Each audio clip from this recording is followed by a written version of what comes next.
Just about 5 minutes. Not very chic. Oh, thank you. Not on there yet. Now it's 5 minutes. You're on mute. No.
Hello, everyone. Are you back? Hi. Trevor, Jim, Lauren, welcome back. Sorry, I'm just checking. Is my mic's working? Isn't Hello, it? everyone. Back. Everything's working. Oh, great. Trevor, hold on. Getting echoes and some strangeness. Sorry, I'm just checking. Is my mic's working? Isn't it? Yeah, everything's working. Great. That's just crazy. Strangeness. My mic's working, isn't it? Yeah. It's because I'm recording it live and it was echoing back from YouTube about 2 minutes later. So that will be not helpful. Sorry about that. So I'm going to share my screen. If there's any problems with anyone seeing that, then let us know. But basically, you should be seeing Resolve now. So shout if any problems come down the line. If you get any questions in the room or online, just shout them out. There's no such thing as a stupid question in training. Yeah. So don't be worried about it. Just ask. And if I can answer it, I will. So welcome to all you need to know about color and DaVinci Resolve in 2 days. It's going to be lots of practical exercises. We're going to go through the color theory side of things, so you kind of clarify how you can adjust things to achieve what you want. You know, most people approach color correction with the wrong approach, where they go, right, I want it to look like this, and they'll get their picture to look as they want it, and then they get to the next picture and they go, oh, how do I get that to look like that? And they dug themselves a hole on the first shot that they can't get to work on the second. And the reason they get that problem is because they're not thinking of the job as stages. One stage has to be achieved before the next one happens. And that's the way that color correction works. And if I just share my, what's that one? Oh, no, that's not the right one. Cancel that. Sure, it was Command P, is it? No, that's definitely not the one. Option P. No, Option Command P. There we go. Option Command P. Right. So, colorists, we're going to be, at the moment, Resolve is in beta on version 19. There are very cool things that have been added to 19. We might be on 18 today, but I'll show you how you can download the DMG to install 19.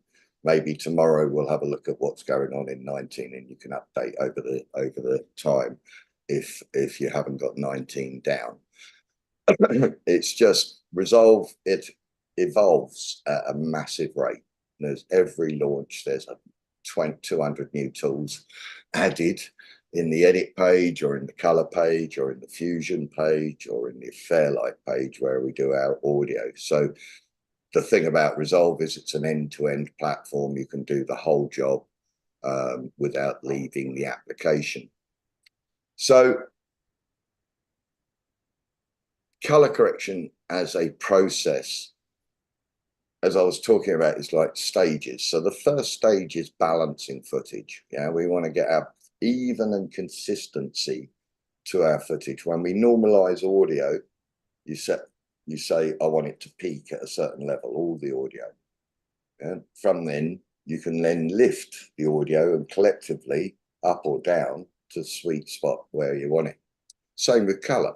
Once we've got that balancing stuff done, then we've got level control. We've got good foundations for building the rest of it. So balancing first, then matching. Then that's just taking out the slight temperature shifts that can happen through the day. We see different colors associated with white points throughout the day. You know, things change. We've got to understand the natural world a little bit when we're grading, because that's what we're trying to normally represent. And at the same time get consistent to create a false continuity between stuff that's shot out of sequence and at different times of days. But of course, the illusion of film is to efface all of that and make sure that nobody notices all of that. So, you know, the most successful colorist is an invisible person in the process. And then after we've done that balancing and matching business, then we can start thinking about creative looks, how we'd like it to feel and emotionally work. So there's that side of it as well. So we'll do that in stage one. Part two will be managing nodes and grades. Nodes are how Resolve works with color. We have what we call a node. A node is just a toolbox. It's got lots of tools in it. Yeah. You know, we've got different types of nodes in the Fusion page. We've got nodes where the node just does one tool. And in the color page, every node has every tool. It's just different worlds for different tasks, if you like. Color management's important. And, you know, I'm not sure how many of you are working in Premiere as your editing tool set, but, you know, if you are, then don't go to edit in Resolve. Make your life a lot easier and less painful. And it's a brilliant editing tool set. I was lucky enough to write the book for version 16 for Blackmagic on the editing side. So I thrashed it then. It's now version 19. It's got AI throughout, you know, transcriptions, auto subtitling, you know, all sorts of goodness. It's coming in through the editor. But of course, all these AI tools are also being implemented into the color page and into Fusion, even into Fairlight.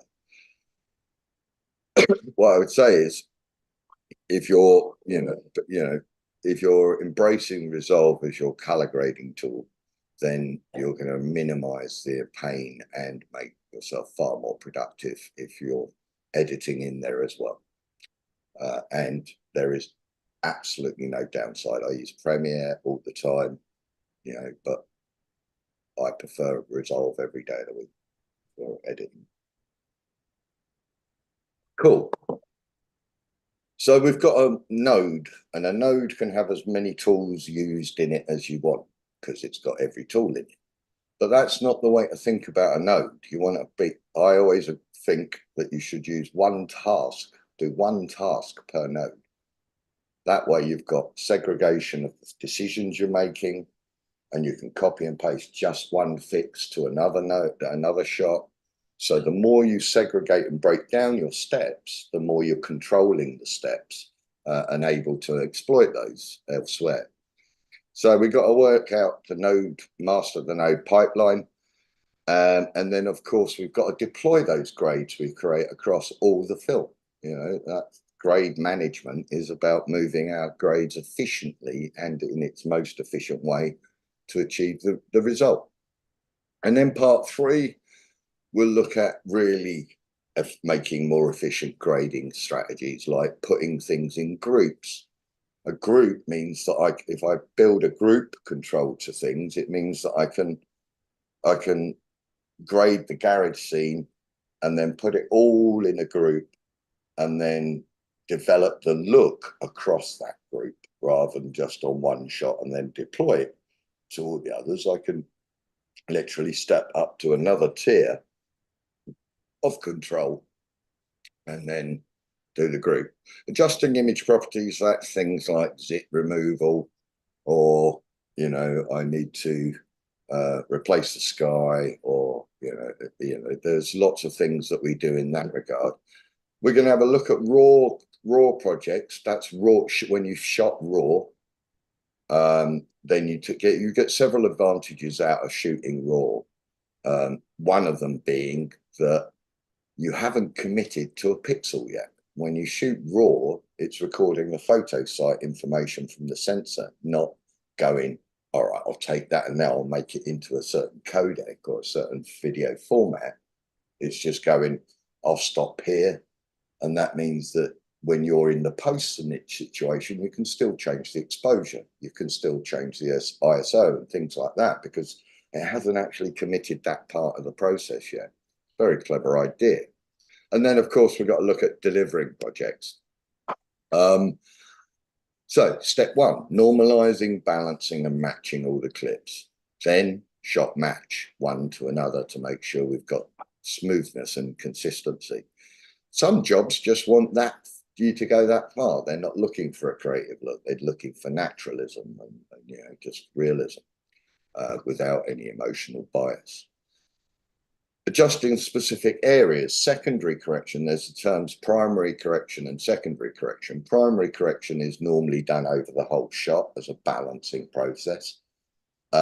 Secondary corrections, when you go, yeah, I just want to get that sky to pop a little bit more, or I've got to fix the blue of the t-shirt so it's slightly less blue or slightly more cyan or whatever.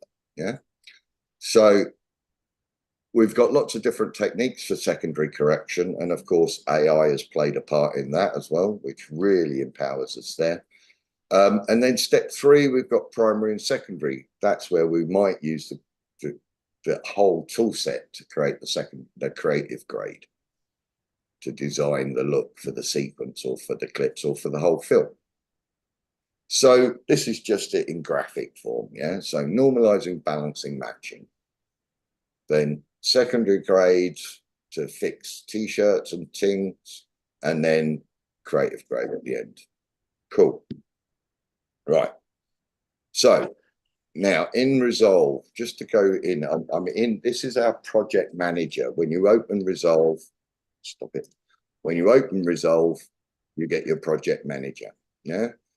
This, I am looking at the local database at the moment. So is there a Zoom tool? No.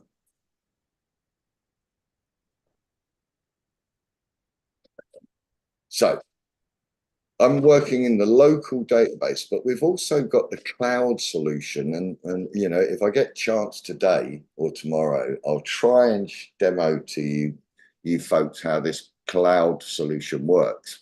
Effectively, when I switch to the cloud library, there's my Soho Editors cloud library, and this is housed on Blackmagic's server, and I rent it from them for a month for £6.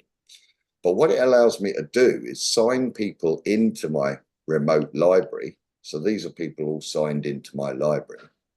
And once they've signed into my library with their Blackmagic profile, I can invite them into my project and we can share one project together. That means that your editor could be editing the same timeline you're grading from a different part of the world. Yeah. So it's really incredibly efficient. Basically, the editor can be editing away and I can dive into the color page on that timeline, start grading. And as soon as I move to the next shot, that grade will go via the cloud and drop down onto their timeline and populate that shot. It's seconds later, they've got to see exactly what I've just done. Yeah.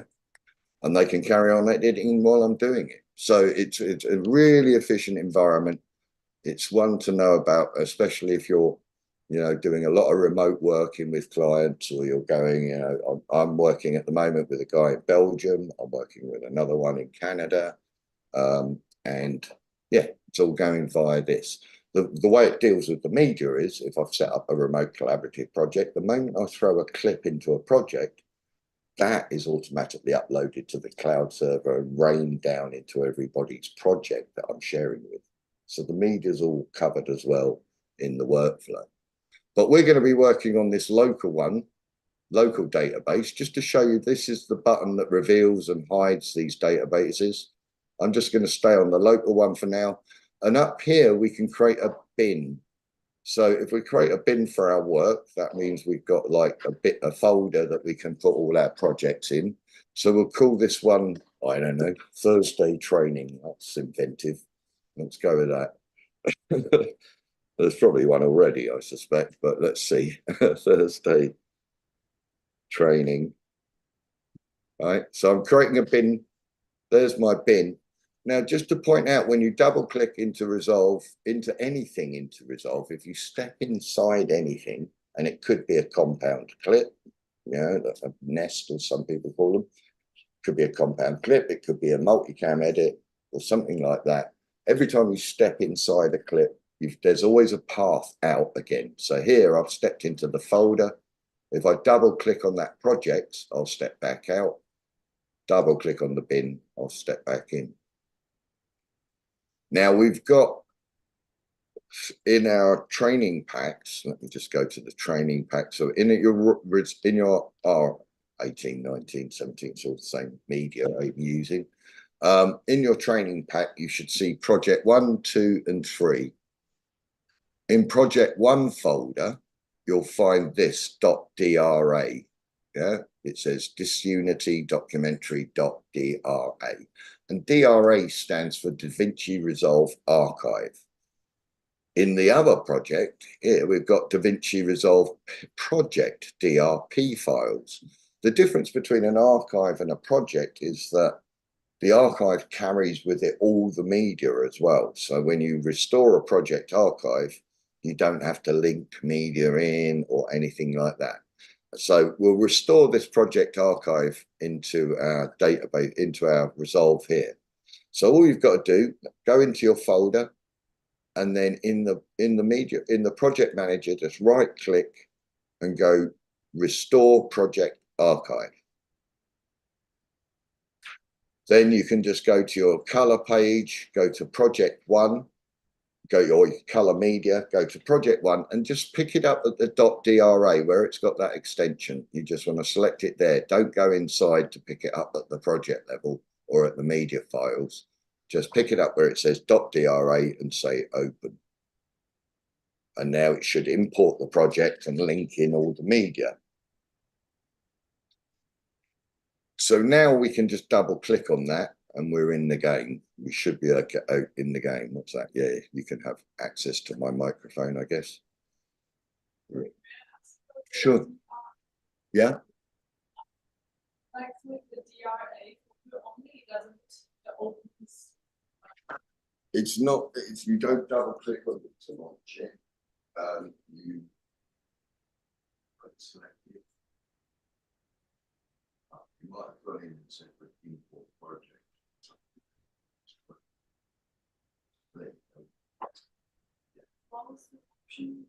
There's 2 types of import. You can import project, which is the sort of one without. Yeah, DRA. So this is DRA.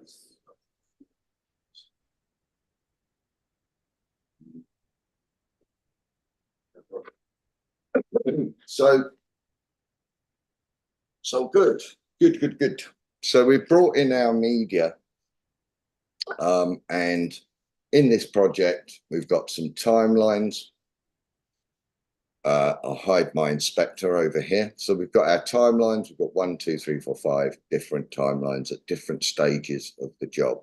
And if I skim through it, approach to extinction. Very kind lady trying to save rhinos. So cool. So basically, once you're in Resolve, we've got a whole raft of pages down the bottom here. I'm only going to go through them briefly to just give you a very flying visit to the interface and how Resolve thinks, if you like. So we've got our media page. This is the first page on Resolve. I'm in the media page down the bottom here. And up here, we've got our media storage. And this is where we can see all our mounted drives. But it looks like it's in Resolve, but it's not. Until you bring it over here into what we call the media pool, the end assets aren't actually in Resolve, if you like. So I can go to content and I can, drag a file, but until I drag the file over into the media pool and drop it, it's not imported. Yeah. So that's just one to remember. But this is where we can organize our footage and metadata it and add tags to it and color code it, sync audio and video together, all those sorts of tasks. Next one along is our cut page. The cut page is something that some people find joyous and others get traumatized by. It's a great editing environment, but it's mainly from the Final Cut Pro 10 camp. If you're come from that editor, you'll probably find this one a little bit more friendly than the next page along, which is our editor traditional editing page. So when I go into the edit page, now we're in a place that looks very much like Avid or Premiere, yeah, and behaves very much like Avid or Premiere. So I'd love to show you how this bit works, but we ain't got time. But just to point out, you can see these little proxy icons. If I look at video, by default, Resolve 18 and 19 defaults to looking at proxies first. We've got a really slick proxy and online media workflow now where I can generate proxies for my big media, edit with those proxies, and then just switch back to the good media at the grade stage or at the compositing stage. The way you can switch between proxies and the online quality, there's two places you can do it. You can either do it by going to playback proxy handling, prefer camera originals. So you can either do it there or in your timeline viewer, in all the timeline viewers, in fact, in the color page as well as in the edit page, you can do it here in the drop down there. So I can go prefer camera originals, and as soon as I select that, you see it goes to a HQ badge, high quality. Yeah. So that's just one to watch. It defaults to the proxies first, which annoys me. I want it to default to the high quality ones, but I haven't found the little tick preference box yet to get that to be so. So just sorry, I've got a question. Yeah. So you know when you can generate proxies in DaVinci? Yeah. What I'm not sure if it's applicable for now, but what settings would you say are the best to go with? Well, actually, from about 2 years ago, I don't generate them in DaVinci anymore. Ah, okay. Let me show you, because there's this really cool little app. If I go reveal in Finder and get back to this stuff. So this is my media. Let me go into this one. So I'll do it for these high quality transcodes here. So there's a proxy folder. I'll just get rid of it and delete that. So this is the stuff I want to make proxies for. Instead of doing it in DaVinci Resolve, there is in your applications folder. If it's a free version, you'll get the light version of this app. But if you've got the paid for, there's Blackmagic Proxy Generator app. Oh, okay. Yeah, and if I open this up, it's really easy to deal with proxies using it. So, go away. Right, cool. So basically what it's looking for is a watch folder. So it's saying, where would you like to make proxies from? So I'm going to use this HQ transcode. Yeah, I'm going to say I want to make proxies out of those. So I'll just say open, and it adds it to the watch folder list, and I can have as many folders in there as I want. Literally just drag folders of media into a stack. Then I can choose what flavor proxy I want to make, ProRes proxy or H.264, etc. And now, if you look, when I am looking at this HQ transcode, as soon as I hit start, see it's created the proxy folder, and now in there it's going to be generating instances of the media. And as that's turning up, I'll be able to switch to it and swap to it here. So as soon as if I bring that if I brought that HQ transcodes bin into my master bin here, so there they are, there's the shots, they're already being proxied in the background. Yeah, so I can switch between the proxies and the online, and that's how this swapping arrangement works. Yeah, so efficiently, because that subfolders in that relationship, and that proxy generator app does it by default. Yeah. Oh, thank you. Can I just ask a question, please, Rory? Yeah. I can't see the icon that depicts whether it's proxy or original media. Oh, okay. Is that just a view preference? Or? Yeah, are you looking at? No, it shouldn't be. But if you've only got the online media, it may not be showing you the proxy version. It's only when it's got the option to be switched between proxies and online. I think that you get to see these badges. So yeah, you can tell if it's been proxied if you go to list view. In there, there's a column. Where is it? Proxies. Proxies. There we are. So if it's been proxied, you should be able to see the resolution of the proxies. And if it hasn't been or not. Does that help? So you should, what are you looking, you're in the archive 1. Yeah. So yeah, I mean, it might be that I've just mucked about in my training pack and made proxies. As I say, if I don't have proxies, let me show you if my machine doesn't crash. Oh, please don't.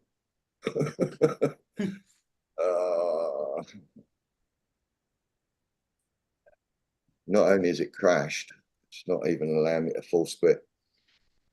Oh, we got ourselves a problem.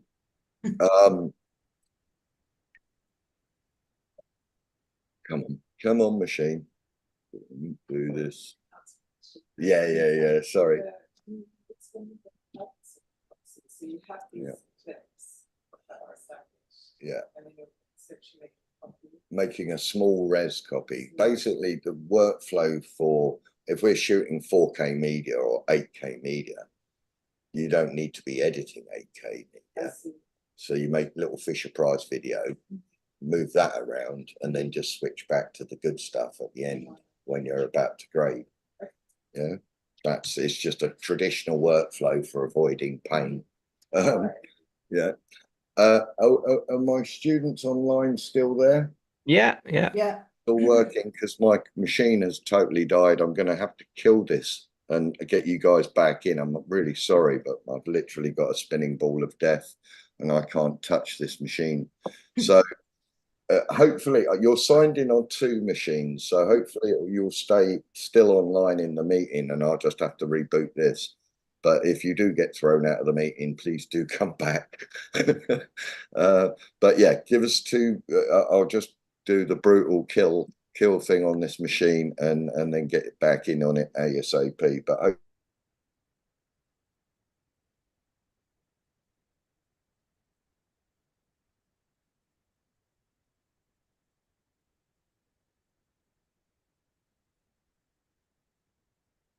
you did this. Hello, are you still there? Yeah. Excellent. That's good because that means that machine's still working and we're still. So I'll just reboot this other one and we'll get back in the game. I do apologize, but machines are machines. I don't like it. So yeah, if you've got if you haven't generated proxy media, then effectively it doesn't kind of show you the badges effect. As far as I'm aware, as I say, it's one of those things where they've kind of added it in. Nightmare. So let me just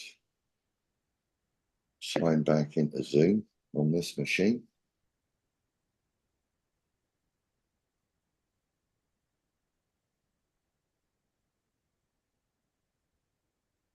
So if you are editing with proxies, does it give you the true final image, or sorry, I can't hear you. Point. Sorry about that. No worries. Yeah, when you're editing with proxies, essentially all you're doing is making low res versions of those high res content. So yeah, you would always swap away from them before you started the grade. Right, okay. Yeah, so it's just for an editing side of it. But yeah, if you've only got the online media, then I don't think it shows you the badge, if you like. So if I go back into this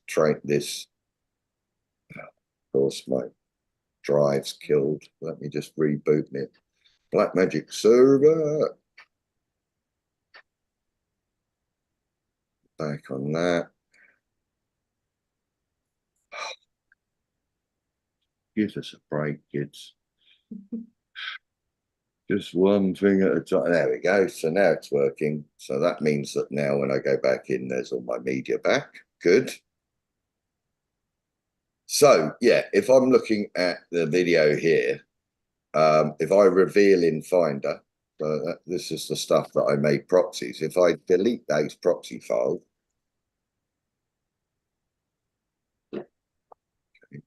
delete the proxy files because they're in an archive. Let's do it with this one. Right. So I've got my there they are, the HQ transcode. Yeah, so these have got the proxy files as well. But if I delete the proxies from them,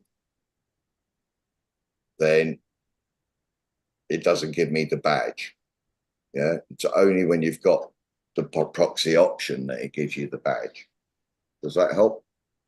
Yeah, I control clicked on the first clip and generated a proxy for it, but Right. it's still not showing me a badge.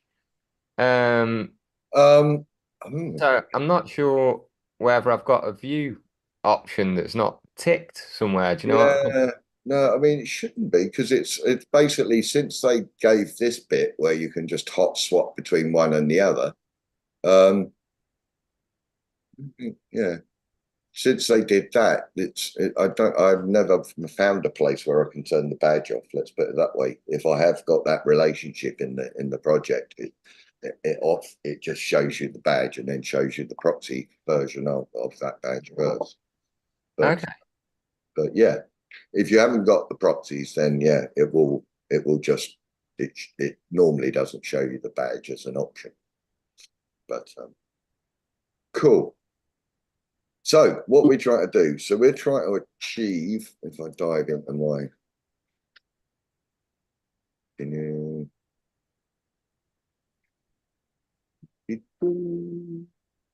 recent, that's the one I want. Right, so we're going to go and look at a tool called the, if we go from our, oh yeah, that was what I was doing. Sorry, I'm just going to catch my brain up. Let's get that out of the way. Right, so we did the edit page. Now, just to point out how it works in Fusion, if I've got a parked over a shot in the timeline, when I go to the Fusion page, it loads up that shot as my background. Yeah, so this is the shot coming from the timeline, this node, and this is the shot going back into the timeline. And anything I do in this pipeline is going to go back into the timeline.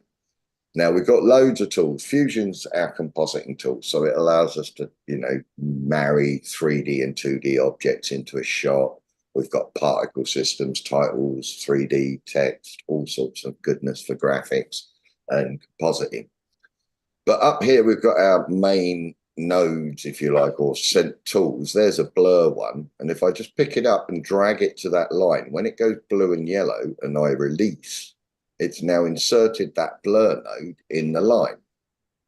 So if I went to my inspector now and just blur it, there we go. Now, of course, I can blur in the color page, I can blur in the edit page, but this is just another place I can do it. But if I go back into my edit page now, there's the blur. Yeah. If I go back into my Fusion and delete the blur, when I go back into the edit page, it's no longer there. So whatever you do in Fusion gets fed back into the edit page. And that's the same relationship with the color page. If I go into the color page and made this blue or whatever, if I go back into the edit page, that color's carried in. Yeah. So we've got our Fusion page, we've got our color page. Obviously, this is where we're going to be playing mainly. And then we've got our Fairlight page, and our Fairlight page allows us to, work with audio at the same level of sophistication that we can work with color, where I can get in on the samples and then decide that I wanted the samples to be doing something weird like that. I'm editing 1,000th of a second there.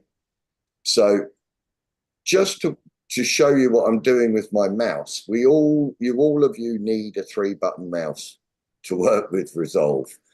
Ideally, if you're doing color correction, you want a control surface as well, but we'll talk about those later because they will accelerate your workflow as well. But a 3-button mouse is essential. Why? Because if I wanted, say, for example, if I load something up here, if I wanted to see what she's had for lunch, I can roll in and hold down with my middle mouse button and pan around. And if I'm in the color page, I could be drawing a mask around her whilst I'm using that middle mouse to navigate. Same here, I can roll in, hold down and roll around, or I can roll off to get off-screen space. If I've zoomed in or zoomed out to get them to fill, all I've got to do is hit Z.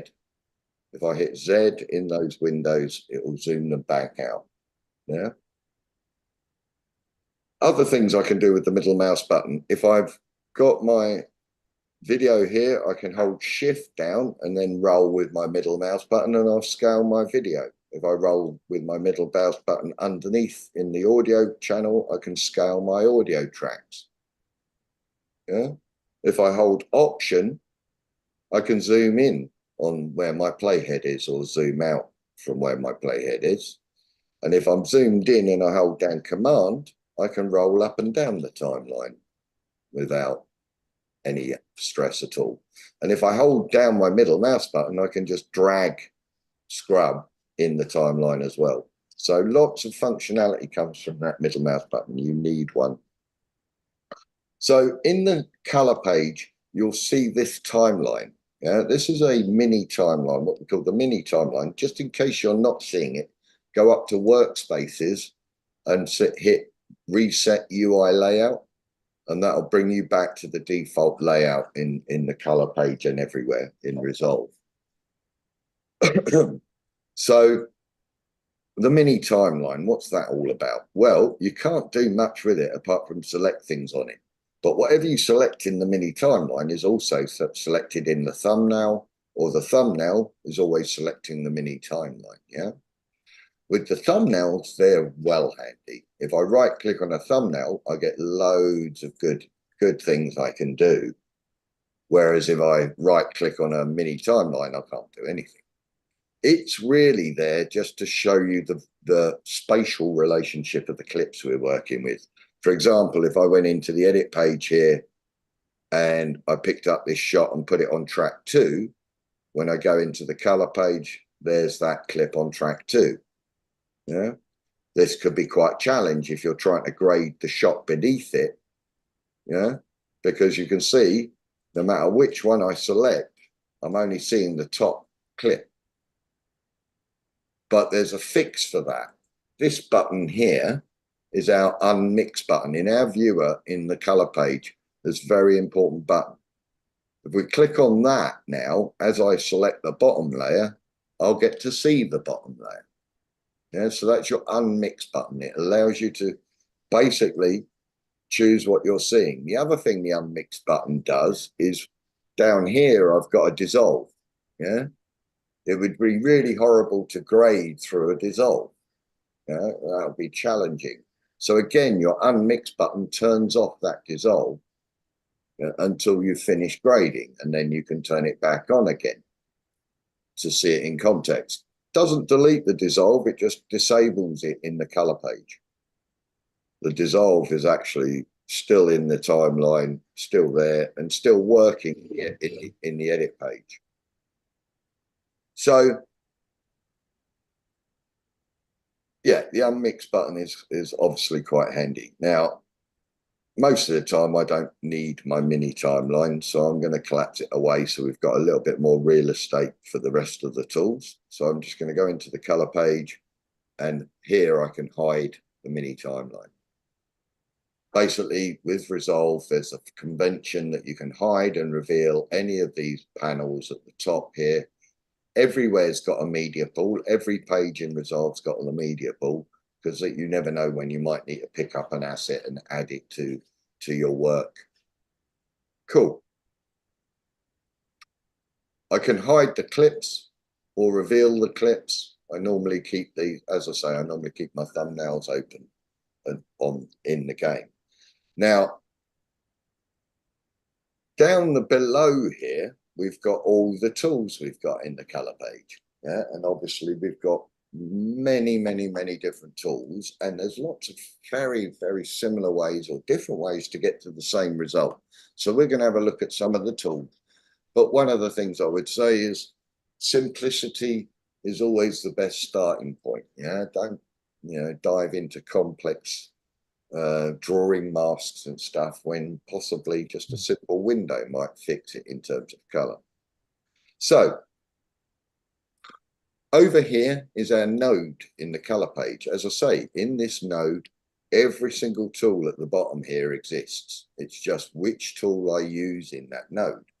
but I can have as many of these nodes as I want, and I can arrange them in any order I want to achieve the grade that I want. Yeah.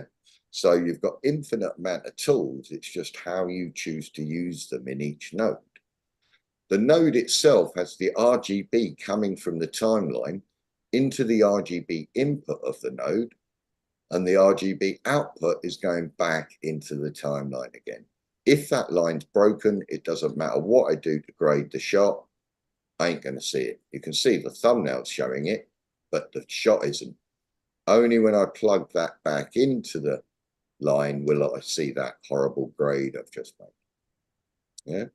You've got a reset locally on the whole panel. You've got resets throughout every panel. Every one of these panels will have a reset button that will allow you to reset what happened in that panel. Just to point out a really important shortcut or function, if I've done anything in a numerical field, like I've just added 100% saturation there, or I've taken all the saturation out, if you want to reset any numerical value in any field throughout Resolve, just double click on the name next to it. Yeah. So if you've played with the value and you're not sure what you've done, or you want to reset it back to its default,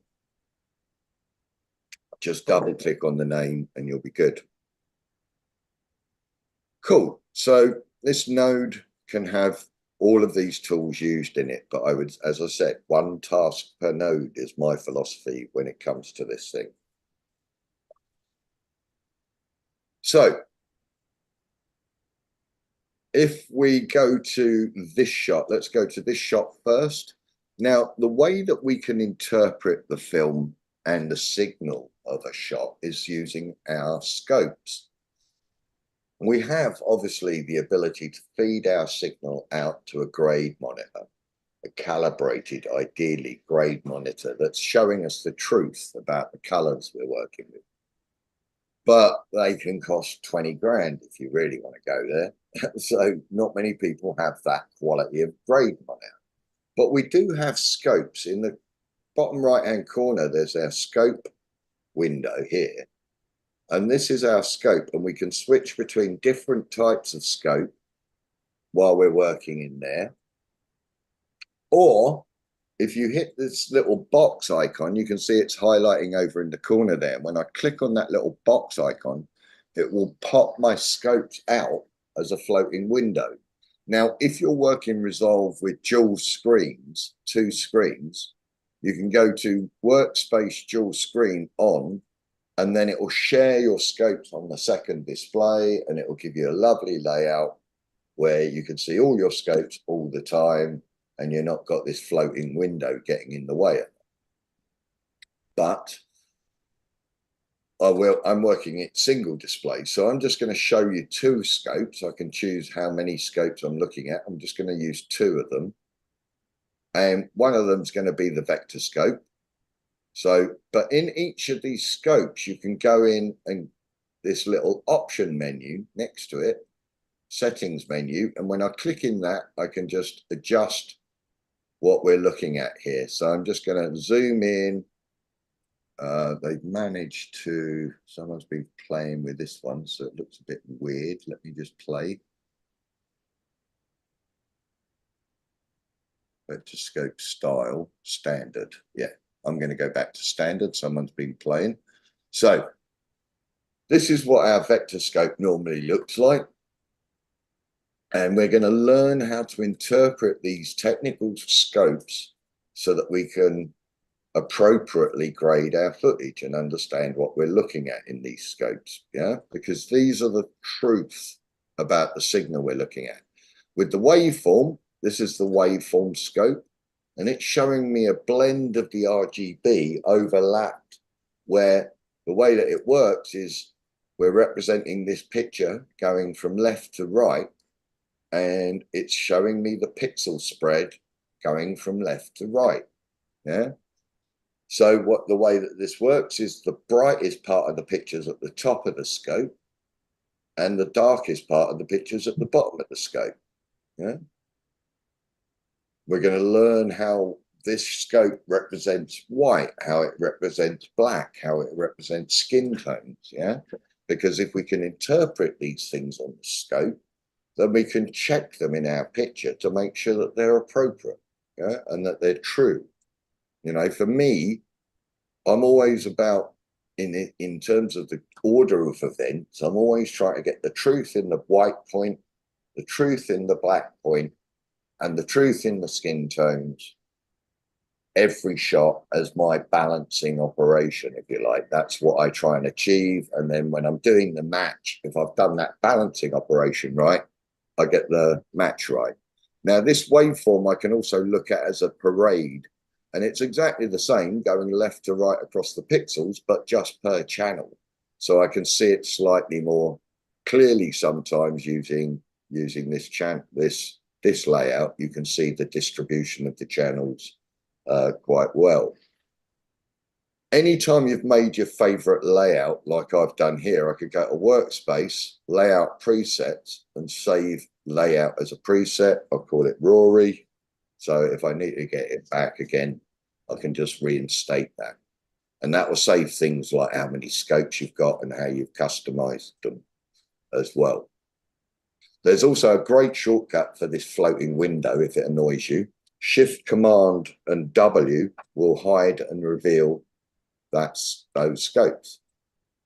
Shift, Command, W. If you're working on a single display, and Resolve works on iPad now.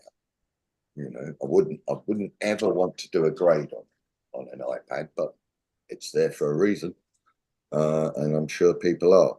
So cool. So if we go back to this shot and I pop out my scopes, we can see a classic log signal. Log and raw look pretty similar. As I said, raw is not even a pixel yet, but log is a pixel. It's been committed to a pixel, but when it's called log, the reason it's because it's using an S-curve to record the contrast rather than a linear contrast going straight from black to white. We've got a roll off on the top and a roll off on the bottom to protect the shadows and to protect that highlight information. It means that we've got much more latitude to play with log than we would ever out of something that had already committed to a profile or a look. When we record on our phone, we're baking in the Rec 709 color into that recording. That's why the pictures look good straight from the phone. But obviously, if we try to grade those shots, it's going to have far less information in a already committed codec than if we were working with log. So how would I start out about balancing this shot? Well, the initial thing we need to do is add some more exposure and brightness to it. So normally 99.9% of the time, I start my grades in the primary color wheels. It's the third panel along on the side here. And we've got lift, gamma, gain, and offset. Yeah. So what do they mean? Lift is shadows.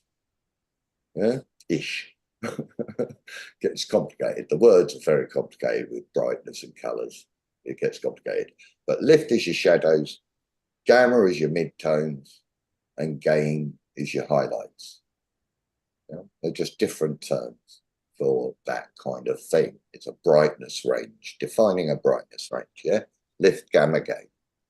Offset is just allowing you to manipulate the RGB signal, but not distort it. Look what I mean. If I drag on this, and just by the way, before we, here we go, I can zoom in, but you guys I don't think on Zoom you can see this zoom, can you?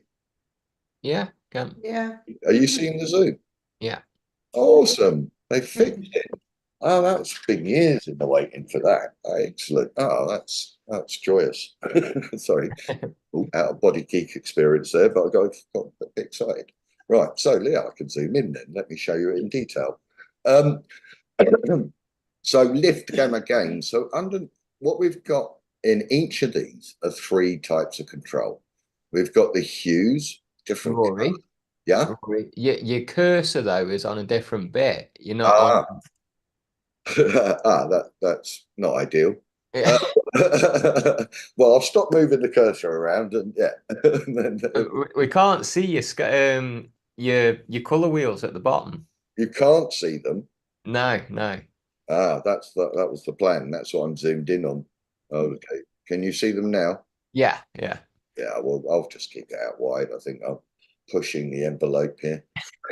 Given that we just had a complete collapse of this system, I might just have to step back a bit. But yeah, lift camera gain. Underneath, we've got these wheels, all the different hues that we play with, the different color values. The way that these wheels work is the puck in the middle. As I move it around, I'm obviously visiting those hues. Yeah. So, and you can see when I'm doing that, even though it's supposed to be the shadows, remember I said, oh, it's shadows, midtones, highlights.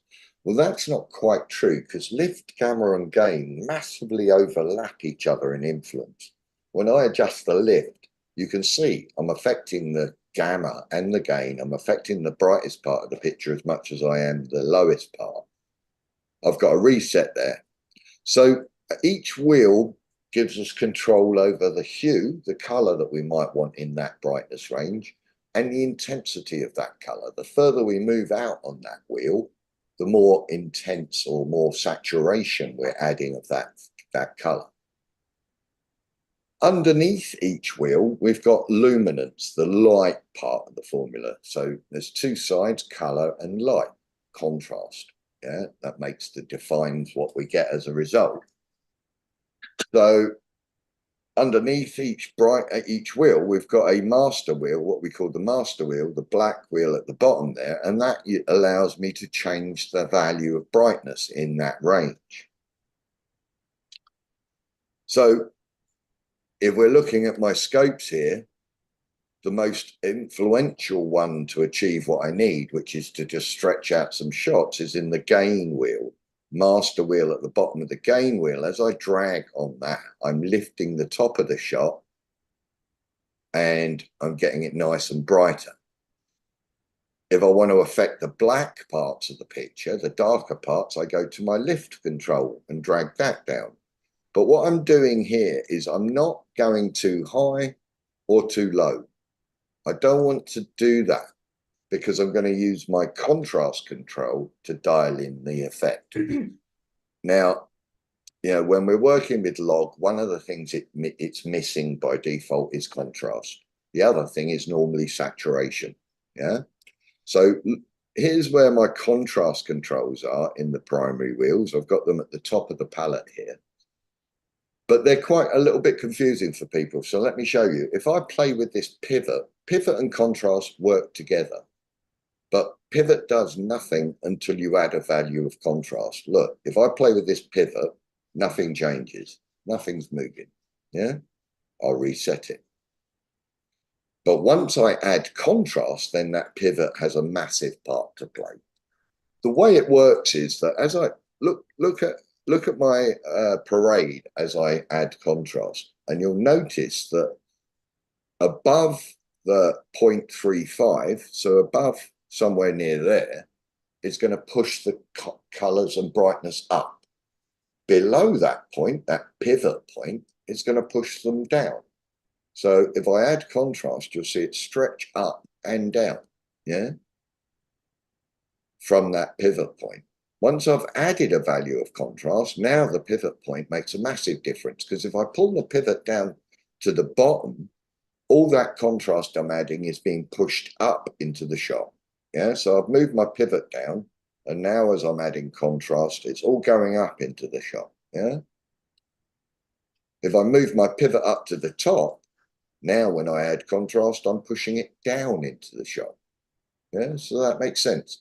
So I'm just adding a bit of contrast, and then I can easily use my pivot to just decide where it's balancing the shot properly. We're looking to get, at this stage, we're not trying to get a look in the shot. We're just trying to get it to be neutral, consistent, and have clean. We don't want We don't want detail lost by crushing the blacks too much or burning out the highlights. We want to retain all our information, but just give it a nice distribution. Yeah? Sorry, I've got a question. Sure. So on my scopes, the numeric values go up to 1,200, sorry, Yeah. 1,023. How do I get it just so it's 0 to 100? Yeah, sure. In here, in your drop options menu in the scopes, if you go to waveform, there it's saying percentage. If it's on 10-bit, then you'll see it. Okay. 23. Yeah, cool. Thank you. It doesn't make much difference, but yeah, it doesn't make much sense either if you don't. Yeah, it's all relative. But yeah, so essentially what we're trying to do is get this nice distribution. Now, if you look, we've got this problem cast in the shot as well. Like rhinos aren't normally sort of leaning towards magenta as their color, but this one certainly is. And I can tell that by looking at my scopes, because you can see this is, if I just describe the vector scope briefly, we've got red, green, and blue. So they're our primary colors, yeah, obviously. And alongside our primary colors, we've got secondary colors, and they're cyan, magenta, and yellow. And we're going to go into color theory as to why and how we can create secondary colors. But that's how the scope works. We've got red, green, and blue, cyan, magenta, and yellow. So if I'm looking at a red signal, if we look at this scope here, there's more red in the shot than green and blue. Yeah. If we look at my vector scope, there's quite a lot of information leaning off towards magenta, which is why we're seeing magenta in the picture. Yeah. So how can I get rid of the magenta bias? Well, there's loads of ways to bring down the top part of that red channel. Yeah. I could go to my gain wheel, and underneath the gain wheel, you can see you've got these color pods. So I could go to the red color pod and just dragging it, and you can see as I'm dragging in it, I'm pulling down the red channel. So everybody got that? So I'm just dragging on that red channel, and I'm literally just removing the red out of it, and you can see I'm now neutralizing that magenta cast. I'll reset it by double clicking on the line underneath it. Oh no, I'll give it 1.33 where it was before. Another way would be to take the gain wheel. There's the red. So I could go against the red to the other side of the wheel, and that would eat away the red bias as well. Yeah. So if I just use the wheel, I can pull it against that. We've got so many ways to achieve the same adjustment, essentially. There's no wrong in whichever way you want to do it. I'll do it one more way just to show you how flexible it is. I could go to my custom curves, which is in the middle panel here, the first button in the middle panel. And in there, again, we've got a little square to pop it out so I can make it huge. And this custom curve allows me to see a histogram of the signal as well. So you can see that we've got a red bias here in the histogram. Yeah? And that's what we're seeing here. But in the great thing about custom curve is I could go, well, I'll just work on the red channel, and I'll just pull down the brightness of this red channel. Let's see the picture while I'm doing it. And if I drag down, you can see as I move it. Now, this isn't moving at the moment, but the reason of that is if I go to my options menu on it, histograms, at the moment it's looking at the input signal into the histogram. What that means is it's like it's looking at the signal before I do anything to it in this node. Whereas if I switch it to the output, now you can see as I do my adjustments, my histogram's updating because it's showing me the result of my adjustment. So now I can just drag that red channel down and just align it with the other channels. So I've got it much, much more. And maybe I could go here and just bring in the bottom part of it as well. So I'm trying to get consistency between my RGB channels, because RGB you know, how do you make white, black, and black using red, green, and blue? It doesn't almost make sense, just that sentence, you know. Clearly, you shouldn't be able to, you would think. But of course we can, you know. So actually, you create neutral colors in RGB land by getting your red, green, and blue channels at the same level of brightness to be even and consistent. So they neutralize each other off. So it's only when you've got red, green, and blue at the same value that you see grey, white, or black. Yeah. Can I ask a question, Rory? Sure. So would you always begin with the top and bottom end as opposed to pulling in the middle? Yeah, because I'm trying to get that black and white true thing going on. Yeah. Okay. So these are the most influential on it. It doesn't mean that I couldn't at some point go, right, I need a third point here to just distribute it properly a little bit more. There's no wrong in it. But yeah, the top and the bottom of it's a great way to get that initial distribution into a shot. Say, for example, here I'm looking at this one. You know, another way of doing it, if I go back to link all these channels together and I'm looking at my scopes here, well, it's just really quite quick to just drag on the top point and drag on the bottom point. Yeah. And suddenly I've got like a way of setting up a black and a white relationship, and then I can stretch the gamma in the middle there quite easily. Of course, I could have done that with the wheels, but as I say, there's no wrong in it. You know, if I reset that by the way, just to show you, you can see in the node now, there's 3 icons of bits that I've used in that node. Yeah. If I want to turn on and off the effect, I can just click on the node number and that will show me before and after. Or the shortcut to turn off a node is Command and D for disable.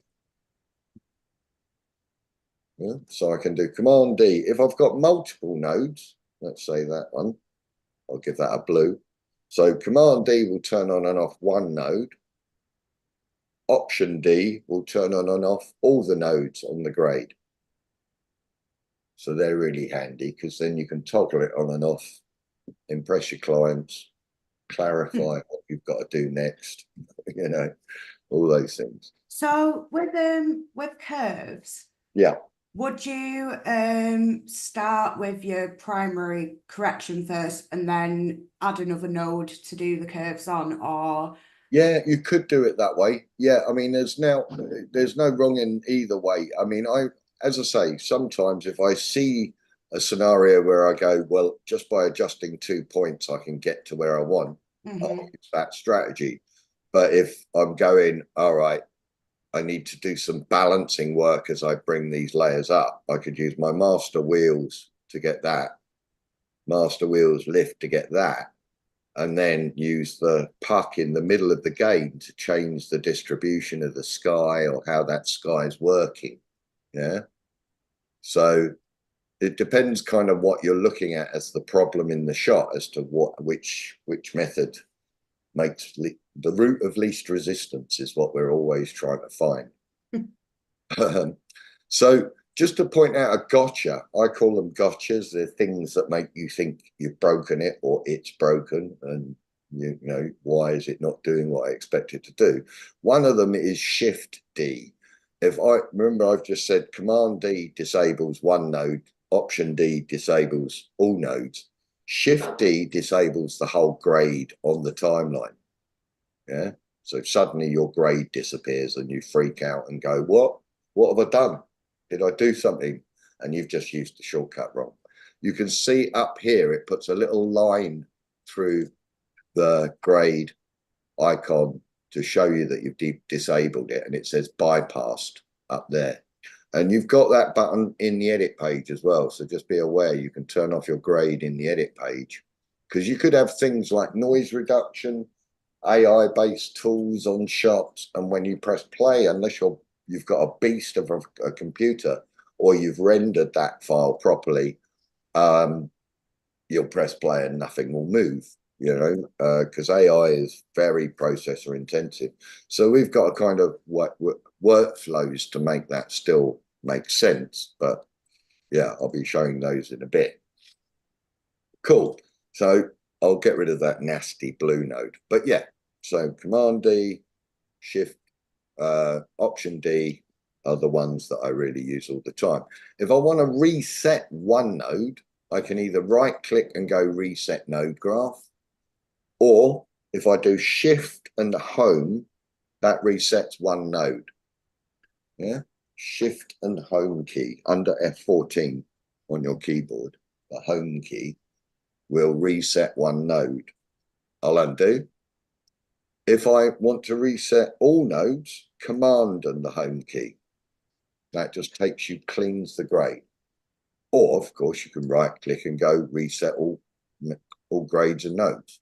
Yeah. So, how did I?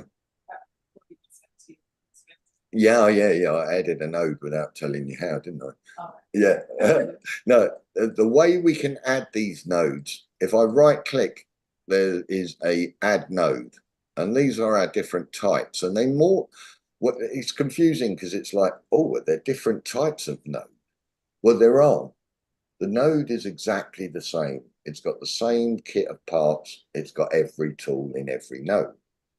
The only difference here in this list is the arrangement of the nodes. So how do I want them to order? Do I want them to stack vertically on top of each other? Do I want them to go in series, one after the other, where the result of one's being fed into the next? We'll get different effects from different arrangements of these nodes, or different capabilities from different arrangements. But the default one is serial. Yeah, this is a serial node. It's getting the result from this one into this one. Yeah. So Option S is the shortcut. If I do Option S, I can just add a serial node. Yeah. The add node options that apply is that. Okay.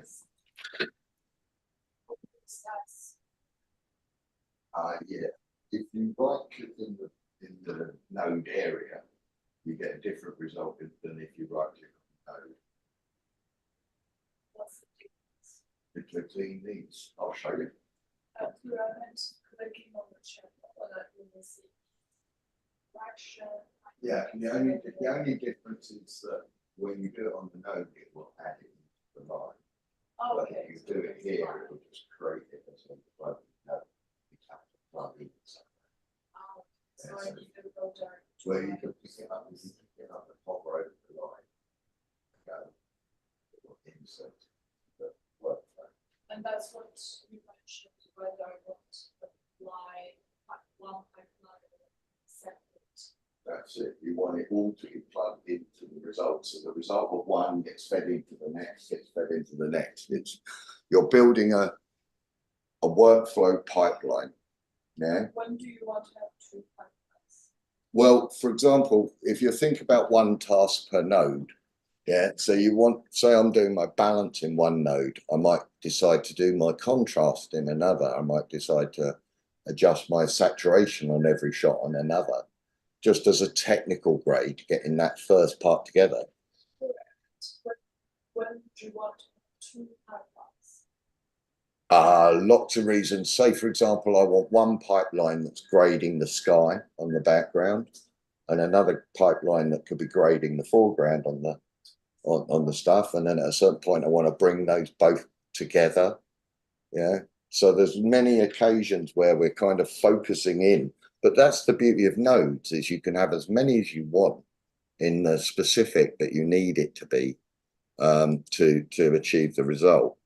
Which would you which would you say is because I've seen obviously a lot of different examples of where, like, what people start with. Yeah. And would you say starting with contrast is best, or starting with, you know, if you want to increase or decrease saturation? You always do contrast first. Okay. especially in RGB, because with RGB, there's a saturation effect when you add contrast. Yeah. Yeah.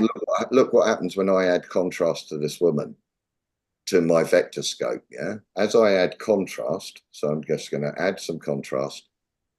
You see the color starts growing in the vector scope. Mm-hmm. Yeah, that's literally more saturation being added to the shot just by me playing with the brightness of the shot. That's what RGB does in Premiere and all other places. Yeah. Mm-hmm. As we add contrast, we get saturation. That means that you really want to do the contrast first, and then you can do the saturation afterwards.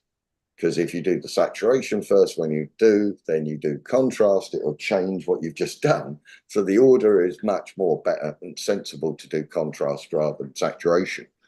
Just to point out, in Resolve, we work in a proprietary color space. We're not just in pure RGB like Premiere or Final Cut Pro 10. We're in a color space called DaVinci YRGB. If I go to my cog icon bottom right of the screen and click on my project settings, if I go to color management in here, there's our color science. This is our default color science, DaVinci YRGB.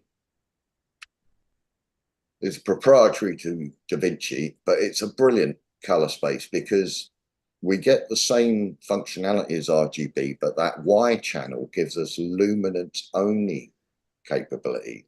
So what that means is we can adjust contrast in Resolve without having any saturation impact because of this color space. This is also, by the way, where we come in to turn on color management. Now we've got two types of color management, DaVinci YRGB, Blackmagic's version of color management. And we've also got the ACES color management workflows in here. ACES is the Academy's color encoding system, and it's an incredibly powerful controlling pipeline for color. So it allows you to control the signal from the moment you acquire it on the camera to the moment you display it in the cinema, and you're in control of that color pipeline all the way throughout. It's obviously in the more advanced workflows, but that's how far Resolve can go. We can deliver Dolby Vision to Netflix every day of the week directly from Resolve. But yeah, just to finish off this DaVinci YRGB explanation. So as I said, as I add contrast, I get the impact on saturation.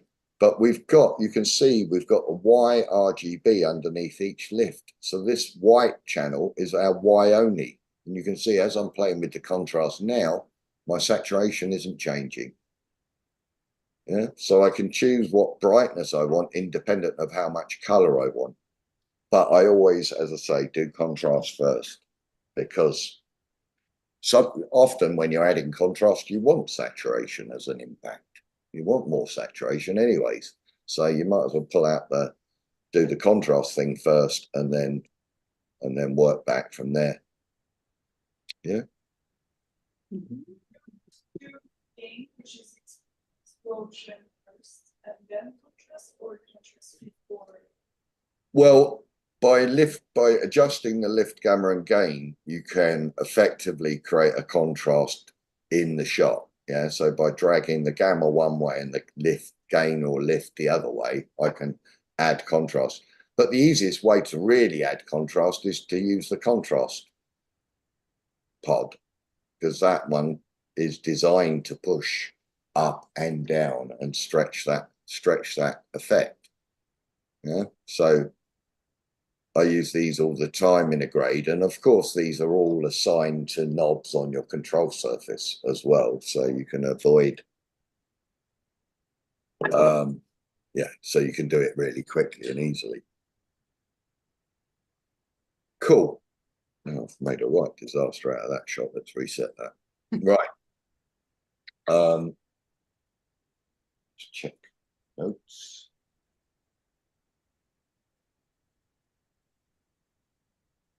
So yeah, what's going on with this shot? Well, if I go down here, we've got a grayscale at the end of the timeline here.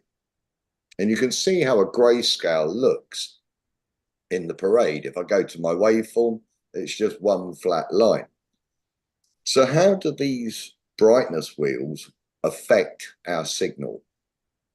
Well, if I use the lift control brighten master wheel, the way it works is I'm affecting every pixel apart from the white point. You can see it's pivoting from the white point. Yeah, this is my white point up here.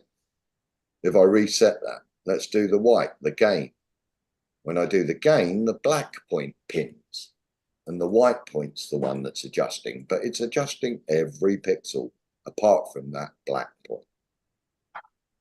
And if I do the gamma, look how the gamma bends that middle. So that's a gamma curve, and that's showing you how it's biased towards the shadows slightly when we adjust gamma. We're bending at the shadow point first, and then we're getting a gradient effect off to the white point. So that's lift, gamma, and gain. Let's use this offset. The offset wheel is really cool, but unlike the lift, gamma, and gain, where we're stretching contrast into the shot, the offset doesn't stretch the shot at all. All it does is offset our channel. So as I drag on the master wheel, you can see it's just lifting everything universally or dropping it universally. It's not stretching anything. And if I do the colors, you can see as I push in colors, it's not, if I go back to my RGB parade, you'll be able to see it a little bit more clearly. So as I'm adding color, it's not stretching it, it's just moving it up or down. Yes.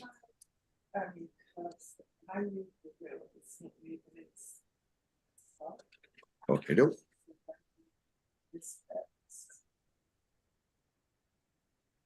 Yeah.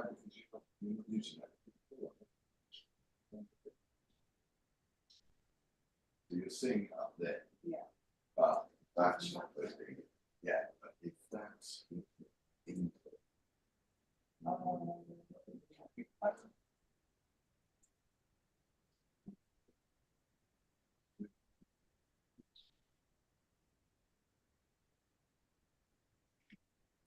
No, it should be. Once it's on the out, it should be. I don't know.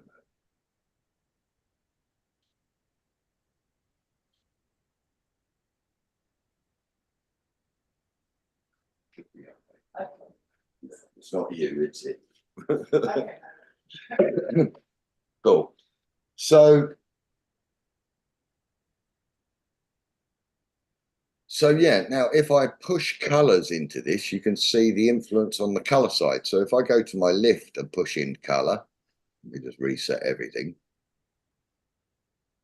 Even though it is affecting the black point, you can see how much it's affecting to the white point. Everything affects everything else, which is one of the reasons why color correcting using a mouse and keyboard is not the most efficient control surface. Because with a mouse, you can only do one thing at a time. And if the thing you do breaks the other two parameters, you're forever chasing a tail. Whereas if you're working with a control surface, you're able to compensate for what you're doing. So if I want to take the shadows darker, there's my master wheel control. The ball inside controls the hue and saturation. But if I've got my master wheel, I could lower my shadows and lift my midtones at the same time to compensate for what I'm doing in the shadows. So with a control surface, you can basically fix things all the time. With a mouse and keyboard, you can only break them all the time, which is why it's better to grade with a control surface. I'm not even paid any commission for that. That's just because it makes sense and I want you to have a life. And the faster you can do the job, the more fun you have. Or the better the job is. So, but this is the relationship between lift, gamma, and gain. They massively overlap. In fact, it's slightly biased because it's using a gamma compliant curve for broadcast specification. So it's using a very specific CDL, stands for color decision list. And it's using one that's basically able to be used in lots of different applications. So it's an industry standard profile. Now we've got things like this. If I'm looking at this shot and we've got a really dark edge, dark area here, and the client goes, you know, I'd like to see the foreground a bit more. We've got a tool in our primary wheels called the log wheels, and it freaks people out. It's another gotcha in the sense that once you go to it, it'll make it feel like the software's broken again. So what I always say, when you go to the log wheels, always switch back to the main primary wheels once you've finished. I'll show you, because if I go to this log, when I click on this button here, it looks almost identical. One of the things you can tell that you're in the log wheels is that lift, gamma, and gain have now been changed into the term shadow, midtone, and highlights. But the reason why I always warn people specifically is because with the log wheels, their brightness arrangement is nothing like the other wheels. If I go to the log wheels, our shadows, midtones, and highlights are very much discrete. Yeah, they have a little overlap, and I can change how that overlap works, but basically we've got much more segregated brightness ranges. What does that mean? Well, it means that if I'm looking here, that's where the log wheel would be good for the shadows, because when I do the shadows, you can see it's not taking the rest of the picture up. You know, all this bit of the picture sticks completely stationary. I'm just affecting the shadows. Yeah. So I could be using my midtones to adjust the mids and my highlights to adjust the highlights, but you can see it leaves the other bits behind. It can be really confusing if you've got a very low signal. If I've got a signal like this coming into the nut, it seems really confusing. If I've got a signal like this coming into the shot, yeah, to start with, and I'm in my log wheels, and I go to my highlights, and I start, it's like, what's going on? Why is nothing moving like I expect it to? It's because I'm in logs still. If I go back to my master wheels and do the same thing, I've get that lovely interaction of everything. Yeah. So the log wheels are there for just a very specific reason. And it's for things like this, where you've lost all your detail and you just want to go into a certain brightness range and just lift something back in. Yeah. Does that make sense?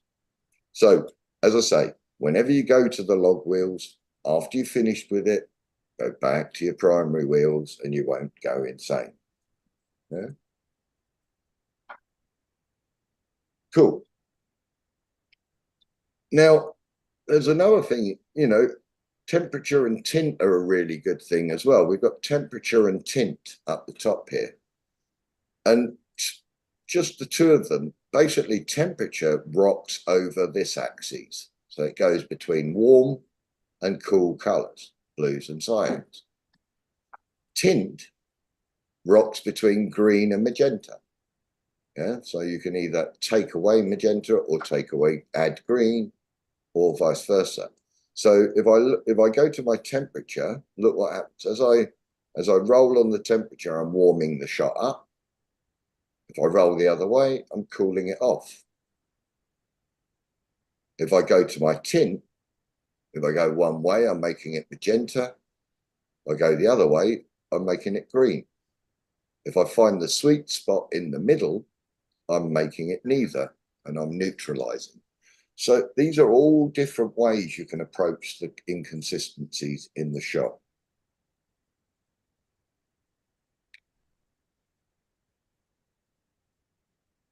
Mid-tone detail is just about either we want to add texture to something or we want to diffuse it from something. Yeah, so we can diffuse the shot or we can get it gnarly and add crunchiness to it using mid-tone detail. Color boost picks up the darker parts, adds saturation to that. We've got shadows, which allows us to bias around the shadows or highlights. Saturation, general saturation, overall saturation. Hues, that allows us to visit every single hue imaginable. I'll reset that. And we'll deal with Luma Mix in a minute, because that is a proprietary thing to resolve as well and can impact on what you're doing. Cool. Any questions? Obviously, a bit of an introduction of fire, but we go into it in detail and it will hopefully clarify everything. So with sorry, No, I no, just need to think how I'm going to phrase it. With when you are looking at the curves and not curves, sorry, your parade and waveform and stuff. Yeah. What? Sorry, I'm just trying to word it. Sure. What would be your sort of absolute limit for your highlights? Like, what's the A good stopping point, and with your shadows as well? I mean, the stopping point is below that line or above that line, effectively. Yeah. In simple terms, as long as you're inside that range, then it's really about consistency across the shots. Even if you decided that you wanted your white point to not go above there, it's about making sure that every shot hits that same standard. Yeah. After that, you can then stretch it out. But as long as you're not breaking the rules of clipping the signal, then it's more about aesthetics. In terms of balancing, I'm never trying to get a look in the shot. You know, I'm always about just getting the detail in the shot and trying to get it to be neutral. From that point, I can make it whatever I want. But if I haven't managed to make it neutral, then I'm in trouble. So, for example, if we're looking at this shot and I wanted to work out what was going on with the shot, there's several things I can do. I can right click in my canvas area here and go show RGB picker value. And now when I hover over a pixel, it'll give me an RGB value for that. So if I thought, oh, that wall's white, well, I can go, okay, 138, 127, 121. Well, actually, white, black, and grey are created from identical values of RGB. I could prove that to you if I take out all the colour, because now when I hover over everything, it's identical. All the values are identical everywhere. Yeah, 125, 125, 125. Well, almost identical. Bit weird that they're not. That means it's still some colour there. Anyway, but that's the idea, you see. So actually, black, white, and grey are created from the uniformity of RGB. Yeah. If I reset this now, so if I'm trying to assess this wall as white, I can see I've got 125, 1, oh, stop touching it. Right, 120, 111, and 93 on the blue. So I've got too much red, not enough blue. Yeah. So if I went to my gain and went, right, too much red, not enough blue, I'll take it towards blue, away from the red. And as I'm doing that, I'm fixing that white wall. Yeah. Get the closer I get, the more white it's going to be. So I always work to get the truth about the white point and the black point fixed. And then that, because we've got this huge overlap of influence, when I get my black point and my white point fixed, it fixes the gamma. Yeah, the overlap of influence sorts out the gamma, and that's where my skin tones live. So that's the next task. Yeah, gamma is where your skin tone, unless you're in, you know, they're burned out in the sun or they're in the darkest shadows. Most of the time, your skin lives in the gamma. And so by sorting out your white and black point, you get the gamma fixed too. So I can do that sort of RGB picker assessment of things. Yeah, so if I looked at that horse, I could go, okay, well, there's more blue in there than red and green. So that horse is not white. Yeah, it's got a blue cast. But again, the gain would affect that horse most. So I could go against the blue to the gain towards the red yellow. And if I go just enough, I'll make the horse kind of white. Yeah. Yeah, that's pretty close. I'll take a little cheeky bit more out of the red channel, and there we go.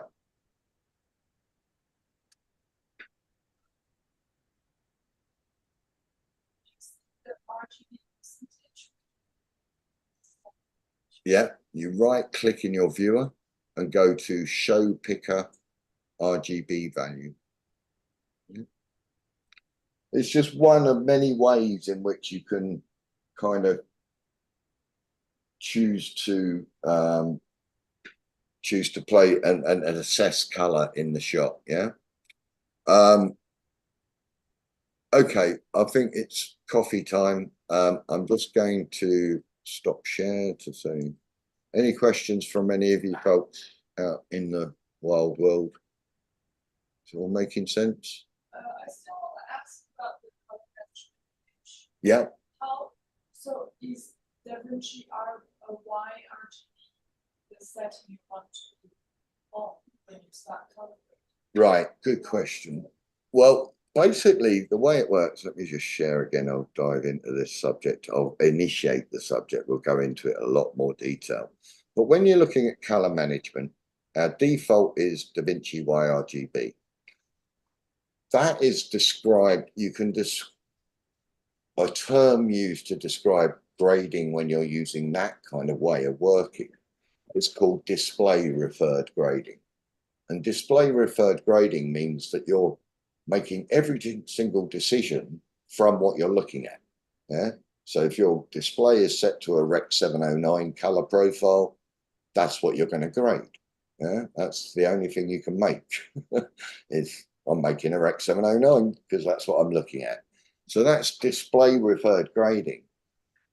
But if we went into color management, if we went to the next one down, that's what we call scene referred grading. And all that means is that instead of you making all your decisions from what you're looking at on a display, you're building the foundations of the absolute values that were captured on the set as the starting point for your grade. So you're taking the strength of what was recorded with the same lighting and same conditions, just different maybe camera types. You're unpacking all those different unique camera colors into a common one, which then gets your tools to work predictably. And that's color management, essentially. That's what we do. And then we just choose what output we need from that big graded timeline color space. Yeah. So, but with YRGB, this is display referred grading. And basically, yeah, it's the default. It's what we work with as a default, but you can change that. I never use this for grading if I can use color management, because what color management does is instead of looking at a log shot and going, right, I've got to start from scratch on that log shot. If you said that's a log shot, but it was actually recorded on an ARRI using this profile, it would apply that profile to the shot and suddenly you'll see beautiful contrast where instead of flat and lifeless, because the camera manufacturer knows exactly what they did to get it to be logged and how to reverse that to get it to be Rec 709. Yeah? So color management gives us an immense advantage because it gives us a better starting point for everything. Yeah? No, that's a very good point. Yeah, you would, yeah, the more, well, certainly at any point during the grade, changing this would change your grade. Yeah, potentially. Certainly not every time, but certainly potentially could radically make you emotional. Yeah. So when you do I'm assuming program recognizes, for example, this was a specific type of camera. Yeah, well, yeah. We do the modes with it. I don't know how to describe this kind of, you like programming this to recognize. Effectively, yeah, essentially, when you turn on color management, different formats behave differently. Raw footage carries with it metadata. So the color management goes, oh, I can use that.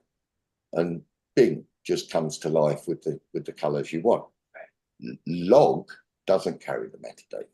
So with log footage, we've got to tell it what its input color space was.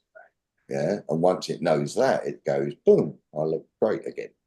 So there's different problems with different formats, but yeah, effectively, the moment you tell it in color management terms, you know, what its input color space was, the rest is clover, yeah, the rest is gold. Yeah, cool. We'll go into this more, so don't panic. But yeah, 15 minutes. So let's get back at 10 to 12. Yeah. I'll see you folks in a bit. Thanks. Cheers. Thank you.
Hey.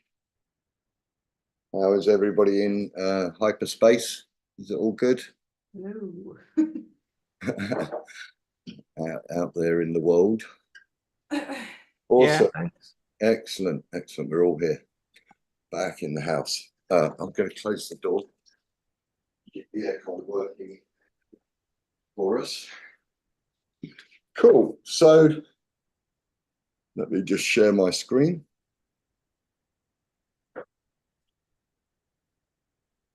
Cool. Notes. So just dive into this. So we've had a look at the relationship with the primary wheels and the log wheels. And we know that whenever we use these ones, we go back to these ones afterwards, or we get confused. Matching shots. So in theory, we've gone through and we've done that stretching, we've put contrast into the shot, we've balanced our saturation, we've just done that normalizing process, if you like. I'm going to show you more techniques for assessing white points and black points, so don't worry. But essentially, the approach to doing the balance is quite interesting in itself, because if you've got a timeline and every shot's unique, then yeah, balance every shot. Makes sense, you know, so you'd pull it all to a uniformity.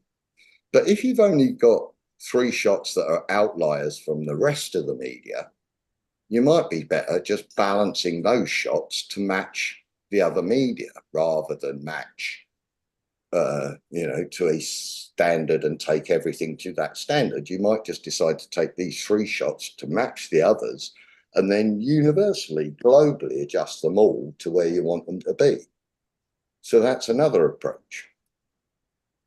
Or your client could go, well, the yellow shots are my key shots. They're the ones I want you to make everything fit. Yeah. Or they could go, the blue shots are the ones I want, but none of them are right perfectly, but make one of them right and then make it happen on all the others. Yeah. So lots of different ways in which we can approach that matching part of the formula. Now we've got in our projects, if you go to your timeline drop down, you've got O2 balanced timeline. And if you go to that, they've effectively gone through and done us a balancing pass. You can see they've actually gone quite conservative on what they've done to the shot. Yeah, they haven't stretched it out as much as I did. Yeah. Oh, sorry. Yeah, up here in your drop downs, you've got all 5 timelines. You always have all the timelines in all the menus. So if you've got timelines, your timeline viewer in the edit page as well. If I'm in the edit page, I can switch between timelines here rather than going over here and finding them, which is quite handy. So yeah, we'll go to O2 timeline, balance timeline, and you can see they've just stepped through. And if I do Command D, you can see they're not going crazy. This one, they've done a lot of work to stretch out all this texture in the detail here. So in that one, they've done some work in the log wheels to get that shadow area recovered. Yeah, and you can see it's just adjusting that stretched bit at the bottom there. Yeah, that's what the log wheels do. They're grand for that, but not for many other things. Cool.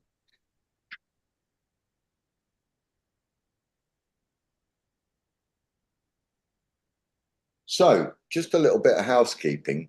We can do things like add flags or markers to clips, and we can do that in the edit page or in the color page, and they can really help us out. Now, there's a difference between flags and markers in Resolve. So if I want to add a flag to say shot 4 here, I could select shot 4 and right click on it and go flags, add green flag. Yeah. And there you go. It gets a little green flag attached to it. If I selected shot 5 and hit G for Gary, G, that'll add a flag. That's the shortcut for adding the default color flag. Now it added a blue flag, but that's because in my edit page, that's the color I've got as my default. Yeah. So if I wanted that to be a green flag instead of a blue one, I could double click on it and just switch it to a green one and then say done. And of course you can add notes to your flags as well. If you are using those flags to tell your collaborator colorist what they've got to do on that shot, etc., then they would know to look at that note. You can have more than one flag on a shot. So I could command click shots 4 and 6 and oh yeah. Now, before I do that, if I go into the edit page, there's my flags, and I can just go in there and switch to a yellow flag. And now when I do the G shortcut, I'm going to be applying a yellow flag. So I could select shot 4, command click shot 6 and do G. And now I've just applied a yellow flag. I'm not going to spend too much time on this because it's flagtastic, but it's worth knowing. Why is it worth knowing? Let's explain why it's worth knowing. Because the brilliant thing, one of the brilliant functions in the color page in Resolve is next to this clips icon here. That's the one that hides and reveals our thumbnails, but next to it, there's a little drop down, and this is our filtering options. And we've got so many ones like graded clips, ungraded clips, modified clips in the last 3 hours. Just things that could just help you out in lots of different places. Shots I've used the magic mask on. We're going to have a look at that later. It's amazing. Shots I've done noise reduction on. Brilliant. Because the noise reduction is really processor intensive. So I might want to go and turn on my noise reduction nodes or something. If I go to the flagged clips, I can go, oh, I just want to look at my green flagged clips. And there you go. Now, no matter where those green flag clips are in the timeline, they're all pulled together for me. The difference between a flag and a marker, if I had a marker in the edit page to something, either the ruler area, by hitting M, I can add a marker. If I hit M again, I can add notes to that marker, but that marker's on that frame or on the clip. The difference is a flag, whenever I put a flag on a clip, if that clip's used 10 times in the edit, it automatically gets the flag. Yeah. So that means that if I then filter by that colored flag, I'm pulling that shot from wherever it's used in the timeline, all next to each other to fix collectively. Yeah.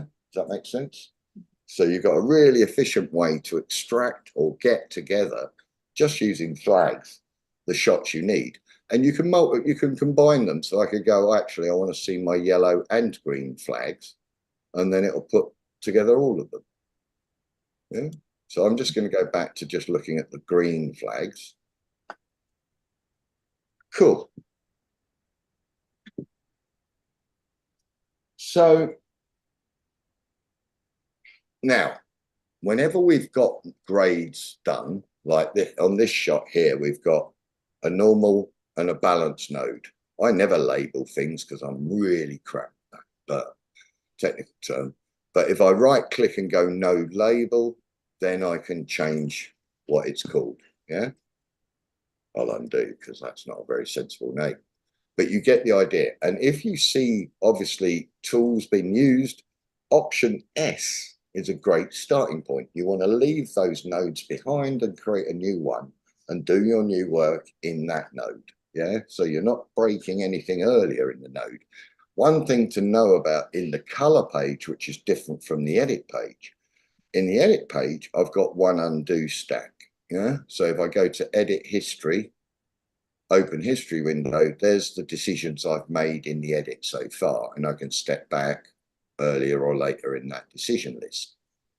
But that's in the edit page. In the color page, the undos are per shot. So if I went to here and went, right, I want to make that blue, and then I went back here and went Command Z to undo, all I'm doing is undoing what I'm doing on this, what I last did on this shot, not what I did on this shot. Yeah. So I've got to go back to the shot to undo it. That's just one to know. Yeah, it's good to have it that way, because otherwise you'd start deleting stuff off of shots you're not even looking at. Yeah. So it makes sense to have just one undo stack. Now, we have automated tools in Resolve. Yeah, it's not like you've got to do everything manually. And some of them are quite useful. Some of them are not going to get you very far at all. And it's worth trying them out sometimes just to see if they get you halfway there. Yeah. So if I was, for example, wanting to get this shot to match with this one, yeah, so I want these to tonally match.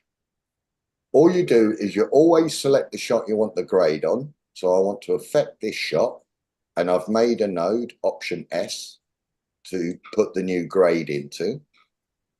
And with using the automatic shot map, you always target the shot you want and then just right click on the shot you want to grab the grade from. So I want to use this one. I right click and say shot match to this clip.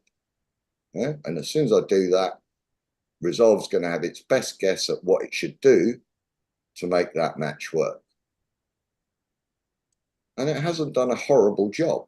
It's done tonally, it's picked up an awful lot. But of course, you do it to another shot, it'll look disgusting, because that's the nature of automation until they put AI involved in this part, where we've got to do an awful lot of work still. You can see, for example, in my waveform that I haven't got any blacks. It's done quite nice on the mids, but it hasn't given me any dark black point.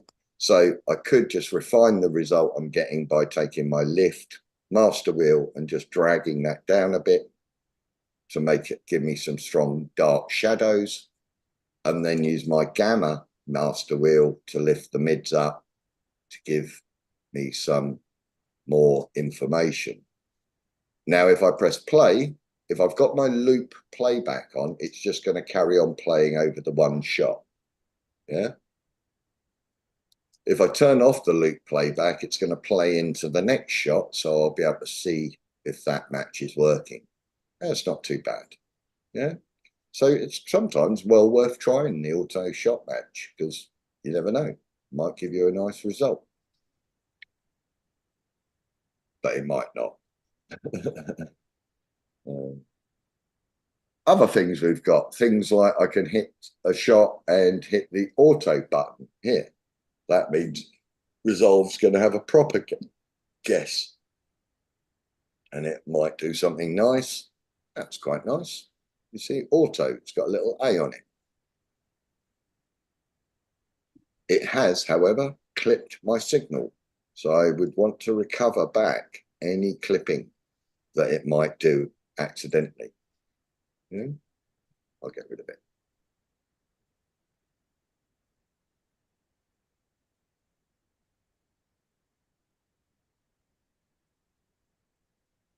So let's do some matching that doesn't involve Resolve doing it for us, because it's not going to work every time, and we need it to work every time. Yeah. So this is a classic moment where we've got a problem. If I play through this shot, where you want that to be continuity. So there, obviously, this was shot some completely different time of day from the shot we want it to match to. If I go into this shot, we've got a balance node. There's a contrast node that's turned off. Remember Command D to turn on a node? So this is actually what I want to match to. So how can I do that match? Well, there's lots of different ways to do it. This is just the most traditional I'm going to show you first. Basically, when you right click on this shot, I want to use this shot as my reference to guide my decisions on this shot. Yeah. So I select this shot and I right click and I go grab still. And what that does is in my gallery, if you've got your gallery review open, and I can show all my folders here, there's the still, and I can click underneath it and call it my reference and, you know, label it if I want. Now all I've got to do is select the shot I want to use that on as a reference. So I've selected the blue shot, and then I can either right click on that still and say play still, or just double click on it. And when you double click on it, it opens as a white over the shot you're trying to grade. Shout if you're having any trouble. But yeah, now look at this. This is the beautiful thing. When I pull that wipe across left to right, you can not only see the wipe in the picture, but if you look at my RGB parade, that's updating the wipe as well. Yeah. That's great, because that means that then I can now kind of get my channels to match bit by bit. And if I get the channels to match, I'm going to get it to look the same. Yeah, they're going to have the same balance of RGB. Now, just before I do, this white pattern, once you double click to load up still up as your white, you get this button on. And that allows you to turn on and off the white in your viewer. You can also switch to different types of white pattern. I tend to use this one all the time, but there are ones that are other colorists really quite like, the ability to do checkerboard and things like that, because you can see all of them are updating in my parade, and some of them could be more useful than others.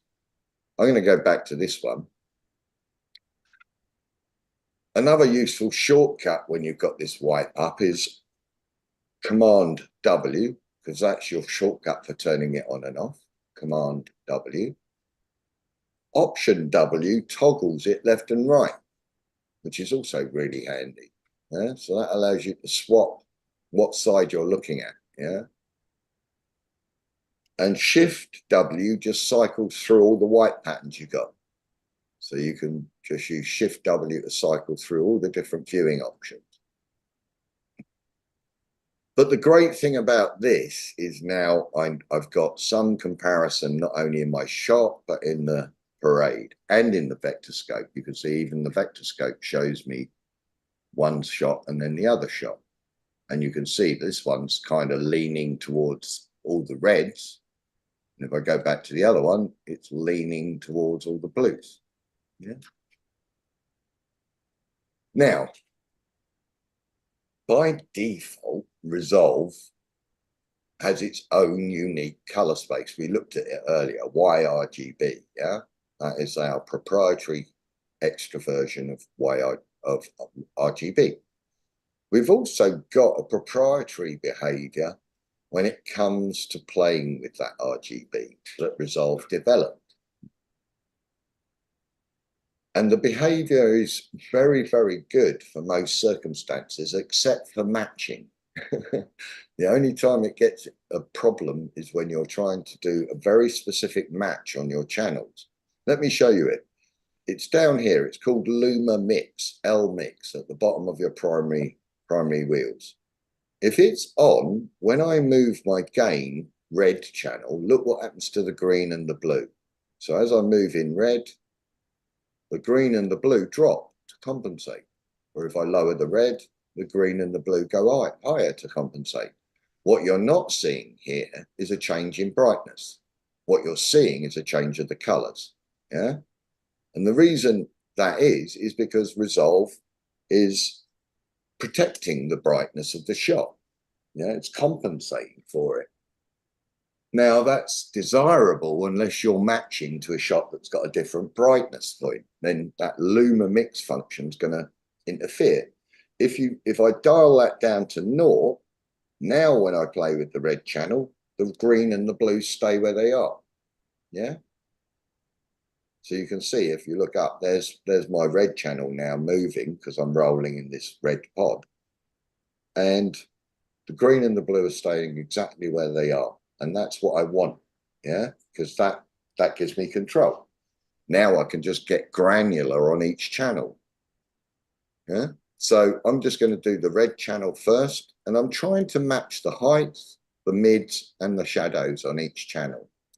So I could pop out my scopes. Let's do it with scopes this time. But I could be doing it with the wheels, but let's just do it with the scopes. So or with the curves, I'm just going to get my red channel and drag that lower, and my red height to drag it higher. And I could add a midpoint to stretch this information so it's matching a little bit better. So there's my red channel fixed. Now I'm going to go to my green channel. So I go to the green channel and I can bring that green point down, and I'll take my green blacks properly down because they're quite low. And I'm trying to match here. And when you're doing this matching, don't even bother looking at the picture yet, because it will visit 1,000 disgusting things until you've got it, that last channel in. So I've got my red and green now. I'm just going to fix this blue. So I'll go to the blue channel. And as soon as I do the blue channel, you'll see that it feels much closer. So I'll take the blue along.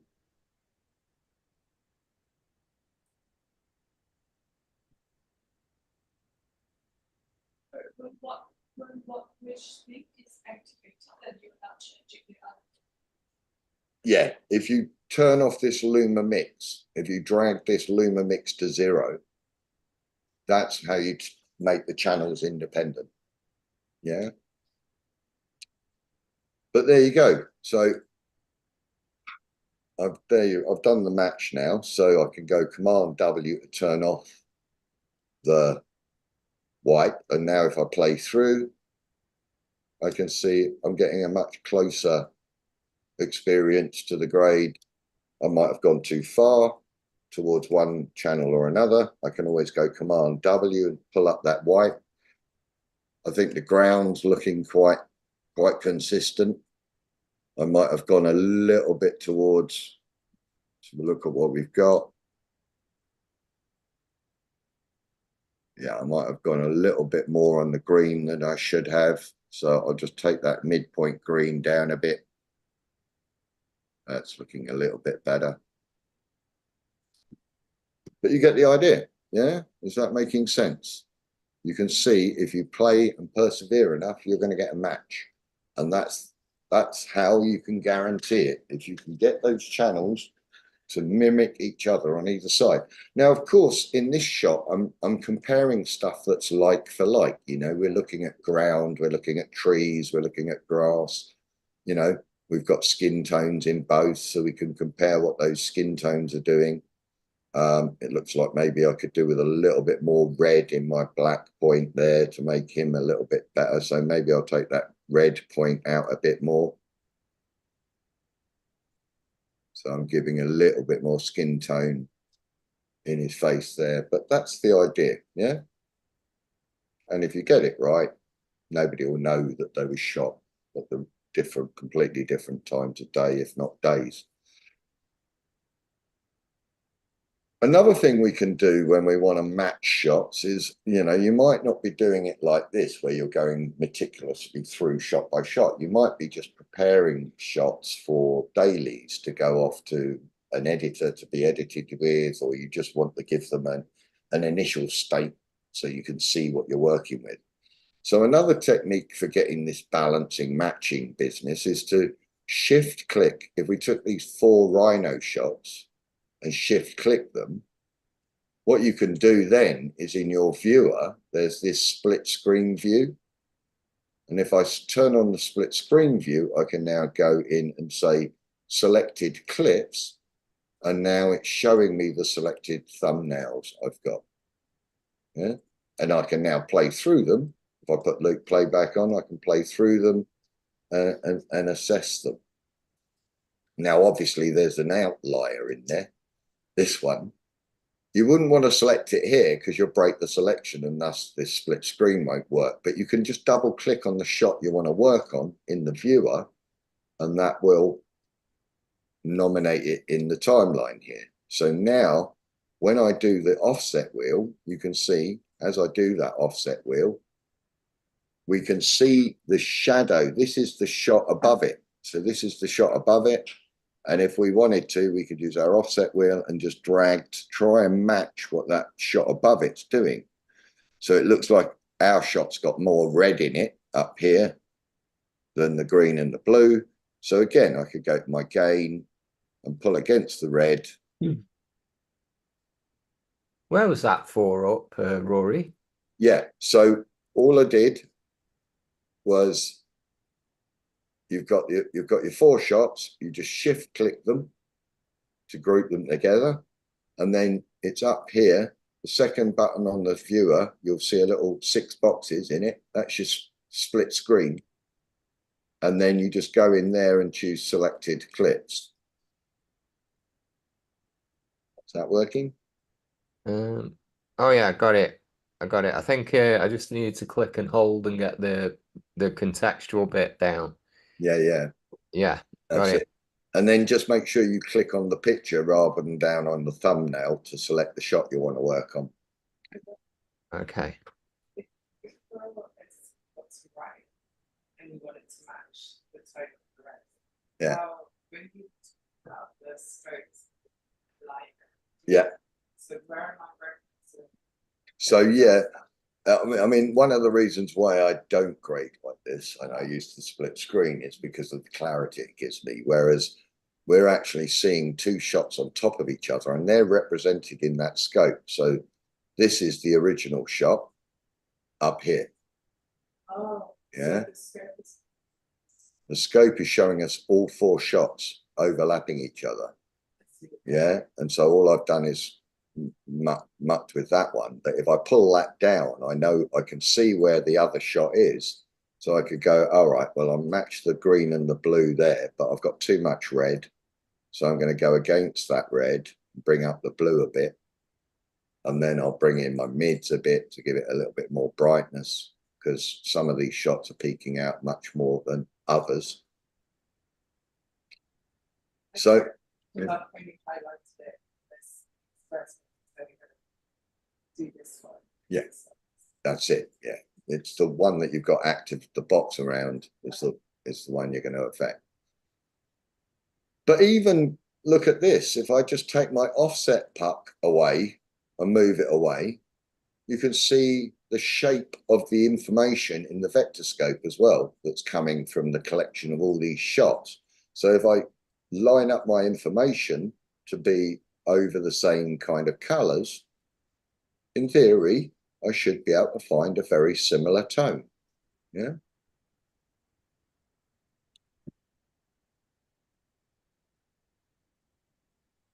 There's always 1,000 ways to achieve things, but you know, these scopes are here to help us. They're here to help us get to that point.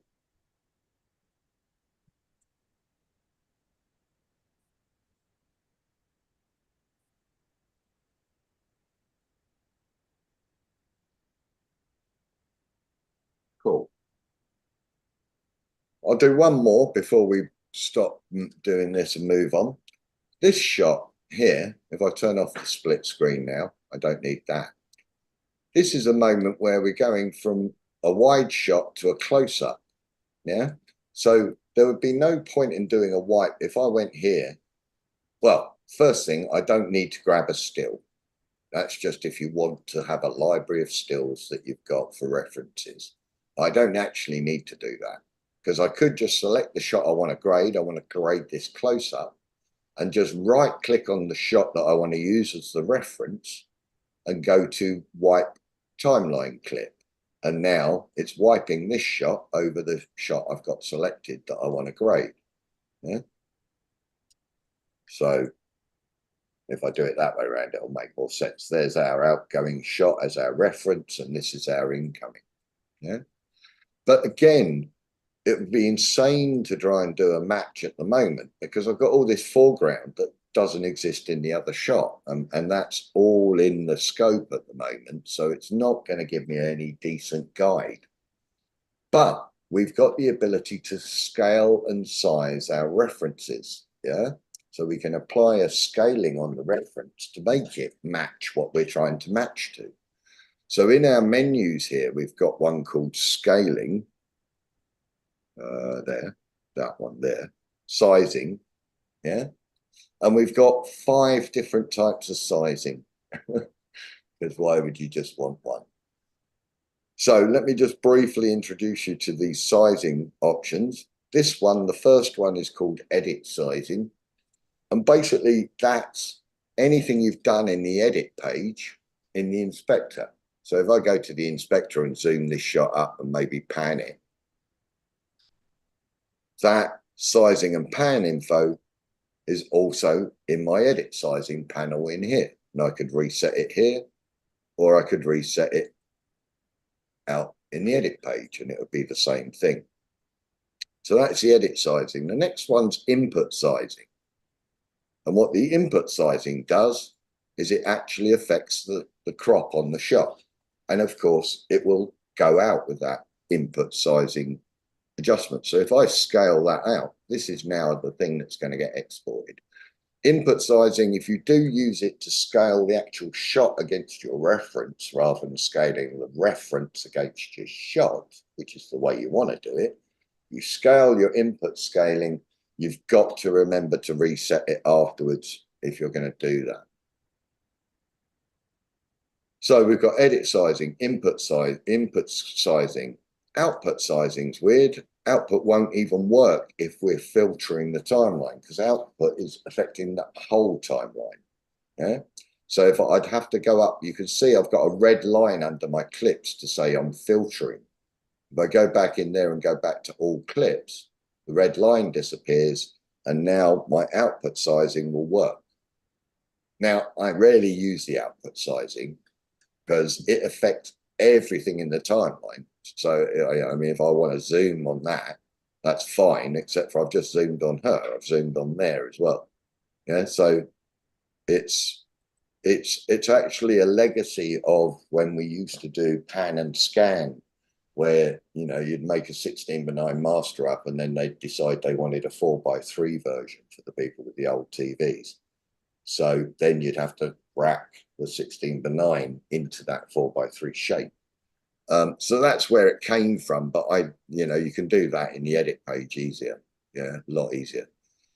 However, output style wise, this one's really handy. Timeline output blanking gives us the ability to apply a 2:3:5:1 crop on the shot of the whole timeline. So now we've got letterbox, yeah, to crop to a specific deliverable. So if I'm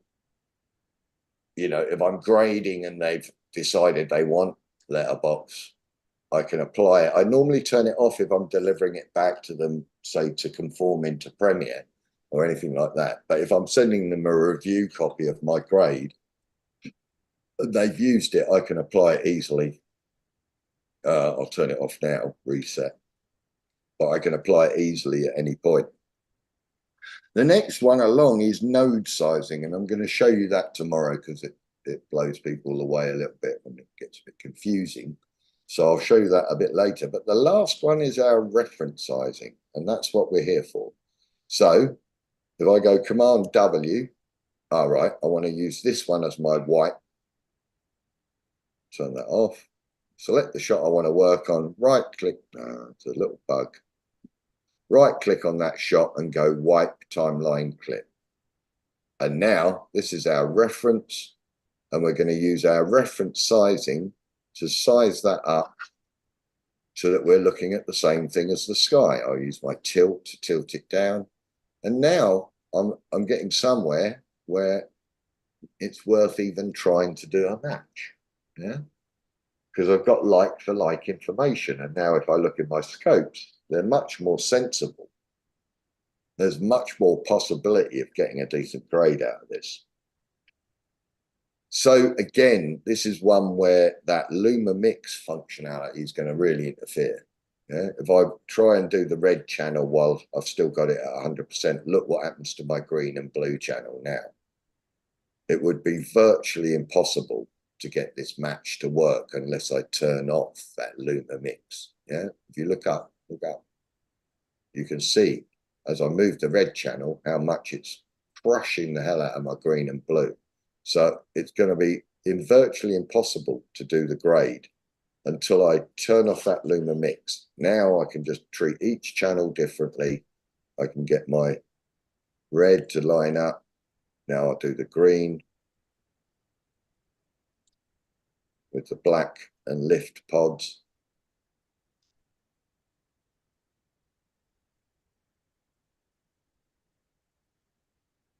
And then I'll do the blue.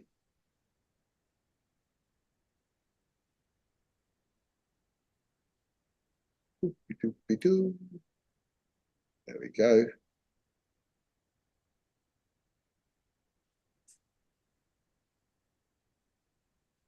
Okay. And now I think my red channel needs a little bit of my green channel. So I'll go to my curves and pop them out. And I'll go to the green only channel because we've got this disparity here. So I can fix that by just adding a control point there and a control point there to just stretch out that mid-tone info. And I'm looking here as well in my vector scope to see that that information is sitting over the same space. Yeah, it looks like I've got a nuance of too much saturation in there, but I've got a match going here and I'm not massively far off here.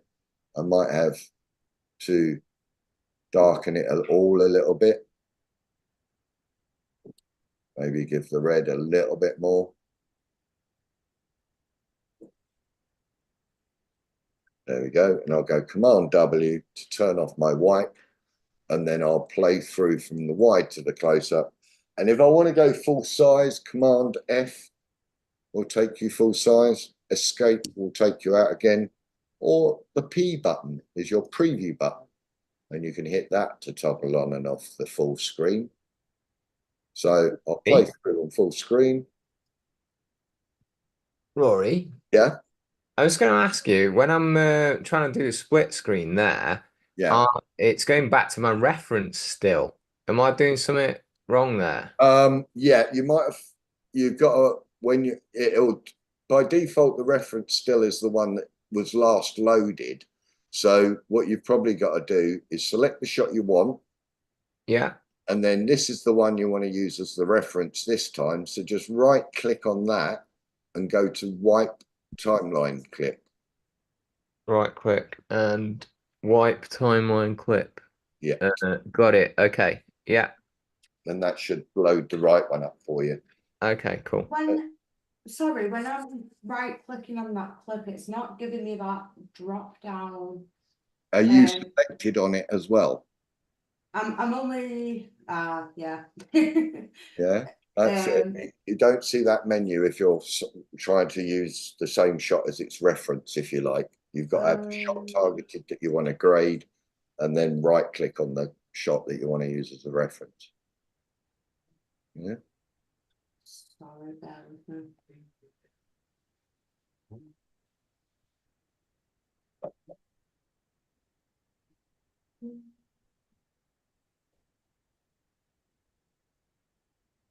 yeah, sorry, it's like just selected blue. I feel like I've done something wrong. So let me show you again. Yeah, sorry, thank you. No worries. It's all good. So if I'm wanting to grade this shot, I select it and then right click on the shot next to it that I want to use as the reference, wipe timeline clip, and that gives you the wipe. Yeah. It's so I've done that, but the clip that I'm trying to reference, it's got like a blue, it's outlined blue around the clip, and it's just coming up with new version 1. So let me just be very clear. Let me just check. Double. So stage 1, select the shot. Let me turn off that wipe. Let's just turn that off. Right. So stage 1, select the shot. Yeah. Then without selecting this shot, stay on the shot you want, but just right click on that shot and go to wipe timeline clip. And that should put the blue box on the reference and keep the red on the shot you're grading. So now everything I do, I'm doing to the shot that I'm selected on. Yeah, rather than the reference. Give that a go. Sorry, it's just not coming up with the menu. And what we can do is I can you can share your screen back to me if you want. Yeah, okay. Is that all right? Yeah. Right, so if I let me see, Lauren, let me me make you co-host. I think I've got to make you co-host so you can then share your screen. Okay, sorry about this. That's good. It's all good. That's what we're here for. Everybody's playing with colour, so we're fine. You might have to give it permissions for Zoom and stuff if you haven't done the sharing thing before.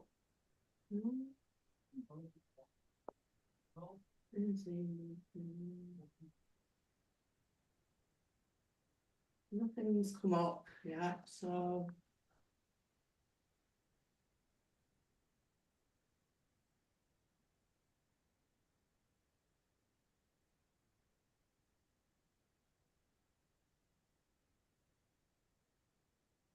You're struggling now with the Zoom thing. Yeah, sorry, I'm not sure where to look. Yeah, Oh, share screen. Okay. Just choose your desktop. Yeah, I hate Zoom, but I love it too. It's good, but it does terrorize.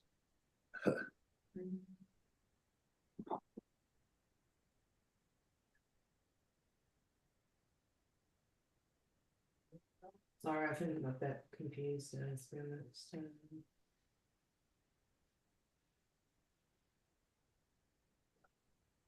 Problem with Zoom is I can't show you Zoom. I can't show you how to use Zoom because it hides itself to the you folks.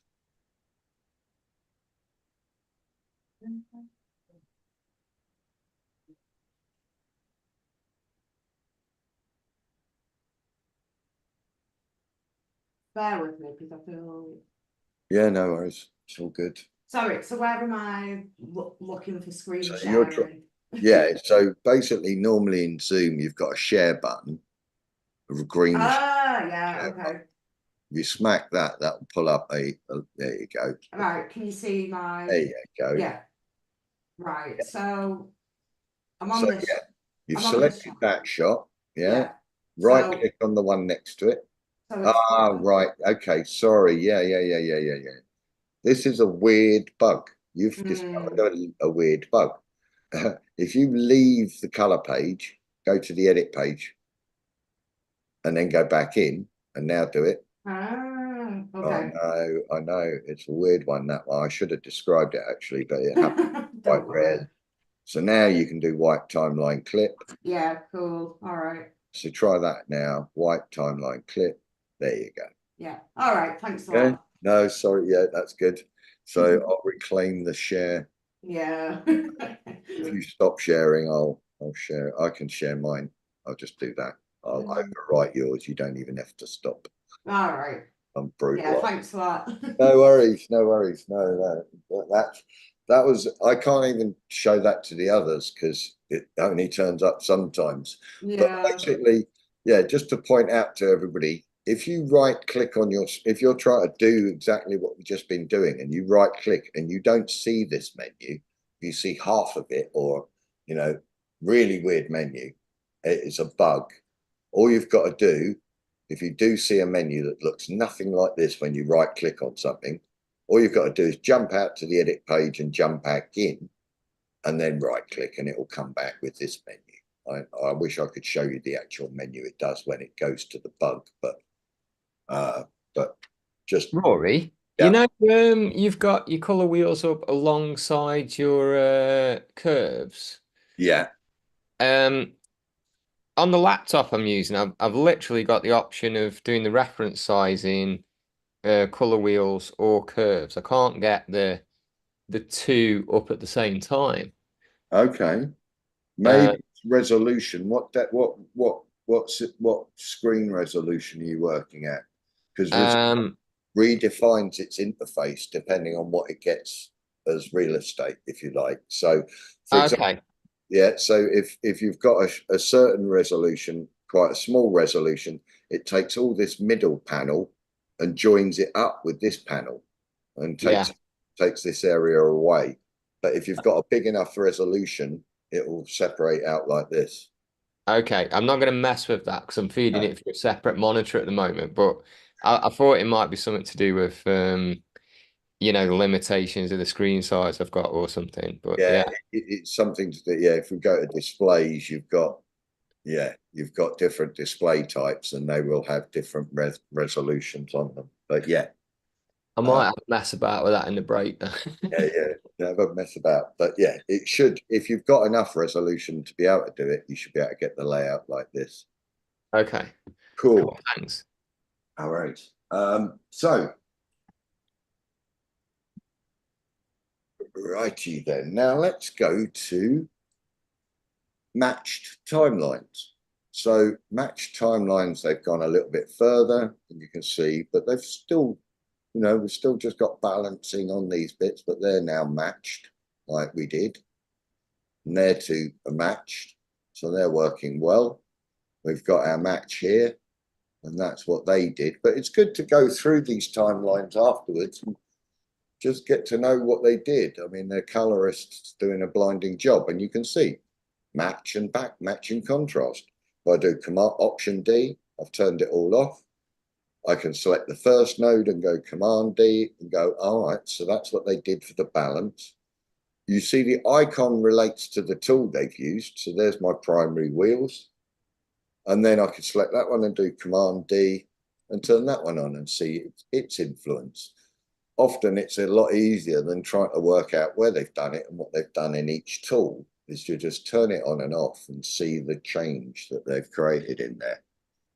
So they've gone through and done some work. And before we go for lunch, we're going to do our first secondary grade on this shot. Yeah. So it's just got a normalizing, very subtle normalizing node to just give it a little bit more contrast. And that's all they've done. So let's add a node, Option S, to add a serial. And if I want to, remember, you can go node label and label it up. If you want, you can go to DaVinci Resolve keyboard customization. And in here, I could search for label. And there's color nodes, label, selected node. And I could just double click here and go F2. If it wasn't being used by my lighting setup. So, but you get the idea. I could set up any shortcut I want. The reason why I was going to use F2 is because the Fusion page node labeling function is set to F2 already. So why not use the same one? But I'll go for F3 since that one's probably grabbed. And the F3 is probably grabbed as well. Yeah, I haven't done anything in there. So I'm going to go for something like label L. I'll go for Shift L. Now it's saying, oh yeah, that's playback issue. So Shift Control L. Eventually you'll get one where you can use it. Shift Control L. Yeah, that hasn't been used yet. So if I wanted to label something now, I can use that shortcut. Just be aware it'll prompt you to save it if you're going to break the default. So it wants me to go, this is Rory's color grading tool set. So now if I selected that and did Shift Control L, I could label away. Yeah. So got a brand new node. And the first thing we're going to do here is a very traditional role of the colorist is to make sure everybody's looking where they're supposed to be, you know. We steer the people's, it's like we're an editor inside the shop, if you like. Our job is to make sure everybody's looking where they're supposed to be as one of our roles. So in this instance, what the director wants us to do is accentuate this hot area here coming from the sun and make it more punchy and more exaggerated. So it steers our eye to the dude contemplating the world.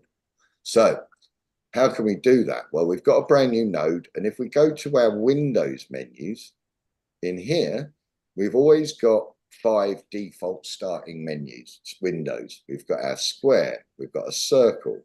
We've got a polygon. This one's my favorite one, the pen tool. That's my Bezier tool. I can draw around things very accurately with that. And the last one is my second favorite, the gradient tool, which gives me a lovely way to do nice soft vignettes against the sky and so on. I always start with 5, but I can add as many of them as I want. And they can either be combining together to give me the ultimate selection I want, or they can be eating in and out of each other to give me the ultimate selection. So they can be really quite complexly combined to give me the window I want. Now in this one, all I need is the square one. All I want to do is hit that, and I'm just going to take the edges off. I'll take this side and drag it out. So I'm going across the shot, and I can pinch this corner here. So it's just going to go across that strip of light. I can pick up the edges and soften the edges. And we're getting somewhere. Now, what have I just created? Well, if I look up here in my dot, that third option of viewing, that's my highlight controls. Yeah. So I can click on that button, and now I can see the selection I've got very clearly. And we've got 3 options to see it as. The first 2 are the ones that we'll use at the moment. I'll show you the A/B option later. But if I use that one or that one, this one's showing me the black and white of the selection, and this one is showing me the selection against grey. Yeah, both of them are really useful for different reasons. Okay. So I can turn that on and off anytime I want to isolate and just see the bit that I'm working on. So I've got that bit selected. I'm just going to go to my saturation, and I'm going to add some saturation into that area. And I might add some contrast as well to get it to pop a bit more. And I'm going to exaggerate because you're on Zoom. So there you go. I've got mine now, that strip going through the center of my shot. But you can see if I move the shot, we've got a moving shot, yeah? Now, in this instance, it's not much of a move, so you probably get away with not even bothering to track the window, yeah? But most of the time you want to track the window, and I'm going to show you how to track the window. And we're going to imagine some problems in the shot that don't exist, so I can fix them. Okay, so the first thing we should know about all of these windows is that they are all tracking windows. We can't create one that doesn't allow us to track if we need to. So they're all what we call cloud-based tracking windows. Essentially, if I want this window to track, it'll literally throw as many points into that window as it needs to capture the motion, and then it'll apply the motion to the window. So whenever you've made a window, the next menu along is your tracker menu, tracker window. And by default, it's going to track to try and lock in on the shot. And all I've got to do is press play. Now, before I do, imagine instead of this dude sort of relaxing and looking off into the wilderness, if he was dancing in the shot. Yeah. So if I'm trying to cloud track this and this dude's dancing around inside the window, I'm going to get really rubbish track data. Yeah, I need to get the track off the background asset. Now, obviously, he's not moving around, but let's imagine he was. Well, I'll show you the default. If he's fine, I can just process it, and it'll just, you see, it throws the points in, and now that window's locked to the background. Yeah. I'll reset that. Now imagine he's dancing around in the shot. Instead of processing it and thus ending up with loads of rubbish data, if I just tick interactive mode first, yeah, then what I see are all the points that it's about to use, but it doesn't process the track. Yeah. So now I'm already in the marquee tool. I can drag over the offending track points, the bits where he's dancing, and say, oh, I'll hit the bin at the bottom there and delete those. So now when I do the track, it's only using good data. And it's only going to be using data from here and here. So when I process it now, in theory, the dancing fool isn't interfering with our quality of our track. Yeah. So that's cool. But I have actually, by doing this, I think, added a problem, and I'm going to fix it. It's not in the book, but if you look on the back of him now, he's got all this burned, all the colour I put on in supposedly in the foreground is now on his back as well, which wouldn't happen in the real world. Yeah. Anytime you've zoomed in on your picture, by the way, Shift Z or Z on its own will jump you out to wide. Yeah, so if you've rolled in to zoom in on it, you can do that. Rory? Yeah. In interactive mode, I dragged the marquee, but my tracking points didn't disappear. You've got to hit the bin icon next to it after you've marqueed them. Okay. To delete. Yeah. Okay, got it. Yeah. So yeah, I mean, I had one film where there were 3 guys literally dancing around in front of posters, Vivienne Westwood posters, and then after shooting 10 series, they realised that they couldn't use those posters. So I blurred every single poster behind the dancing fools, but I had to find what points in that on the poster that they didn't dance through as my track points. Yeah, so I could only use certain parts of the picture to capture the motion, and then I could blur the picture. Yeah. Yeah, I basically tracked the window, then tracked the picture and then blurred it. And then I put them back over the top, clean. Yeah, I'll show you. We'll get into it because there's a layer node structure called a layer node. And that allows us to bring back things to the foreground, like the dancing fools, if we wanted to blur the background. So things like that. You know, the more we play with color, the more we move towards other disciplines. So there's a blend almost between compositors and what they do and what colorists do. We do it differently, but we use the same sort of tricks. Yeah, we're using keying techniques. Compositors use them to punch a hole in their shot so they can see the background. We use the same technique just to isolate a bit of the shot so we can play with the color. Yeah, same tech, but just different reasons. So so cool. We've made a selection and we've tracked it and we've put our excitement on it. Now we want to invert what we've got here. The beauty of Resolve is that if I've created a signal in any node, I can exploit that signal anywhere, yeah, downstream. You can only have one input into a node, but if I wanted to, I could have as many outputs as I want. So if I've got a great signal here, I can feed it into 20 different nodes and all of them are getting the best signal. Yeah, does it make sense? So there's a lot of value in feeding out the best signal to many nodes. And then we can combine those signal adjustments back together again. Yeah.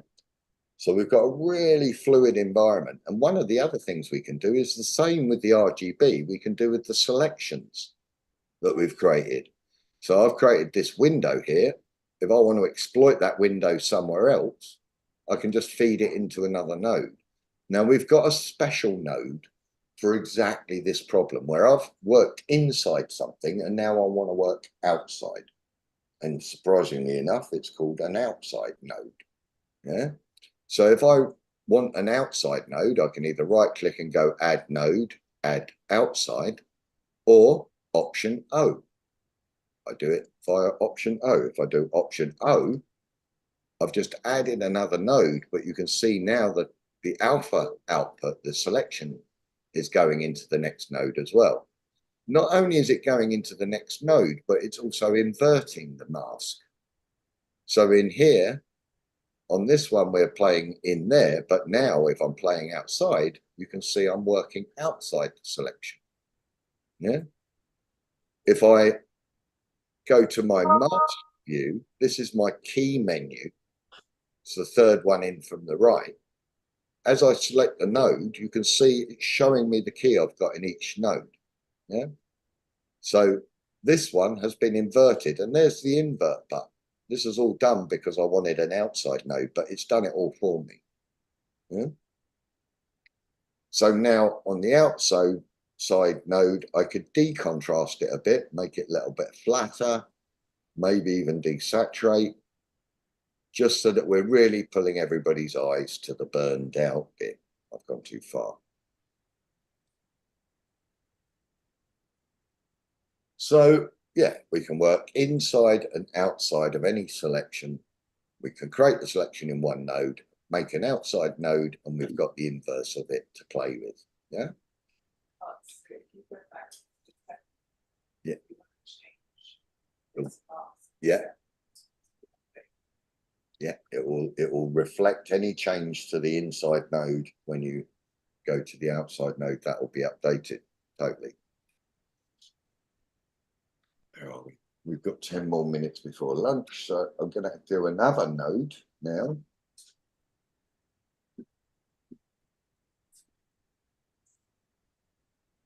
I activated this window, the square window, and then just pinched it and stuff. So if we now create another node, node 4, effectively, after our outside node, in this one, we're going to apply open effects. Now, out of anyone on Zoomage, are any of you working on the free version? Or are you on the paid? I'm on the free version. Free. Cool. Yeah. Okie doke. You're not going to get to play with this then. You can it will give you the watermarked version of it. When you're on a free version, you can export your project from the free version and import it into a paid for one, and then all the watermarks will just turn off. Okay. But when you're playing with OFX plugins, all these enhanced features or anything AI based, you don't get those in the free version. And the other thing you won't get in the free version is noise reduction, which again is a very, very valuable thing on low production with no lights kind of thing. That can be really handy. But the core tool set, obviously, you can see is fundamentally there. But just to warn you. So if I go to my OFX library here and I look, I want to find one called tilt shift blur. So I'll just type tilt, and there you go. It immediately finds it. And the rule with these OFX plugins is it's one per node. So if I've got a node, an empty node here, I can drag it and just drop it onto that node.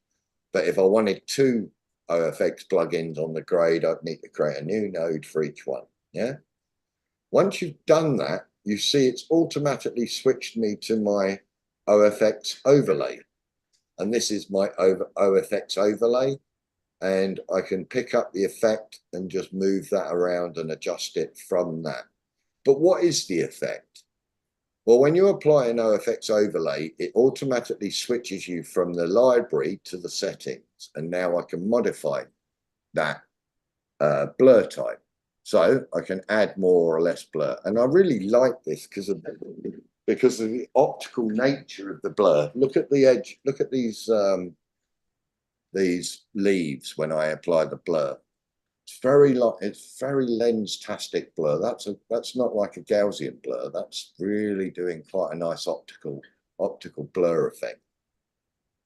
So that's the kind of blur thing. But if we wanted to see how it's applying the blur, that's essentially what's going on.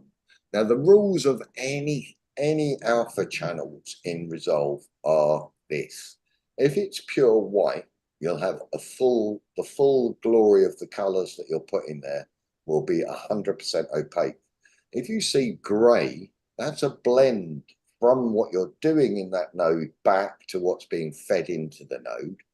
And if it's black, then you're having no influence on that area because it's pure black. That's how alpha channels work. So if we see gray in an alpha channel, it's blend. If it's white in the alpha channel, then it's opaque and we're not seeing the background.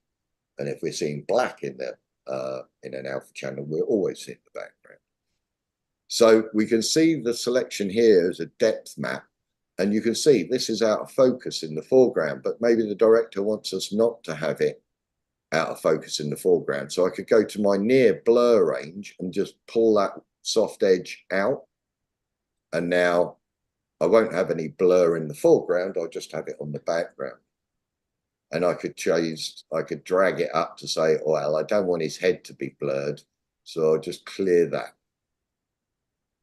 Or maybe I'll just bring him back over the top of all of this at the end, because I don't like the fact that I've got all this heat on his back, only on this part, but not on this part. As far as I'm concerned, that's giving the game away. Yeah. So we don't want that to happen. So I'll show you how to fix that after we've done all the other parts of the grade. So we've added the tilt shift blur, and we've got away with that. So just be aware, if you've got nodes like this, you can right click and go clean up node graph, and that will neaten up the graph for you. Now I'm going to add another node, option S. And in this one, we're going to create a vignette around the shot. Yeah? It's a classic filmic technique to focus the eye. So to make a vignette, it's really simple in Resolve. You just go to your Windows menu, activate a circle. If you don't see the circle overlay, just be aware it might have stuck on your OFX overlay here. See, we've got a range of tools here. If you don't see the window outline, just select it here, and that will show you it. So now I can just drag on the edges, drag on that to soften it, and drag on the outside to edge it to get it on the edges. Make something like that. Now, if I look at the highlight for that, and maybe the black and white shape for that, that's what the vignette's doing. But remember what I said, we affect where the white is. We always affect where the white is in the selection.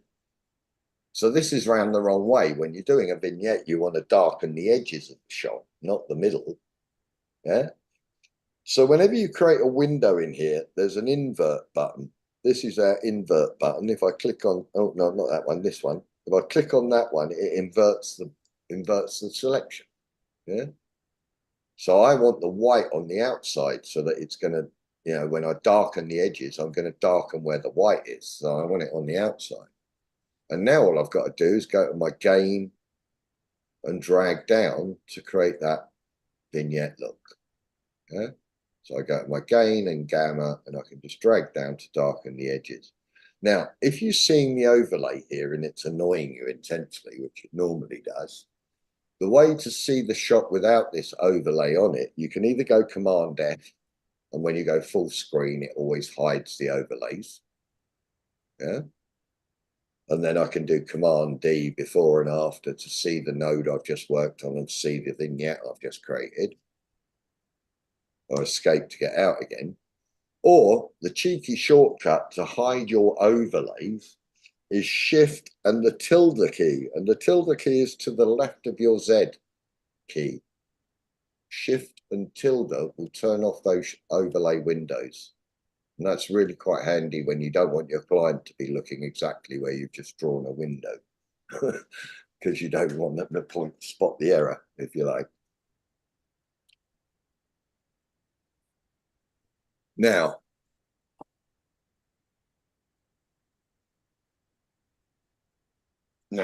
so far so good. We've done what it says in the book we need to do for this exercise. But as I say, for me, I haven't finished this shot yet. And the reason I haven't is because of this error that's going on his back. Now, I'm going to show you after lunch 2 different other structures of nodes that we can use. One's called parallel nodes and one's called layer nodes. And we're going to go into detail about them so you understand them. But one of the, if I'm looking at for an archetypal use of a layer node, I would describe it as a layer node's brilliant for when you want to bring something back to the foreground again. Yeah, you might have covered it with layers of color and all sorts, but you go, no, I need to get it back from that node where I haven't made all those errors happen. Yeah. So that's one of the brilliant things about a layer node. So I'm actually, after lunch, I'll use a layer node to bring this dude back over the top and fix all of these color problems on his back. Yeah. But I'm just teasing that for after lunch because I don't want to break your brains just before we move away. Yeah. You may change the ratio perspective, I've got two black on the top and Oh, bottom. yeah. Yeah, how do you get rid of it? Yeah, if you've turned on your blanking, output blanking, you can go back in there and go reset. No worries. Any other questions from out in the stratosphere? All making sense? Yeah. Yeah. Oh, good. So you had to create that shape, Yeah, and we brought. We have a shape with added sunshine, and then you create another layer, the outside layer. Yeah. Which you dealt with a little bit. And then you added a new node, which is not outside layer, but just. yeah, a tilt shift. That was the tilt shift OFX plugin. That's cool. Yeah. Yeah.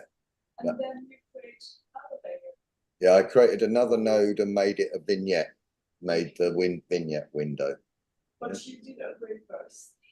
Oh yeah, all it was when you create, by default, when you create a window, yeah, I'll show you that. Hold on, let me share my screen. I don't think I've done that. Let me share my screen. Just want to explain these windows a little bit. So for example, if I create I'll create a node. If I create a window, then if we look at the shape of that window, there you go. Or if I was looking at it against grey, that's what it looked like. So if I made, let's just make that strange. So for some reason, I really wanted that to be the look. Now, if I create another window, they're accumulative, they're combining, yeah? And every time I turn on a window or create a window, they're always going to combine. So when I look at the key I'm getting, it's white, white on white, yeah?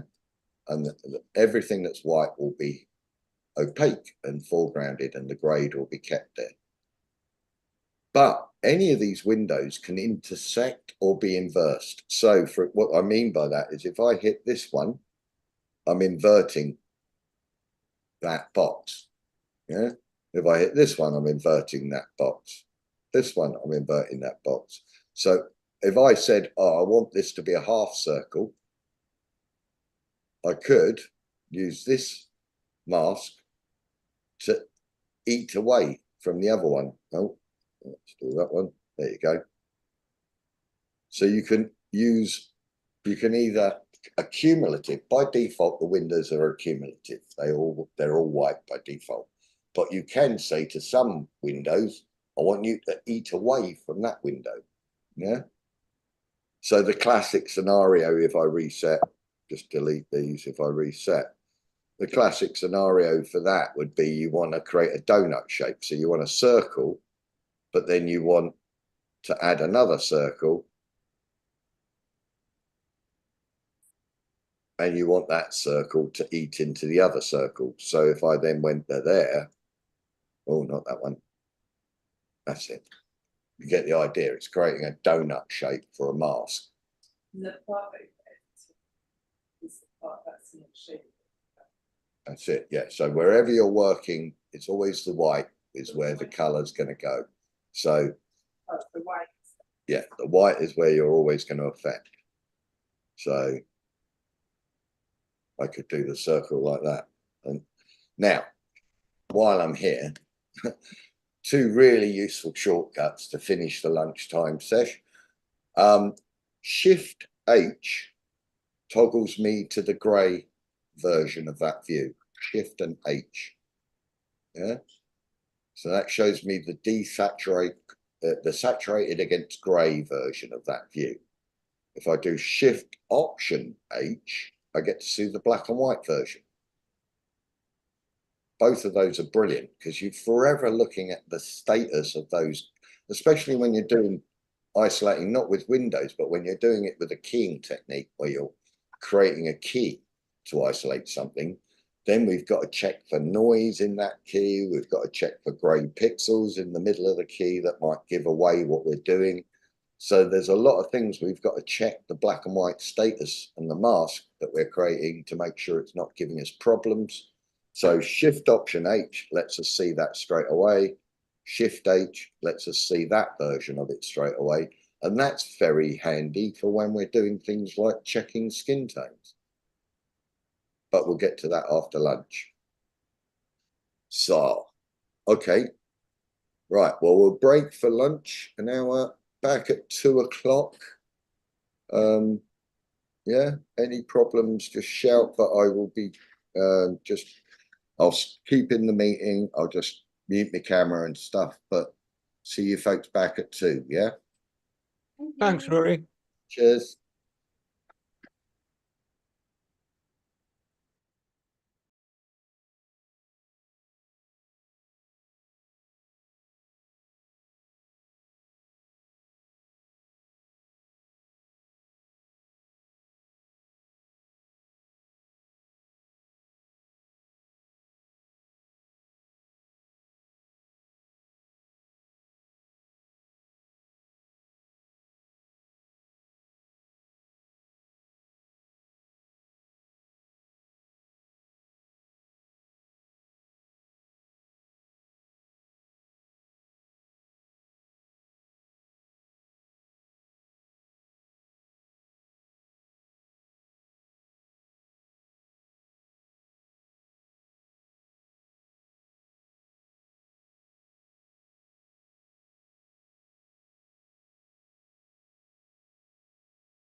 Oh, the others aren't back yet. Oh, they are. One of them's back.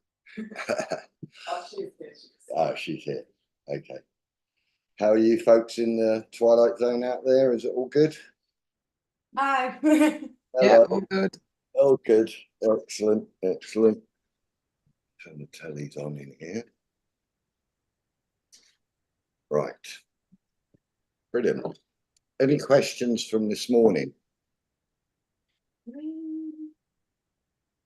It'll make more sense. I guess one of the things I find when I'm learning stuff is that I watch it the first day and it's like it all goes, "Ugh." And then the second day, for some reason, overnight, my brain's kind of made a little bit more sense of it. And it all makes more sense. Basically, when you're learning anything, it's all abstract until it isn't. So at the point at which it's abstract, you don't even know what question to ask. But as soon as you get dirty with it and start thrashing it, you own a question. And that question, once you hear the answer, will be remembered because it's learned through pain. It's the way I work. I'm much more likely to remember it if I've suffered during the course. Excellent. Hey. Yeah, that'd be good. Keep the aircon working. Awesome. All right. Next exciting installment. So, just get my machine back to life. Right, yeah, so that was what I was doing. I remembers. So I'm going to share my screen again. So I'll reset that because that was just illustrative. We were working on this shot, weren't we? And when we left it, I was saying, if I go Command F to go full size, I was saying that we've kind of got where we want to be, except for this dude is giving away what we've done in front of them. Yeah, we want it to be an effect on in front of them. We certainly don't want him to be half two-tone where he's got burned here, but no burning going on here. So how can we fix that? Well, this is where it would be reasonably big problem. That would be a problem. Why would it be? If I was using keying as a technique, we're going to have a look at keying techniques for isolating things. But in this instance, it would be a challenge because he's the same color as the background. Yeah. And we rely on the color separation or low or brightness separation to be able to isolate things. Yeah. So if I added a node and I pull a key on him, I'll go to my keying menu. My keying menu is the fourth one from the left in the middle panel here. And we've got 4 different types of keyer, but I'm going to show you how bad it would be at this scenario. So to initiate this HSL keyer, which is our first one here, if I drag on his back and then look at the sample I've just created, you see I've got all the ground and all the birds and trees and all sorts of things are being collected into that selection. So if I was trying to just color correct him, I wouldn't be able to. Yeah, you can see I'm going to get loads of extra stuff, rubbish or garbage as we call it, in that selection. So I'll reset the keyer. It's not going to get me there. However, in the wonderful world of Resolve, we now have AI-based stuff, not for the free version, of course. But one of the brilliant things that they added in the AI tools for the paid for version is the magic mask. And the magic mask is our get out of jail free card for problem isolation. Yeah, because it basically, it's got 2 sides to it. It's got an object mask and a person mask. The magic mask is here. You can see it's called the magic mask. And the default one is the object mask. I'll show you that in a bit, but I'm going to go to the person mask, which is the second option. And in there, we've got person and features. Now, this guy's a person, so we're going to just go with the person one. And the way that the AI magic mask works is it doesn't need you to draw all over him. All you've got to do is draw on the person and it goes, I recognize that shape. It's a person. Yeah. So all I've got to do is do a little line on his head, something like that. Yeah. Now, if I want, I can hit this button over here to hit stencil, which will show me it as a stencil. There's a red stencil over it now. Or if I've got my mask on, I can see it as a black and white shape or as a selection against the thing. But you can see it, it's just basically isolated it for me. Yeah. Now, it's only done the one frame I drew the line on at the moment. So I've got to hit the this process button in my magic mask to get it to build the mask. So I'll hit that, and now it's going to go through every frame, tracking that stroke that I did onto the body. If the stroke left the body, then it'll break the mask. So that's the only issue we've got, but I'll show you how to use it. But you can see now we've got that isolation. Now the problem I've got is I've done that magic mask on the wrong layer, if you like. Yeah, I'm going to go and just reset that. Actually, I'm just going to delete that node. Rory? Yeah. I haven't got that icon in my bar at the bottom there. Are you on the free version? Yeah. Yeah, that's why. It's a paid, Okay. sorry, mate, it's a paid for only. Magic Mask is one of those AI based tools. So yeah, anything AI in front of it, you don't get. Okay. Sorry, mate. But you will want it after you see this. Of course, which is, you know, Black Magic's way of making money. But so what I'm going to do, I'm going to use what we call a layer node. And remember what I said, layer nodes are really good for bringing something back to the foreground. And we're in a classic scenario here where I want to bring back the clean dude from here. So if I turn off these nodes and just turn this one on, you can see this one hasn't got the problem on his back. So that's a good place for me to pick up this guy's element, yeah? If I go to that one, oh, well, that's where I put the red on. So I don't want to take it up from there. I want to go back to this one and get him back from there, yeah?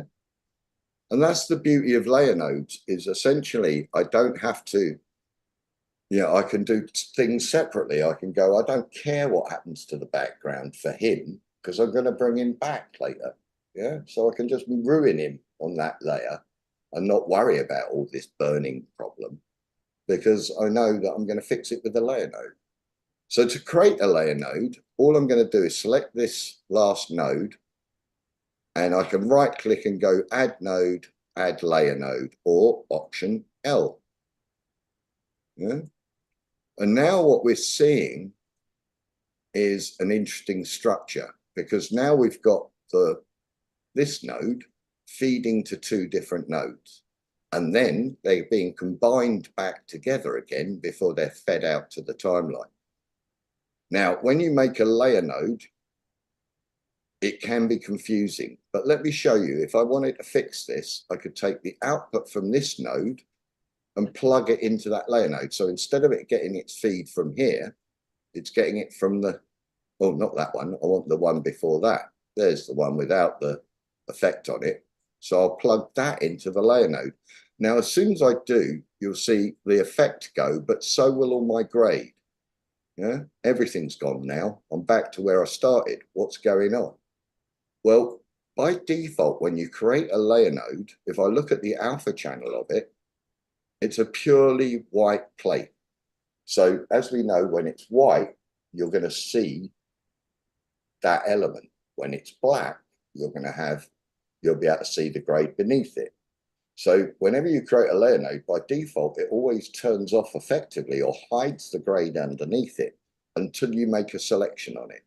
So if I use the magic mask now to pull him back, so I'll just go to my magic mask person and draw on him. As soon as I do that, we get the grade back, but you can see he's still clean. So now when I process the track, he's going to be sitting over the top of the graph. You know, the red's now definitely, the heat that we've created is definitely now in front of him and not on his back. Yeah. If I go Command F, yeah, you can, is everybody seeing that and understanding what I've done? I'm going to show you an layer nodes in many different scenarios. So don't panic if you don't get it this first time round. It's quite early in the day to bring this to the party, but it just works so well for this shot to fix the problem we're creating. that it seems rude not to introduce it now. So that's a layer node structure, quite a complicated one, because basically I've ruined the shot several times over on this pass, but all I've done is recover the bit I want from this node and put it in at the end. And that's the beauty of nodes. If you imagine trying to do this grade with a layer system and you were going, the great thing I need is on layer 1, but I'm now on layer 10. How do I get that back? It would feel problematic. Your brain might melt. But here with nodes, we can take the first decision we made and plug it in as the last thing we do. Yeah, that makes sense? So that's the flexibility and the beauty of a node-based environment, is that you've really got to, you can pick up from anywhere in the decision tree and reinvent the whole path. So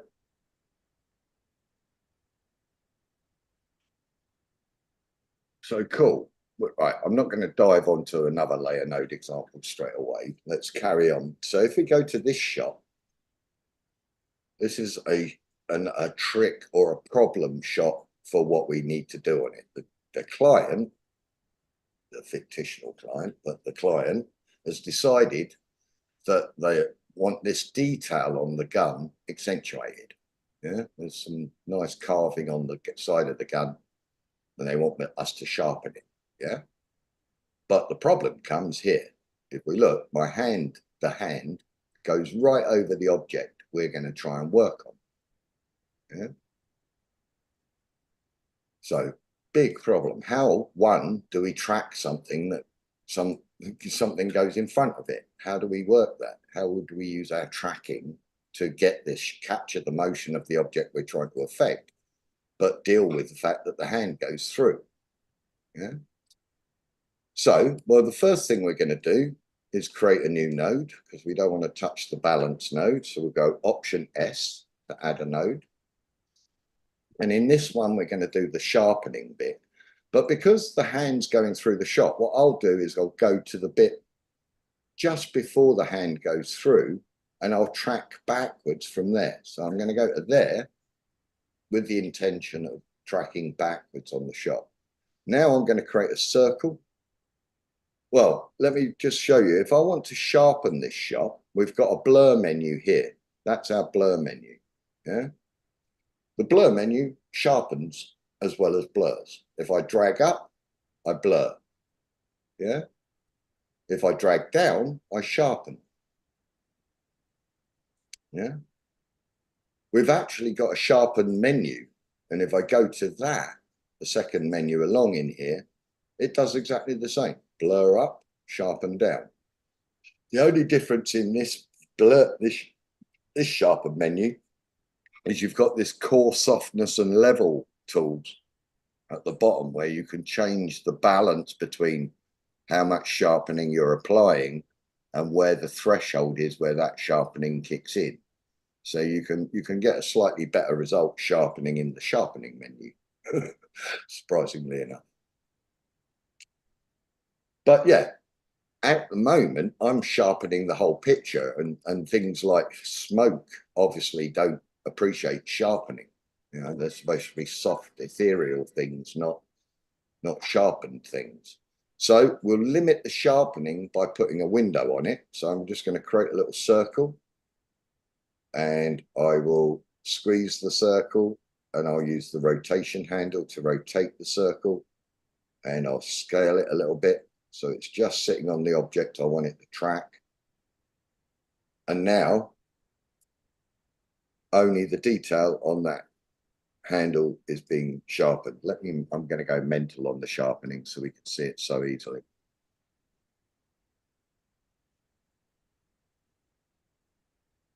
Yeah, just going to go crazy on it. Cool. That's bad. So now I wouldn't do this in reality, because I'm creating edges on it. I would do it probably with a different shaped mask, but for the purposes of training, this is fine. So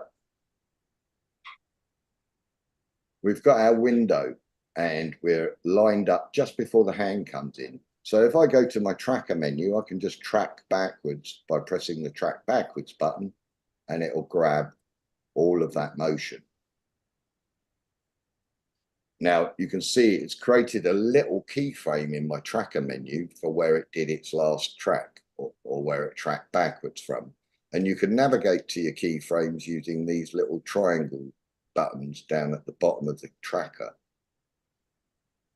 Now I want to fix the bit where the hand comes through. Now, how do I do that?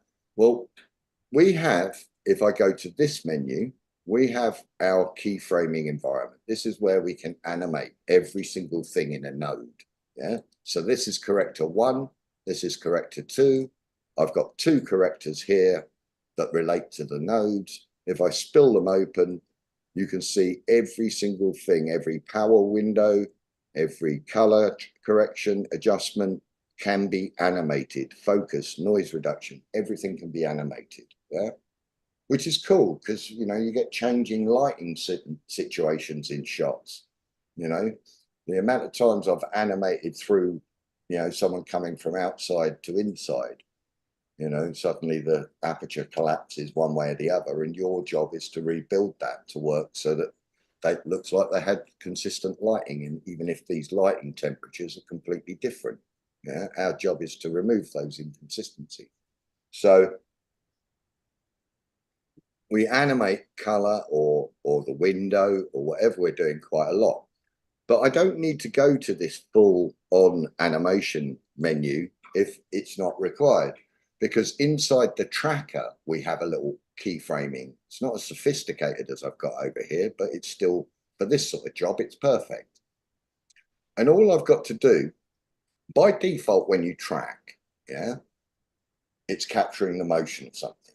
If I then move it somewhere else, it's going to keep that motion, but just offset the move. Yeah. So I actually track this, but I've moved it over there, and it's not getting closer to the object. It's just offset. Yeah. It's just moved to a different location. I'll undo. So when you move a window without changing it to frame, when it's on clip mode, it will just offset the window. But if I switch to frame in the tracker, keyframe for short, if I switch to frame, it's now ready to animate. So if I go to the other side of the hand and now pick up that window and move it, it's now added another keyframe. Yeah. And now if I drag over it, that window's carrying on going over that hand going through it. Yeah, you can see it. It's keeping on moving with it just by adding a keyframe on the other side. And now I'm there, I can track forward and use tracking for the rest of it. Yeah. So now if I go Command F, we've got our sharpened element, the hand goes through, and we've got the sharpened element the other side. Yeah. Now we're actually, because that window is going over the hand, we are actually sharpening the hand. You just wouldn't notice it. Yeah. Because obviously black on black with sharpening, that you're not going to notice. But if the client went, oh, you know what, I'd like to put a blue glow on that.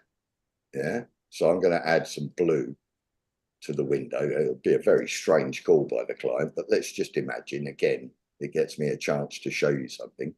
So now we've got a problem because that blue is now traveling over the hand. Yeah. We wouldn't want that at all. So how could we stop that? We've just done our balance, and we've just done our effect, and we've sharpened and made it blue. So that's all good. Now we've just got to stop the hand being underneath that blue thing. How can we bring the hand back to the foreground again? A layer node. Yeah. Makes sense. So if I do Option L on this node with the blue thing in it, again, immediately, as I said, the first thing that happens with a layer node is it hides the grade. So I'll do Option L and the blue thing will disappear. But now all I've got to do is isolate the hand only on its own for the foreground. And yeah, I'm not going to bother doing magic mask or anything. It's only comes through for a couple of frames. So I'm not really, I'm not going to go mad on it. I'm just going to do a dodgy window. So I'm going to just select my Bezier tool. And with the Bezier tool, you can click and then click and drag in the direction you want the handles to come. Yeah. So you can click and hold down and drag in the direction you want your Bezier tool to start lining up that Bezier handles. And I can just drag and make a little hand mask. Yeah. So now when I look at the key, it looks like that hand. Now, whenever you're creating a Bezier tool, there are some really useful things, like when you're doing this tool, you've got an overall softness, which will just soften the edge of everything universally. So if you look up, you can see I've just softened the edges by dragging here in the softness on the window. Or I can do an inside and an outside softness. And this is great because sometimes you need hard edges and sometimes you need soft edges on a mat. So I could pick up these sides and go, oh, I actually want this side of the mat to be sharp and the other side to be soft. It doesn't fit this scenario, but you get, hopefully you get the idea that you've got a very flexible mask environment here.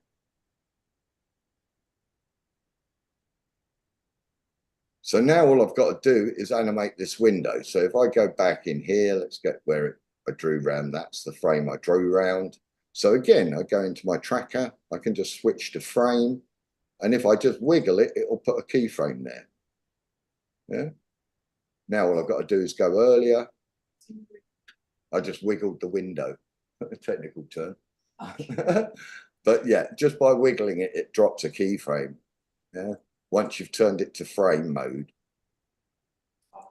yeah, once you switch to frame mode, then it will give you a keyframe. And then all I've got to do is go earlier and pick up that mask and adjust it to an earlier point in time. Now, one of the weird bits of this tracker is that it always takes the first value that you put a keyframe on and then duplicates it to a keyframe at the very beginning, which is very rarely what you want.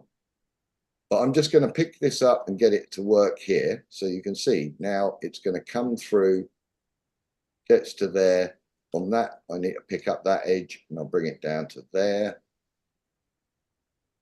So now the mask is coming through and I've just got to get it out. I'm doing it very badly. I would normally animate this window a little bit or something, but you get the...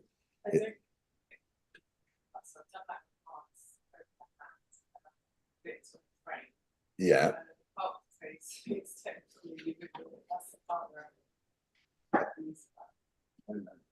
So switch to frame. Now you click on the picture and just so you just put the keyframe in that mask at that time. So the way keyframing works is you put the first keyframe in manually, like we just did there. Yeah. And then anywhere you go later or earlier from that frame and change that value, it will automatically add the next keyframe. Yeah, so it gets into keyframe mode and it just goes, oh yeah. So if you went to an earlier point in time, right?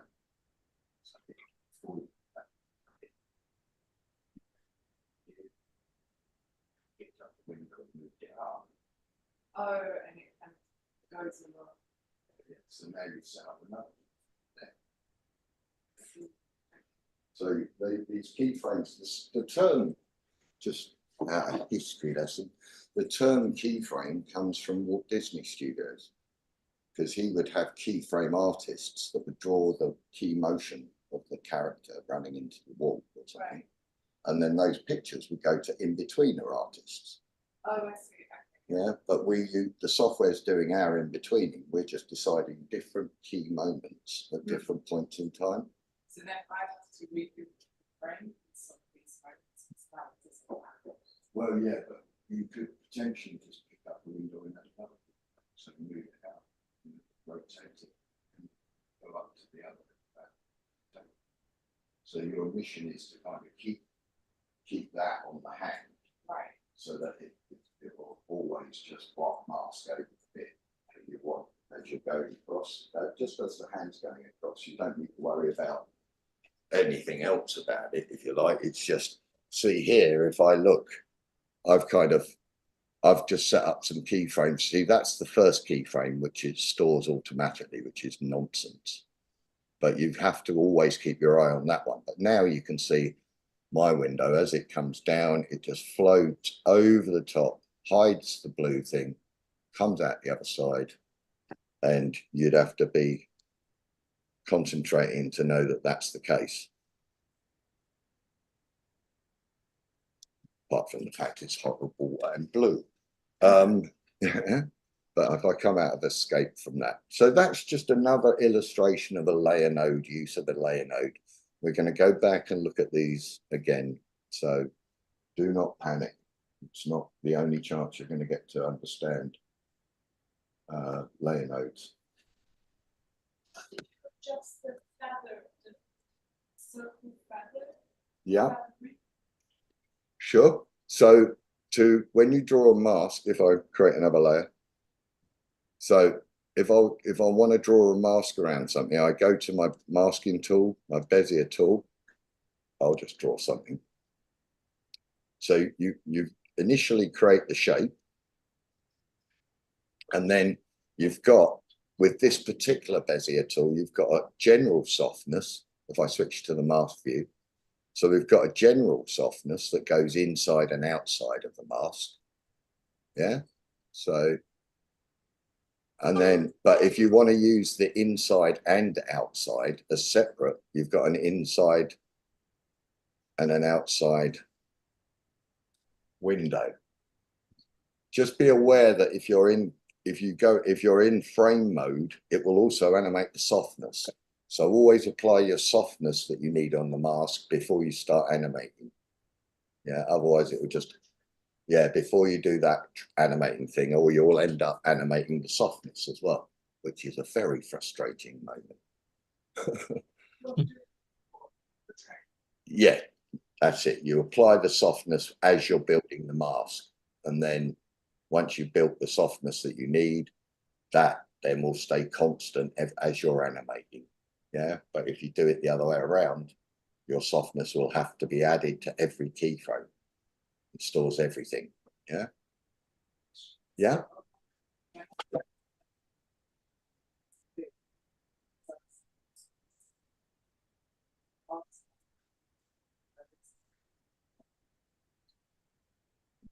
It might be that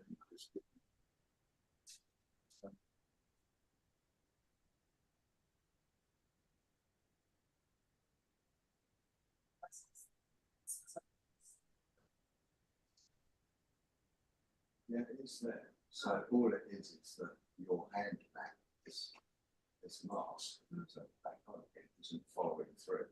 So it's doing that job, but you've got to be doing it the other side as well. Oh, it's just You're using the other edge like that.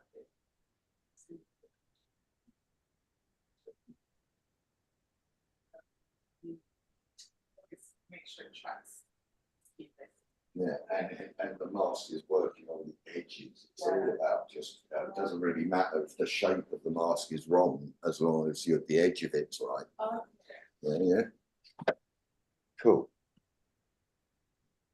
Awesome. So just another example of where you might use a layer node. Alrighty then, and how to fix a problem track or track stuff that's got objects moving in front of it. Yeah, that's the problem. That's the thing that this keyframing functionality gives us the ability to just avoid the fact that, you know, we're trying to track someone. Someone's just decided to walk through the subject that we're trying to track.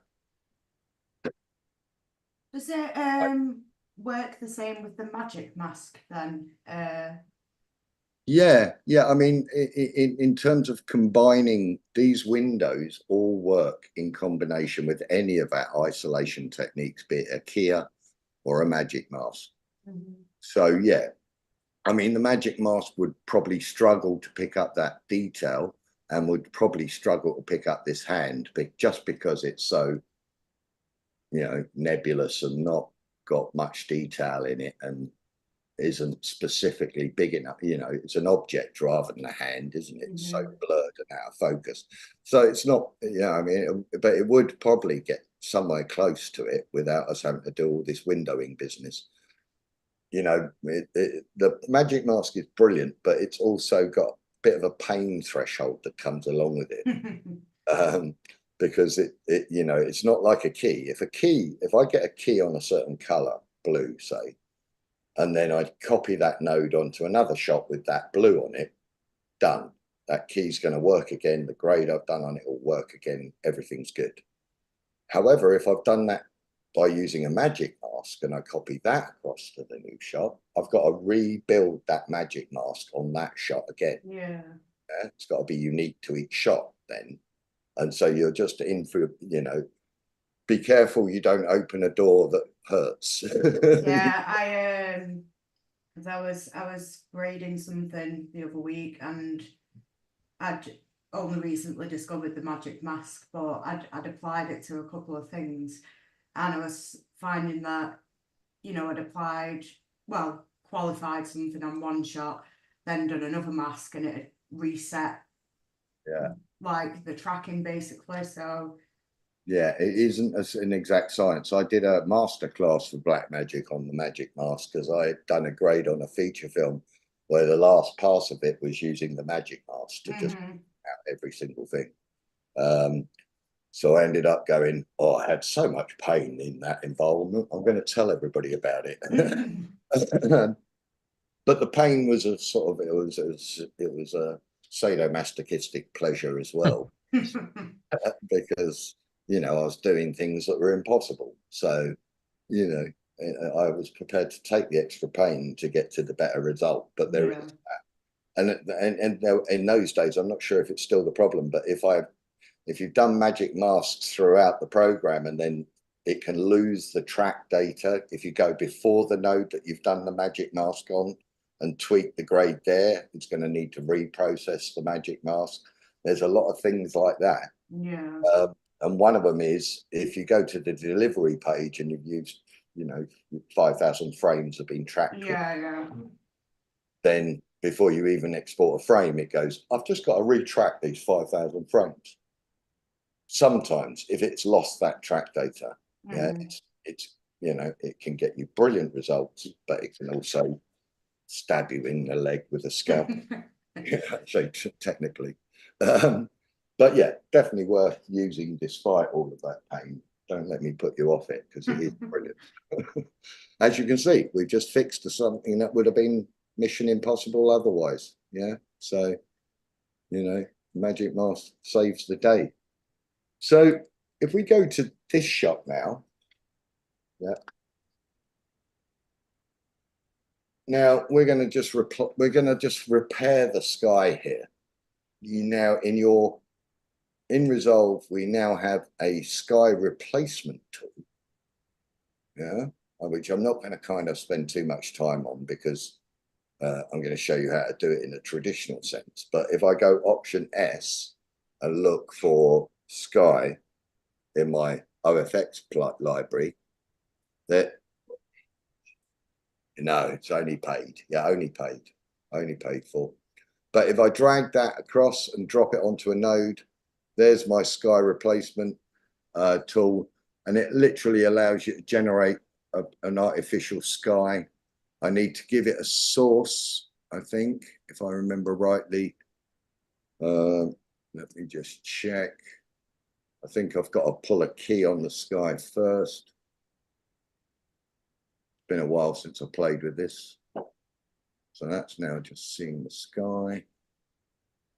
Do-do-do-do-do-do.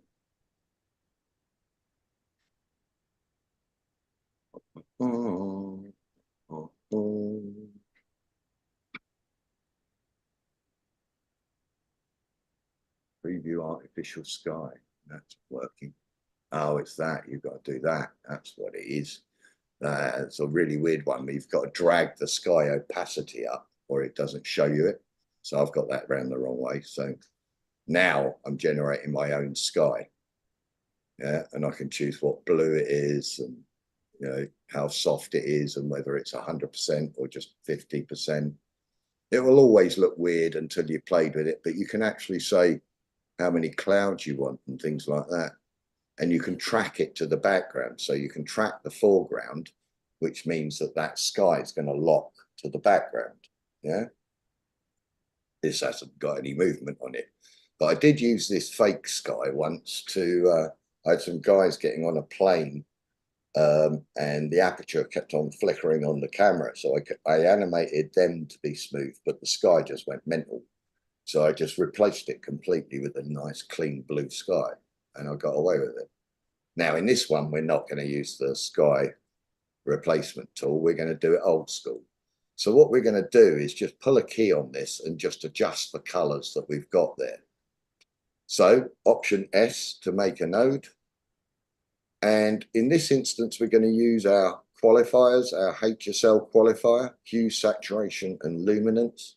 That means the 3 parameters we've got to play with. And to initiate a key, all you do is just select it and then drag on the sky. So just drag a range on the sky. To see the key we've just created, we can hit our highlight mask. Yeah. So you can always do it again if you think you've got a bad result. Just drag through and get that. Now, these are the horror shows we've got to be very careful of when we're keying as a technique. Because if I play this, you can see that's turning on and off pixels. That's just going to generate noise in our grade. Yeah, we never want these grey, flickery pixels in our grade. And we certainly probably don't want our horses either in the sky grade. Because if I now go here and go, right, now let's use my gain to pull in some blue in the sky. So there's the blue turning up in the sky. Yeah. Problem I've got some blue horses now as well. Yeah. This is a problem. They don't come in blue, apparently. So this is often a problem you get with chroma keying or any qualifier because that color doesn't always just exist in the thing you want to isolate. So we've got this process called cleaning the key or refining the key and then garbage masking the key. Yeah.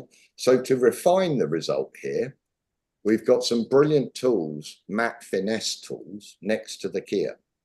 And there's 2 menus in my version here. I've got matte finesse 1 and 2. If I go back to 1, my favorite ones here, everybody's got their favorite, but my favorite ones are clean black and clean white, blur radius and in-out ratio. Let me show you. If I do the clean white, well, I'll do the clean black first. So look at these specs when I drag on the clean black filter. Yeah. So I've just cleaned out all those specs that were annoying me. I'll do a clean white. And if I had any problems in the white of the key, it would fix those. So I'll just drag on clean white. And you can see it's filling out gaps. It's pushing white back in over the edge of my black adjustment. Yeah. Blur radius will soften this edge. And depending on what you're trying to key, that can help enormously. Or it could be giving the game away, depending on whether you're being hard edges or soft. Yeah. Once you've added a blur radius, then you can use the in-out ratio to grow or shrink that. So if I use that now, I can grow and shrink the key to get the best blend I want. Yeah. And in menu 2, we've actually got denoise. And denoise is like your ultimate blurry, average everything out kind of approach to the key. And we've got an industrial level shrink or grow. Yeah. So if I do the shrink and I do morph radius, you can see now I'm really shrinking or growing. Yeah. I rarely, if ever, use those. So now if I switch back to the shot, I've obviously gone too soft. You can see I've gone too hard on that soft, if you like. So I'm going to reset my menu 1 blur radius. And I'm going to reset that in-out ratio. And I'm just going to check that I've got as an invisible blend as possible between the foreground and the background. Now, weirdly enough, we've now still got to fix the horses because despite everything, they weren't completely cleaned out of my key. And this shows you a fundamental use of any qualifier. You will always need to do a garbage mask probably on it. In other words, the horses are the garbage in this instance. So I don't want, anything you don't want included is effectively garbage. And the beauty of Resolve is that whenever I'm using one of these qualifier techniques, my Windows menu next door immediately becomes garbage masks. Yeah. So I can go to my window and just activate the box, and look what happens. As soon as I do, it now says, oh, do you just want the horses? No, I just want the sky. So you just draw the mask around the bit you want to keep, and you can see now my horses aren't included, and now they're no longer getting that blue from the sky. Yeah. So a garbage mask can save 1,000 sins. If the shot was moving, I might have to track with garbage mask, but as it is, it's doing all I need it to do. But the shot still doesn't work. And the reason why is an interesting one, because it's to do with human eyes and our ability to see in our world that we live in. Effectively, one of the phenomena that affects our eyes is atmosphere. The amount of atmosphere between us and the object we're looking at. The further it is away, the more dust and crap and particles that are floating around in front of us, reflecting light from the sky. Yeah. So the further things are away from us, the more they're likely to have the color of that sky, because it's not actually that they've got that color, it's just that all the particles in between us and them have the color. So foreground mountains should be clear of atmosphere, but the distant one will look much more believable if it's got a little bit more of the blue on it that the sky would generate on it. Yeah. So to do that, we're going to use the inverse of this mask so we can work on the ground. Yeah, we've already got the sky sorted. So how do we create the inverse of a node in terms of selections? It's an outside node, isn't it? So if I do option O, now the selection of the sky that I had in that one is now inverted in this one. So that's the key I've got on the sky. And now that's the key I've got on the ground. Add outside, yeah, option O. But I don't want to be working on everything outside. So I can use Windows in this node to refine the selection. Yeah. So in this instance, I'm going to go to my gradient window and turn that on. Now, when we look at the key now, there's the gradient window. I love the gradient window because I can just drag on the handle and make it really soft. I can change the angle of it. It's always infinite, so it's never going to run out either side. So I'm just going to put a big old soft on it and lift it up and get it to drift down over that mountain range. So as the mountain range, I'll bring it up a bit. And now if I push some blue in there, maybe with the offset wheel, no, I won't do it with the offset, I'll do it with gain. There we go. So now, if you're looking at that background mountain, it looks much, much more real, doesn't it? Looks like it was in that environment. The foreground mountain now doesn't look good, yeah, because it's getting the blue that should be on the background. So we've still got work to do here. So if we look at the key at the moment, it's like that, but I want to remove this mountain now, yeah? So I'm just going to go and activate my Bezier tool and draw around the foreground mountain. Now, as I said, by default, these windows are accumulative. So when I close that shape, it's going to bring back in and add to the mountain selection. That's not what I want. I want this one to eat in out of this one, yeah? And the way we can get one window to eat it out of the other is this button here. Yeah, you can see it just at the bottom, the second button on that window. If I hit it, oh, wrong one, this one. If I hit it, it minuses itself from the foreground key. So now I've just got that. Now I can just adjust my window to go along that line of the mountain range. And let's just keep it off that foreground mountain range. And I will add a bit of soft, general state soft to blend that through. And now we've got a much more believable shot. Yeah. So the foreground shot, the foreground now is nice and green. The background has got the blue on it from the sky that we've generated. We started off with option D. That's what we had. And now we've got that. Yeah? We've created a sky. We've created a mountain range. We've done all sorts of good stuff.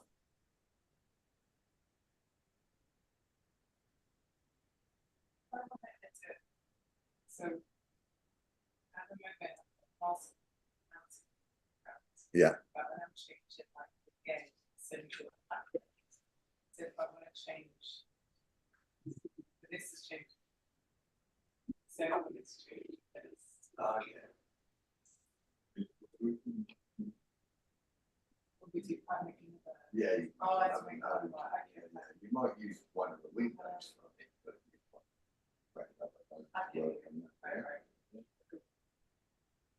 that will make any sense apart from that. Yeah. Yeah. How's everybody out in the twilight? Is it all good? Yeah, sweet. Yeah. So,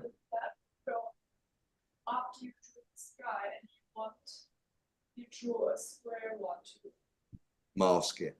to mask out the horses. Yeah. Yeah. So yeah, I'll just do it again quickly. So shot match. So this is the one where I masked the sky. So let me just get rid of that one. So in here, I pulled a key on the sky and we had the horses. And all I did was activate the square box and move it up over the sky. Yeah. So by making a box and then just stretching it out to cover that sky, by instantly it's excluding the horses from that blue. Yeah. So that was stage one. And then the next one was inverting that. So option O to create an outside node. So now we've got our key is the rest of the shot rather than the sky. Yeah. And then here, this is where we add our gradient window. And if I push in blue before I do it, you can see, you know, that's the blue we're going to put in. And if I move that gradient window up and soften it, you can see it's dragging that blue down over the background mountain.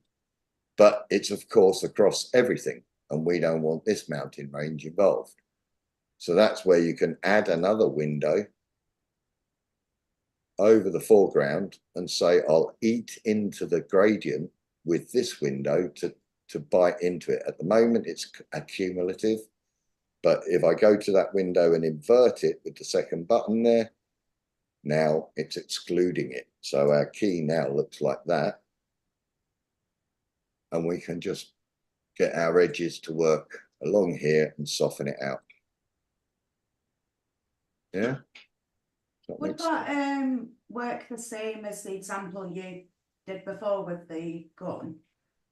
So if you, for instance, were to add a bit of colour to the gun and then you want, yeah, obviously not to affect the hand, could you do the same or? Sort of, yeah, yeah. You could exclude things from. You can either add or exclude from any mask with this button here. It basically allows you to kind of say, now every shot has a different problem depending on what you're trying to achieve with it. But yeah, without a doubt, there's no wrong with doing it, you know, the way your brain thinks. But yeah, a faster way, probably, you know, that's what you want to do when you're starting out. You kind of got to sit back and go, right, there is probably a complicated way to get this done, but there's probably a simple way too. Yeah. It's like, you know, I've seen people where, you know, if they were trying to do this dude, they might go, all right, well, I want to grade him separately from the background. And then they get their Bezier tool and they're just like, right, I'm going to draw around him really accurately, you know, and they're doing this whittling thing to kind of get the perfect map together so they can affect him. But actually, if they thought about it, they'd probably be quite as easy. Oh, I'll do it in another node. They'd be quite as easy to just create a window, make a huge soft window, and work in that. Yeah, because the chances are people are not going to see that, but they're probably more likely to see the dodgy, very intricate map and just around them. Yeah, so less is more in color correction. There's a simple route to get to the result you want, and invariably the simple route is the better one because it's faster, it's less noticeable maybe, you know, but you've just got to think about these things when you're doing it. Now, if we jump back to this one, we've still got one more thing to do on this shot. I'm going to add another node, and this is a brilliant tool I'm about to show you. I take a little bit of credit for it because about 10 years ago, I sat down with the product development manager of Resolve in a hotel in Germany and showed him my favorite post-production tool at the time, which was called Smoke, which was a very, very powerful tool.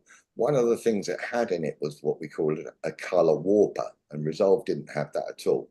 And now we do. And it's a beautiful thing. It makes life so much easier. It's really easy to use. I'll pop it out. I'll use the pop out to float it as a window because it's easier to work when it's big. Yeah. So this is our color warper. What does the color warper do?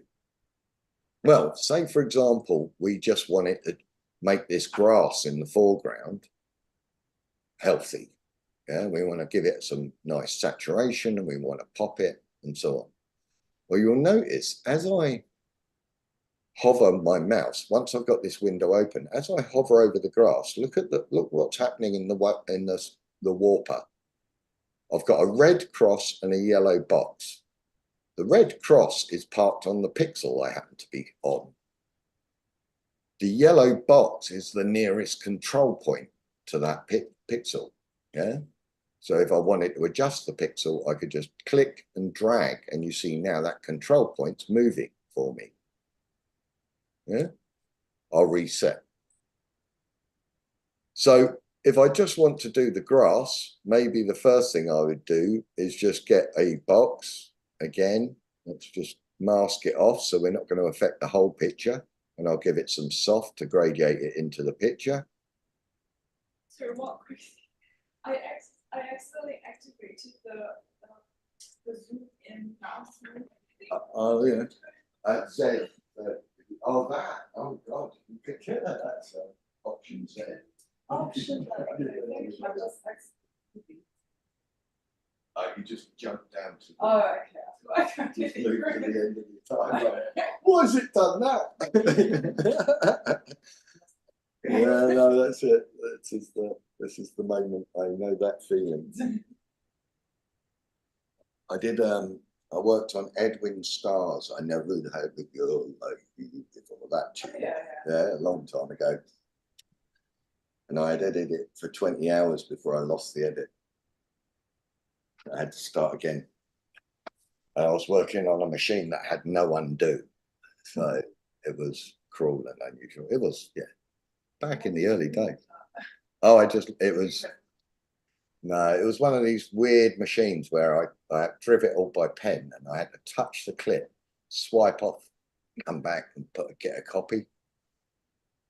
But I think I just touched with my pen the wrong clip before I did something, and that was it. It was literally just a finger trouble moment.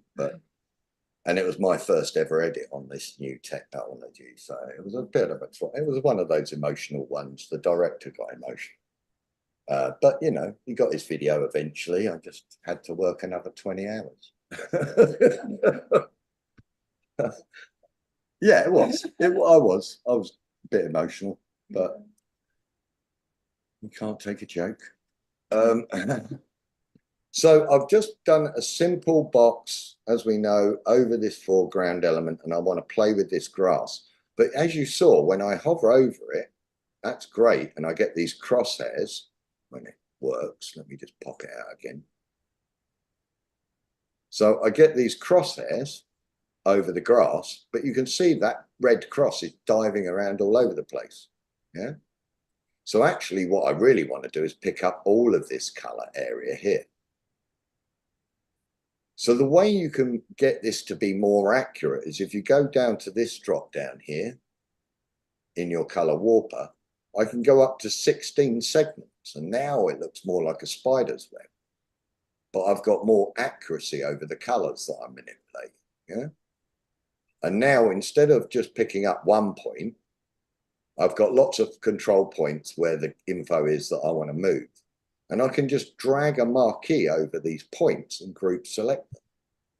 Yeah, so I've just dragged a marquee over all the info in the graphs that I want to play with. Now, the rules of this tool are very simple. If I just want to increase the saturation of the objects I'm manipulating, I literally, like a vector scope, I move it out from the center. The further I move those out in a straight line, the more saturation is going to turn up of that grass. You can see I'm popping that grass now. If I drag up, I'm changing the color of the grass. I'm changing the hue. But if I just drag directly out, all I'm doing is intensifying the colors that are there. Yeah, the existing colors. But there you go. How easy was it to change that grass and make it all very healthy? So how do you get to the part where it's selected? Yeah, so I'll reset the color warper. And remember, by default, it only has 6 segments. So go up to 16 segments. And then first part of any warper game is to, once you've enacted it, is just hover over the picture with your mouse and just investigate where the values are you're trying to play with. Once you're happy with that, you can just do a marquee over the points that you think are relevant, and then just pick them up and drag them out. It's very, very cool. I mean, when you go to 24 segments, I've had it where a woman and skin tones are a very specific balance of red and yellow. I had a woman wearing a red and yellowy type dress, and I could change the color of the dress without affecting her skin. That's how accurate it was, which was a beautiful thing. Because that's the sort of stuff clients ask for all the time. It's like, well, why didn't you get her a different colored dress? Oh, well, and then suddenly, it ain't their problem anymore. It's yours. So yeah, that's the color warper. Now that's the hue saturation color warper, but we've actually got another one, chroma luma color warper, but it's a little bit more complicated to get your head around. But I'll show you it anyway, because that's the way I roll. So we're going to go to this shot. We go to this sunset shot, and the client went, right, I love what you're doing there, but I want to get this sky a little bit more vibrant. I want to make this more heated, and I want to make this blue more blue. Yeah. So I'll make a new node, or if I need one, I could make a new node, and then I'm just going to go and pop these out again. But instead of using the hue saturation chroma warper, I'm going to switch to the other one. Next to, if you look up here on the top right, there's the hue saturation. The next one along is our chroma luma warper. Now this one tends to melt people's brains a little bit while they're working out what the hell they're looking at, but I will explain it. So how's this one work? Well, what are these colors doing on the background? Well, imagine you're standing inside a color cube. So all around us are the colors of the spectrum that we're playing with. Yeah, we're inside the color cube. There's axis angle here, and if I rotate the cube, we go and visit different colors, and you can see the color information of the shot is represented in 3D space. Yeah, it's a 3D object of that color. Yeah. Now I'm not changing the picture at the moment. All I'm doing is selecting the colors I want to warp to. yeah, on the background. So I'm rotating it until I get some nice warm, I'm going to have some nice warm colors here and blue here. That's about right. That's the sort of stuff I want to go to. Now, if I hover over this one, you can see my red cross starts bouncing around the bottom because that's dark, that's luminance, that's right at the base of my luminancy. If I go above into the sky, you can see that that information's much higher. So just like with the other warper, I can up the quality. I'll go to 12.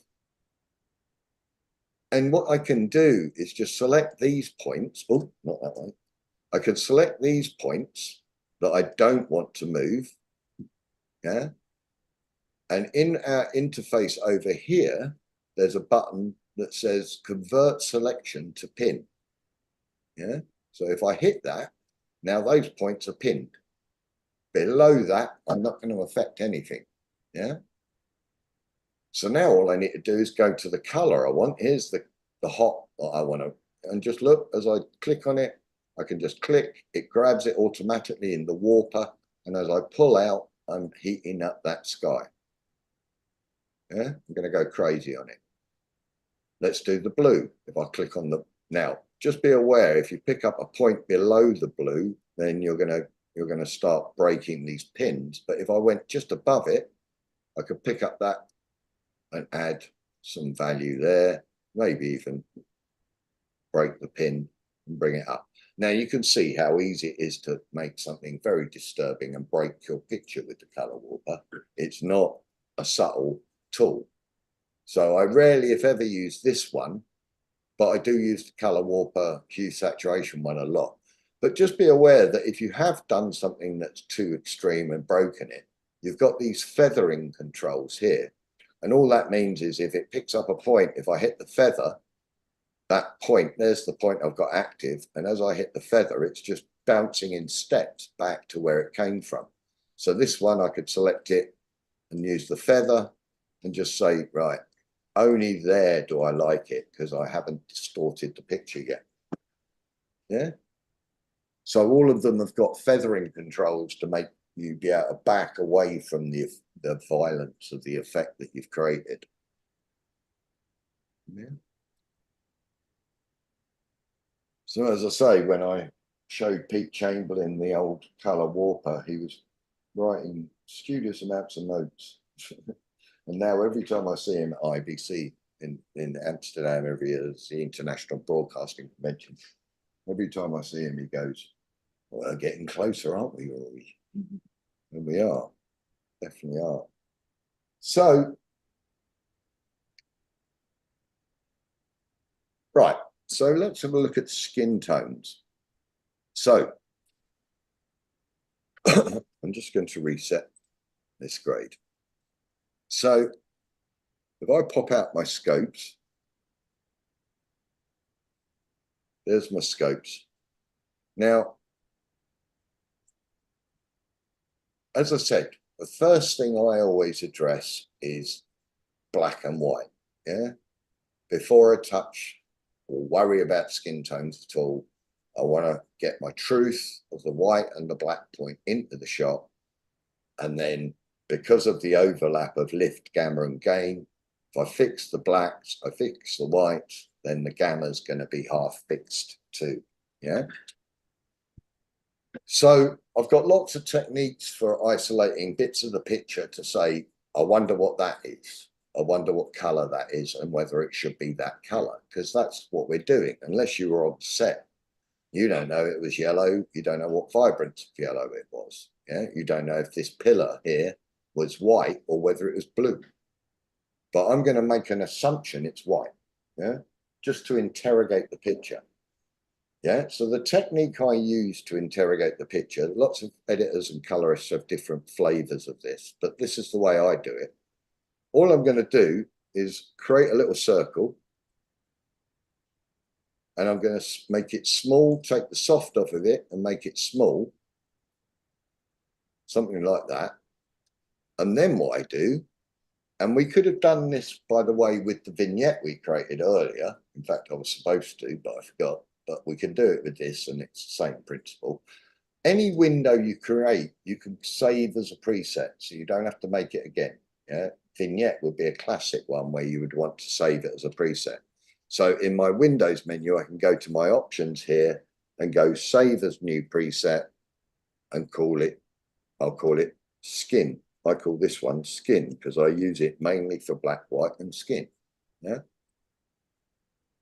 So I've saved that. I can get that back anytime. Now, why is it so handy? Well, if I turn on my highlight control and go to my desaturation against selection, now look what, as I move that window around, the only info I'm seeing in my parade and vector scope is what I'm seeing through that window. Yeah, the gray is actually turning up on that 512 line, but it's 1 pixel deep. So effectively, we get to see just what we're seeing through that window. Yeah. And if we look in our vector scope, we can see that his skin is well off this line. And that line is our skin tone indicator. Yeah. You can display it in your vector scope. It's a very useful line. Yeah. And I normally zoom in a little, twice as much, because you know, I rarely want everything to be maxed out on the saturation. So the more I zoom in on this, the more I'm going to get control over the data I'm adding. Yeah. But you can see that's not on the line at all. But now, as I said, I don't worry about skin anyway. I want to fix the white and the black point, don't I? So I'm going to go to that pillar in the corner and put that over and go, ah, is that white? Well, look at my scopes. Both of them are screaming at me that that is not a white pillar. Yeah. Because we know that black, white are both created by these pixels killing each other off. We've got more blue than we've got green and red. And if they were at the same brightness level, they should be consistent to each other. Yeah. The other thing that's telling me that this is blue rather than white is in the vector scope. The really weird thing, when people read the vector scope, the two main parameters they think they can tell from it are hues, different colors, and the amount of intensity of that hue. The further the info goes out, the more saturated that color is. Yeah. But the other thing you should know about the vector scope is that there is actually a third axis right through the center of the vector scope where all black, white, and gray pixels live. If I take all the color out of this shot, look where that information goes. Straight into the center. And look what happens to these. They go completely even. We've got gray in there, not blue now. Yeah. If I reset the saturation, so we're back to the problem, if I want to fix this, I know that I've got to take that blue against itself to the complementary color. Effectively, just to go into a little bit of discussion of RGB, we've got our red, green, and blue primary colors. We've got cyan, magenta, and yellow as our secondary colors. But how do you create a secondary color? You know, how do you, I mean, it's obvious when, yeah, when you're adding red, that's easy. When you're taking it out, it's easy. When you're doing blue or green, it's quite predictable. But how do you get to magenta? How do you get to yellow? How do you get to cyan? Well, there's lots of ways of expressing the relationship, but the one that made sense to me to get to a secondary color, you create a secondary color by the absence of a primary. Yeah. You create a secondary by the absence of a primary. So I can prove it here. If I go to this one, I'll just go to my curves. I'll add a node. So here's my my curves. So if we're believing my formula, my theory, then we create a secondary by the absence of a primary. So if I take out the green, there's the green, it's going to push towards magenta. Yeah, it's going to create that secondary. Take the green out, goes magenta. Yeah. If I take the red out, red's going to come out, it will create cyan. Yeah. And if I take the blue out, it's going to create yellow. So that proves the theory. And what is the relationship? Well, the yellow and blue are complementary colors of each other. Yeah, green and magenta, complementary colors of each other. Red and cyan, complementary colors. So effectively, when you're looking at a color wheel and going, all right, I've got a problem red in that brightness range, the solution is to go against the red to the complementary color. Effectively, you'll neutralize the red. If you go too far, you'll make it the complementary color. But finding the sweet spot in there will be the thing that stops you breaking that rule, if you like. So if I jump back to this dude and I go, right, okay, so I've got blue here. I'm not going to do it with the curves. If I've got blue here, I need to move that. So I'm going to use the complementary color. I'm going to work in gain because it's in the brighter part of my picture. So I'm going to go to my gain control and move that blue dot into the middle. Yeah, by moving that info into the middle of there, I've definitely made that gray or neutral. And as you can see, I've evened out all the pixels. So that's fixed the white point as far as I'm concerned, unless that was blue. If that was blue, then I've just broken the white point. This is the problem with not being there. But assuming that's the white point, now I'm to the black point. Now in the film, in this shot, we don't have a black point. There isn't. But I could use the back of his head, this hair a little bit, maybe zoom in on it and try and get some sort of assessment of what the darkest part of the picture is. He might have skin bleeding through there, so I've got to be careful. But you can see it's almost pretty much on the black point. And actually, it's quite good that it's heading off a little bit towards the skin tone because it's got skin underneath his hair. So that'll be there. So actually, the black point isn't too bad. But the white point, you could see, was all over the place. Now, if I put this circle over his skin, you can see that his skin is much more lined over the skin tone indicator than it was before. Yeah, if I turn off the node, it was leaning over here, right towards magenta, and now it's pretty close to the skin. Still too hot, still too much saturation. There's a lot going on there. So, you know, but it's an interesting moment because, like, essentially, we're all the same value of hue. We're all on that line. No matter what ethnicity, we're all on that skin tone indicator. The only difference between different people is the amount of saturation that gets reflected back by a pigment skin. So some frequencies of light will be absorbed more or less. Yeah. So that just means that you'd have more saturation in a Caucasian person against a black person, or an Asian person might have different. You do get things like olive complexions where people are naturally slightly green. You know, you do get divergence from this. It's just a guide. You know, some people might lean towards the yellower side of that line. Some might lean towards the red side of that line. If they've been running, likelihood that the blood's pumping around them, they'll be on the red side. Yeah. So there's lots of factors that can factor into this. But if I went, yeah, that's nearly on the skin tone indicator. So I'm going to desaturate that because I don't want him to be singing back color. And I could just go and pick up the offset maybe and just nudge that information so it's sweet on that skin tone line. And now when I turn that off, that window off, and go Z, full size, that's what we've got. That's what we had. Yeah, so I think that's done a splendid job of getting us into a nice balanced position on that shot. Yeah. We've lost it. Sorry. Yeah. Just with like your black points, how is it that like you assess where it's correct, so.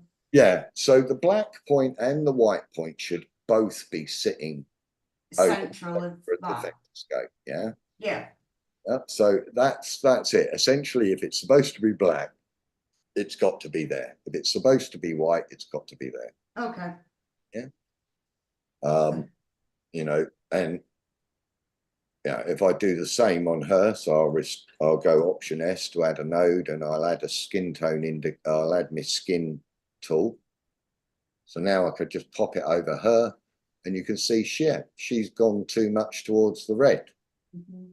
Yeah, but if I went, let's just go and take maybe the gain, I can just sweeten that up and plant that info more over the skin tone indicator. When I turn that window off now, she's healthier.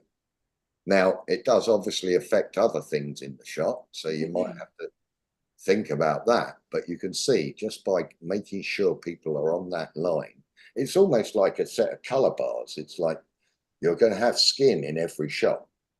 Yeah, most shots, apart from the aerials and the, you know, the vistas. But, you know, if there's people in it, you're going to have skin in it. And it's a way of calibrating the shot, really. Because once you know skin's got to be on that line, then it's half the battle won. Now it's just about how you manipulate the shot to get it on that line. Yeah. And if you grow saturation into a shot, you should see if it's working well, it should be growing along that line. Yeah. If it starts twisting off towards something else, then you've got something else going on.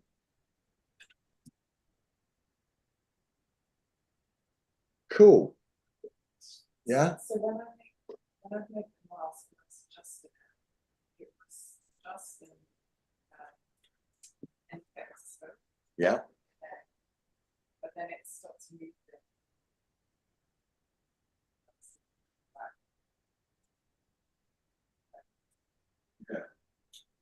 Because you're still using the highlight. This is your game. So this will be effective. Right. Whereas this bit is because you've got that mask.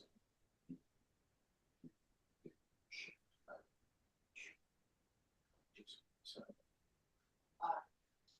focusing on that, see black. So I pick up the lift, drag down to the sleep. Too far to generate. And then we should see the two then. Push that over right once. Now this one. Right. Okay. Sweet.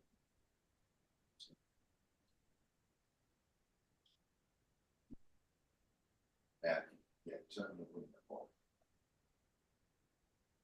See, so outside of the window. There. Yeah. So it's only a guide, and obviously that doesn't stop you carrying on playing with this, and you might go back to your skin tones and push in the mids towards a little bit and give warmth. You know, it's all about assessment of the picture, what you've got to play with, and what you need to do to get it to look healthy and neutral. And sometimes, yeah, you don't know what is white, what is black. You know, I think this is quite crushed, so I'd lift the black point as well, and I'd give him a boost in the mids, so that we're seeing nice clean things. Sure. We adjusted the speed. Yeah. And then, like, so it's like shadow that I want to adjust the speed, like shot. I do this, and then I start. Yeah, I mean, if you get the white point and the black point showing the truth. Oh, it's not true. Yeah. Then I start. Yeah, if you get the white and the black established as true, then it fixes the gamut, which is where the skin is. So by just doing black and white first, you're already helping yourself when you get to the point where you're dealing with the skin tone. You know? And then you the next step is those skin tones, but you'll find it a lot easier to adjust those skin tones once you've done that initial starting point. Now, just to point out, we have got an auto white balance. If I just get rid of that grade that I did, this little pipette here, if I click on something that's supposed to be white, it's going to do a white thing. Yeah, that's quite a nice starting point. You know, it's already pulled that skin tone just by doing the white point there. Look where the skin is. Yeah. So, you know, you don't have to keep on using this circle on every shot. You could smack the white point balance and go, oh yeah, I can work from there. So I could just desat from there, you know, work the shot a little bit. And yeah, not bad considering he was there. And now he's sweet on the skin tone. It's this little pipette thing next to the A. That's the auto grade. And this is our auto white balance tool with the little dropper over at the top. But yeah, it'll do a guess. It will have a go. I could go here, click on the wall, and it'll do its best guess at what that white balance should be. Of course, it won't be perfect, so we've got to be able to do it as well. Are you all good on your Zoom, people? Is it all good? Yeah. Very Awesome. insightful. Awesome. So unfortunately for the people with the free version, the next thing I'm showing you is also only in the paid for. And in version 19 of Resolve, it has got even better, to the point where I can decide what mascara I want on my model. Yeah. It's quite ridiculous, basically. I used to do, well, I don't so much anymore, but I used to do loads of work for Charlotte Tilbury, and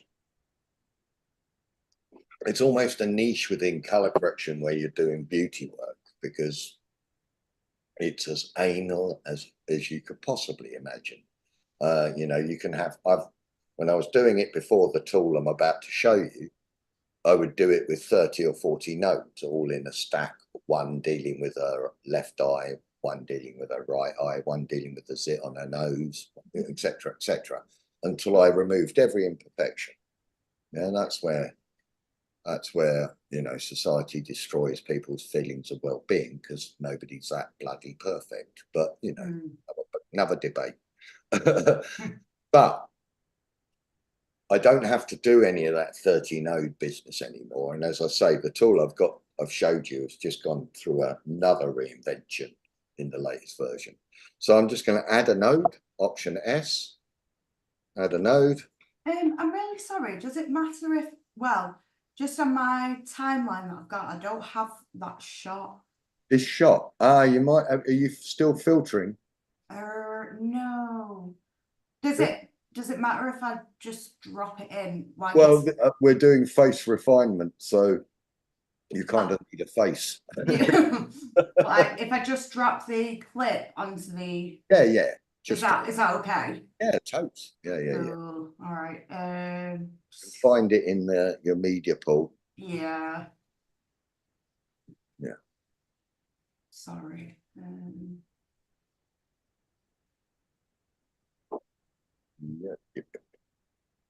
So, yeah, if we go to our OFX library and just type face, there's our face refinement. And I'll just drag that and drop it onto a node. Remember, one OFX plugin per node. And then all you've got to do once you've added it in your inspector here is hit detect faces in frame. What version am I on? I'm on 19. Brilliant. I was thinking, yeah, so that's changed. If you're on version 18, you won't get that button. Yeah, you get track or analyze or something. But detect faces was added in 19 to say, well, you might want to face refine, but there's 3 people in the shot. Which one do you want to do it to? And we didn't have an option for that before. But now if I hit detect faces it's grabbed her face. Yeah, it's worked out where her face is. And now if I process it, if I press track, it will now break down her face into and completely track every element of her face. Yeah? So now I've just got control because I've got a very sophisticated control coverage on her face. Now, if I just hide that overlay where it says show overlay, you can just turn that off.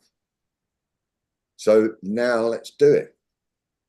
So the thing you've got to think about probably first is the mask that we've just created. So if I go for skin isolation, show mask, you can see that's the mask it's just created from that analysis. Yeah. Now, obviously, we got our hat being included, haven't we? So let me show you. If I turn off that show mask, if I went to my overall skin grade and added some color boost, you can see that the color boost is turning up on the hat as well. So we never want that as a result. So we need to garbage mask the result of this as well, don't we? So what we could do, this is a good technique. If I just create a circle window and get my overlays, power window overlays, I can just use this, take the soft off and use this to garbage mask the hat. Yeah. Now it's a standard circle, so it might not get you the perfect join on this edge. Yeah. But just be aware, this is very cool. If I want any of these standard shaped circles to be more flexible, but I've already started using them, I can convert it to a Bezier tool.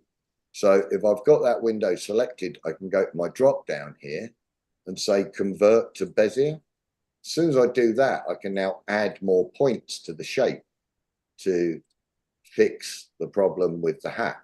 Yeah. And of course, because she's moving around, I need to track it.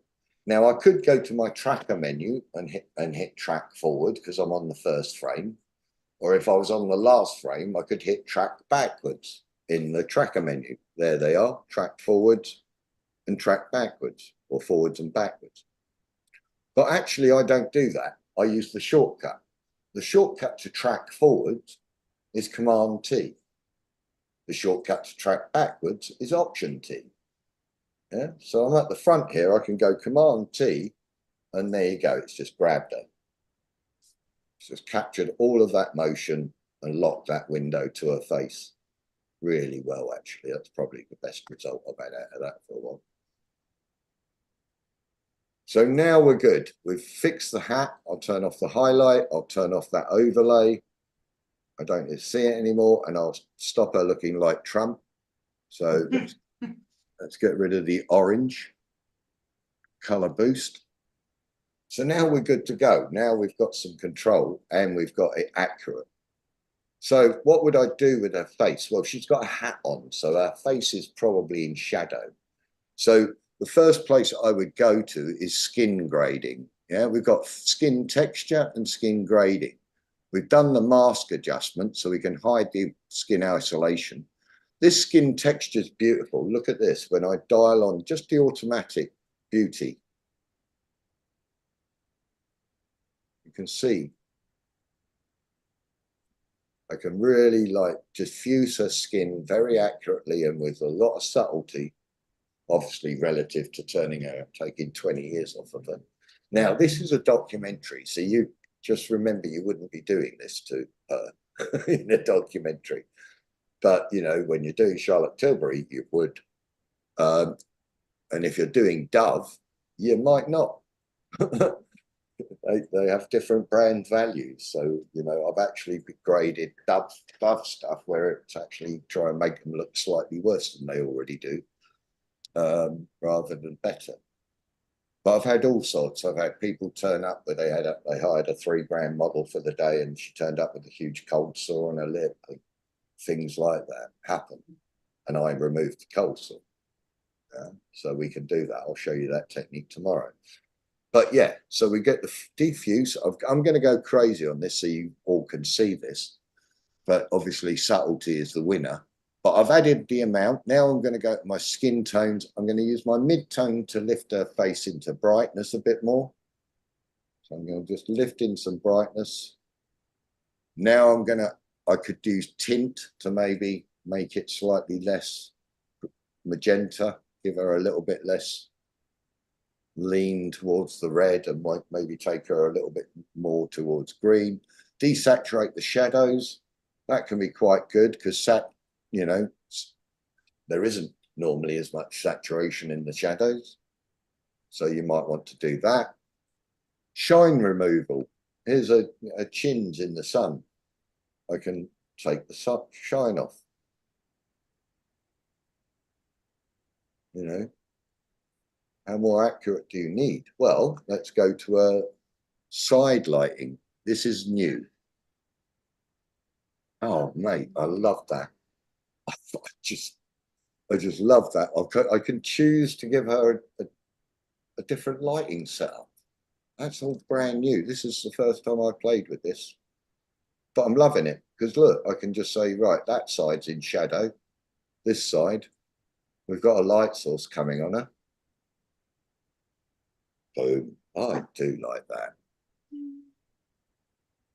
Eyeshadow. Here we go. This is new as well. Eyeshadow. Let's give her some proper spangly danglies. Is this in the new version? Yeah, this is 19. Yeah, I'm afraid. Right, okay, no worries. Yeah, you'll have to upgrade to 19. Yeah, as I said, they just keep on adding goodness, but this is ridiculous. You know, I mean, like, Just fix that, but I'm not seeing the changes. oh, How do I make sure I'm on? so you're in there.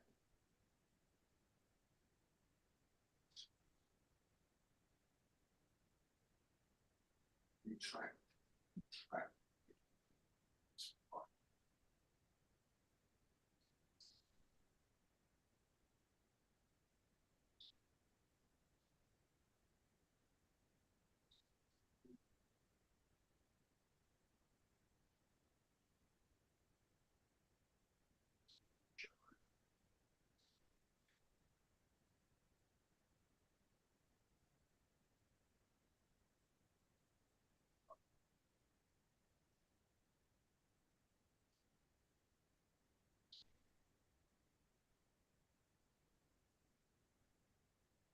Yeah, you've got your mask on.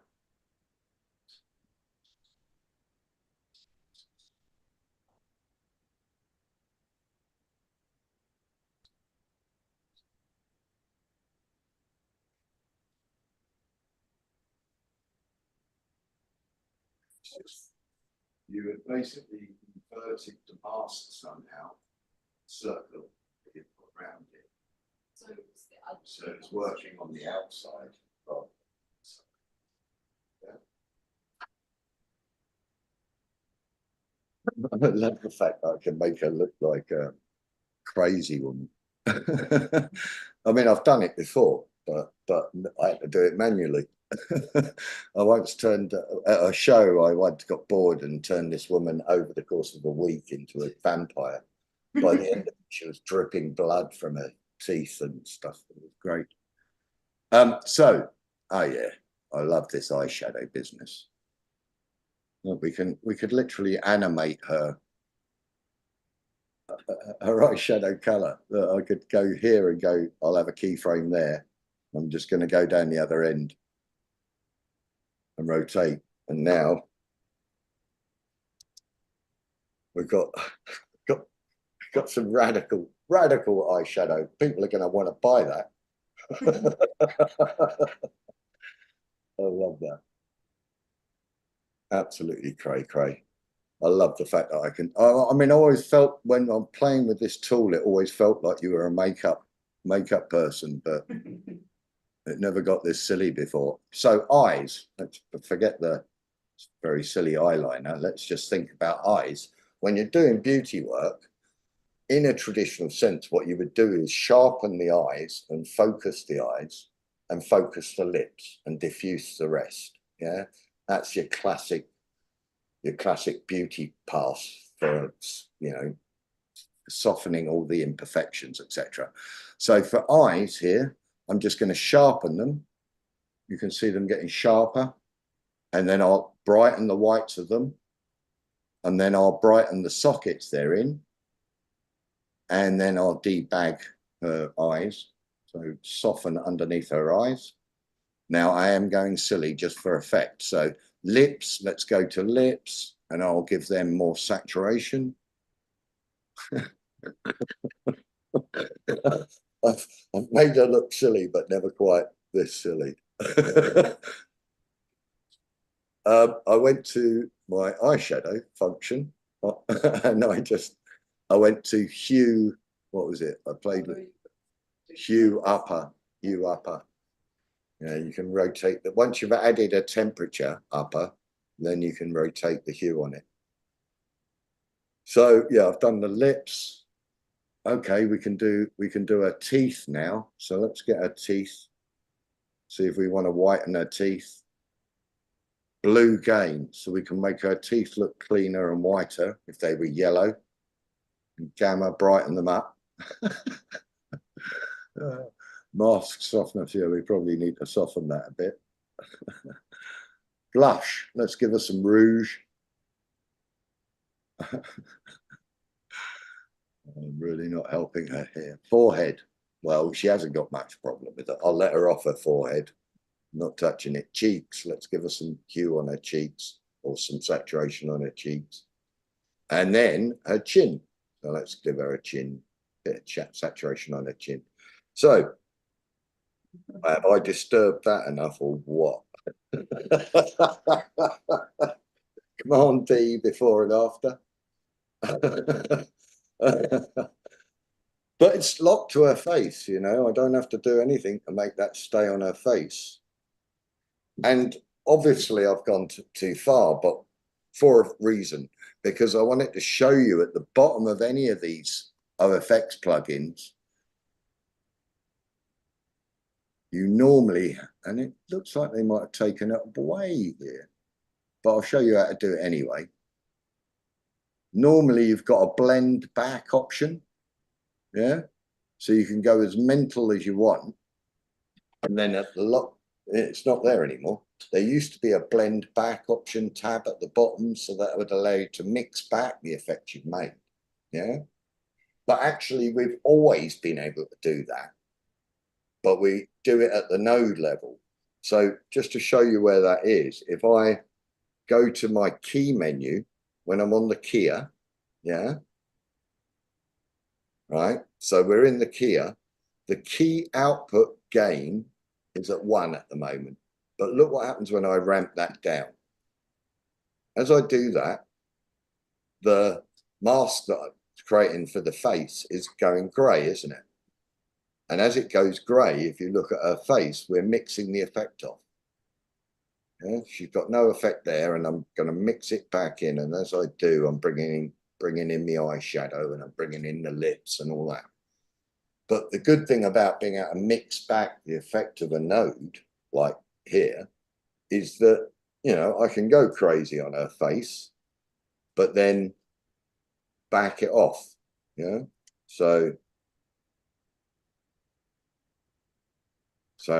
if I think that's believable, that is better, even despite the disco eyelashes. The impossible mascara I've just given her.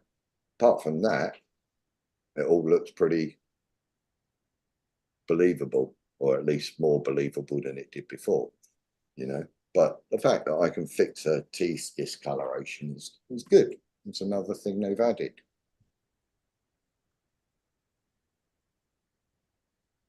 It's brilliant. I had it working and it was brilliant, and then they went, oh, we can add something to that and make it even better. You know, that is the approach that they take to these things. I love it.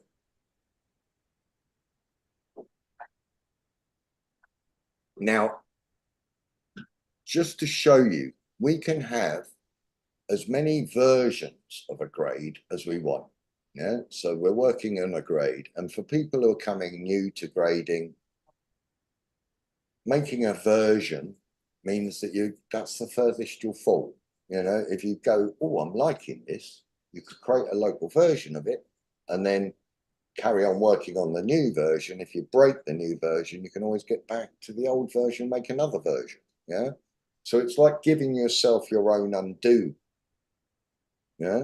A staged undo where you go, I think I'm getting there. I think I'm getting there. And eventually you go, oh, I've got there. Let's move to the next shot. Yeah.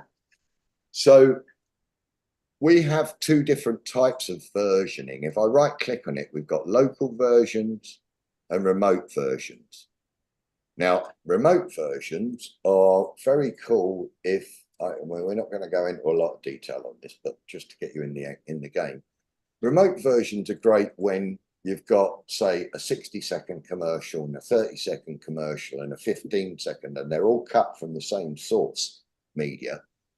Well, if you were working with remote grade versions, you could grade the 60, and when you went to the 30, it would already be graded because that same content's already in the 60. So whenever, with remote grades, whenever it sees the same clip in any other edit, it'll put the grade on automatically. Local versions, it doesn't do that. Local versions is just us going, I just want to give myself a staged undo here and a staged undo there, and so on. So we'll make a local version, and all I've got to do is go local versions, create new version. Now, when you create a new version, one of the things is nothing changes. It's not like it gives you it back to the default. What it does is it duplicates the last place you were as the starting point for your next version. Yeah. So if you look, when I hit local versions, create new version, it asks me for the name. So I'll call this one Face 2 and hit return. But nothing's changed. Yeah. Now, if I change her face, so I'll do something. Now, if I right click on that, I can go to local versions, version 1 load. That's the one we had before.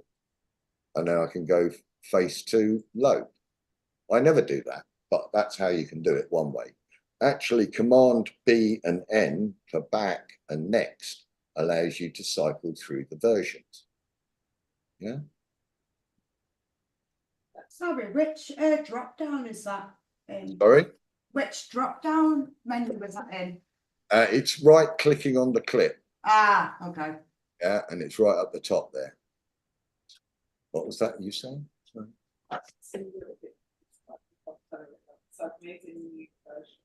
Yeah. Basically, when you make a new version, it's identical to the old one until you change it. So if you put on that concept.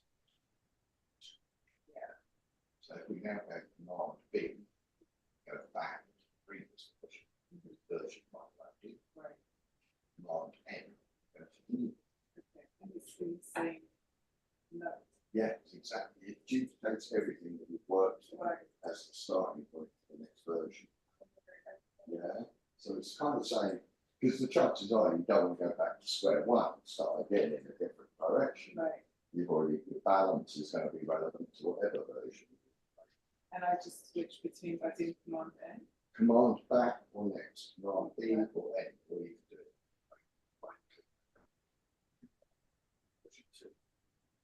So I could also just do that history on my version 1. Yeah. And I save them by say As soon as you create a new version, local version is great. so I just Yeah. and then I can read them Yeah. and I still Yeah. So you, know go back to the previous version, go Command B or load up. Yeah. Yeah. Command B will take you back or next. Version Command N go forward, Command B go back through the versions you create. See, so I can just Yeah. make version sure. yeah, you could have completely alternative different looks. You could have whole versions with different, could be that one's your bleach bypass look, that one's your cross-process look. All these styles could be. It's great for presenting to clients. It's, Yeah. You've just got to turn it on. Yeah. That's- It's a great way of giving you a staged undo. As I said, with that Edwin Starr film, the reason I lost it was because there was no undo. After I lost that edit, I made sure I had an undo by copying the edit at stages. I'd copy the edit, make a copy, play with the copy. If I broke the copy, I pin the copy, make another copy. You know, it was my way of controlling the process and knowing that eventually I'd get to a result. This reminds us the shoot how to see all the steps that I would like to. If you want to step back in the color page, you've got to select the shot and go Command Z. No, sorry, when you had a window, that's. Yeah, that's in the edit page. Yeah, if you go into the edit page and go to edit history, and then down the bottom you've got open history window.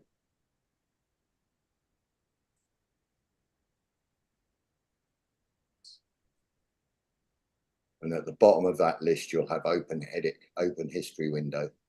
Oh, you don't get this. No, yeah, I'm afraid not. Although that is a very good idea. And I will suggest it to them when I see them. Yeah, because it is, of course, it would make sense to be able to get to a history on each shot, you know. So you can only undo, but not read. Oh, no, you can redo as well. Undo is Command Z. Redo is Shift Command Z.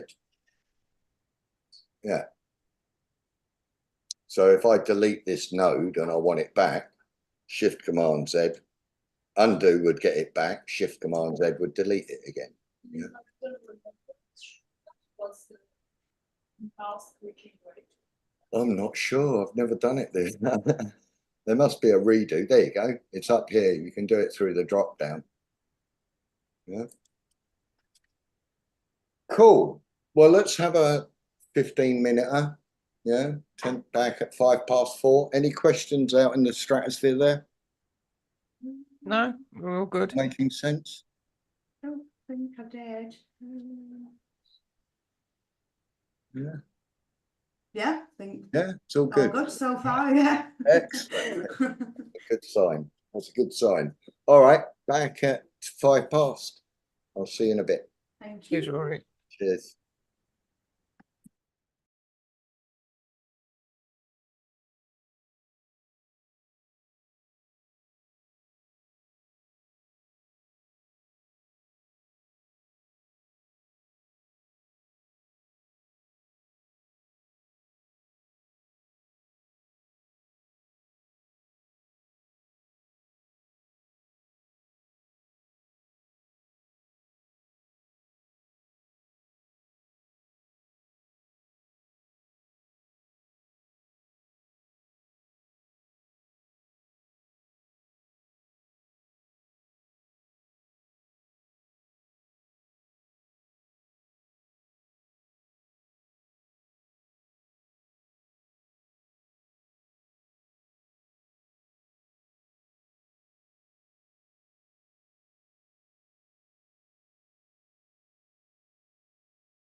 Hello, hello.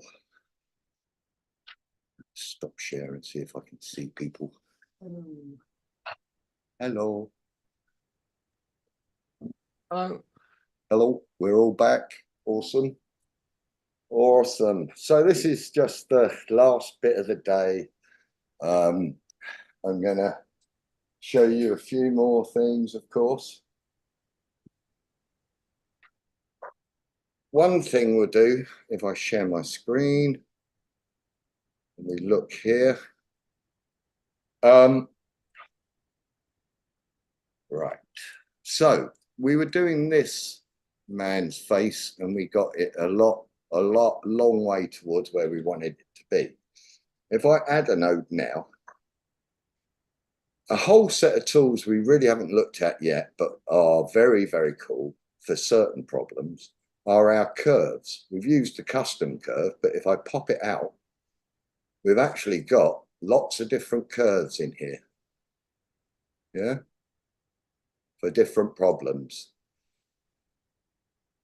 So what are these curves are all about then? Right. Well, the way to understand the various curves is think about the name that they're given. So this one is a hue versus hue curve. What that means is, based on a color, I can change the color. Yeah.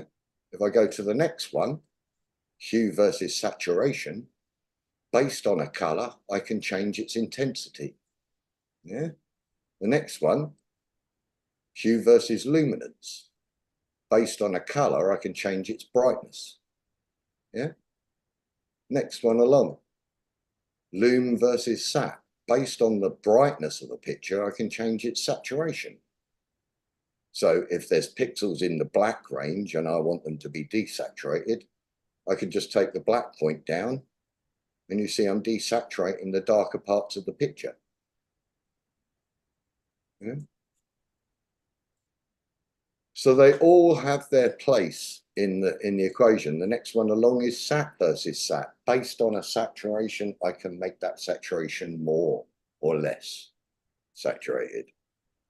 And the last one, which is very strange, is sat versus luminance. Based on saturation, I can make something brighter or darker. Yeah. They're all there for a good reason, because if you're presented with the problem, it gives you the solution. So, for example, if I'm looking at the hue versus hue curve, let me just pop my scopes out. So there's my scopes. Now, in this instance, his skin was quite well fixed. But just to point out, if I click on his picture, it adds 3 points to my curve. The other thing about these curves is that people don't understand that actually they're looking at a color wheel that's been flattened off. But look, if I drag on this point, the other side of the curve goes. This is a circle. We're looking at a flat circle. Yeah. Imagine that I've chopped up a color wheel around the red point and then unpeeled it. So flattened it out. Still attached at the ends, but it's flat now. And that just gives us the ability to add points to it and then lift those or drop them to get the effect we want. But you see, if I click on any part of the picture with a curve active, it will give me a very discrete selection of that picture.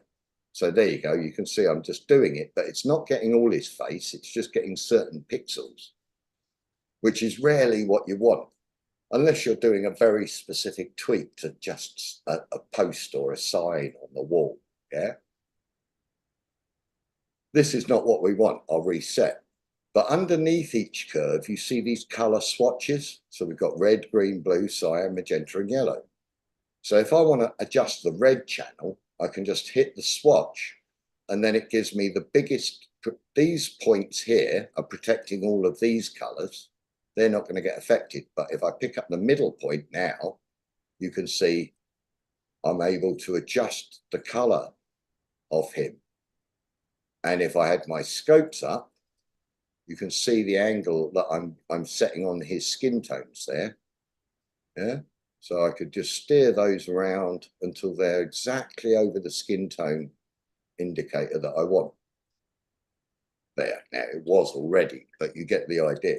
Yeah.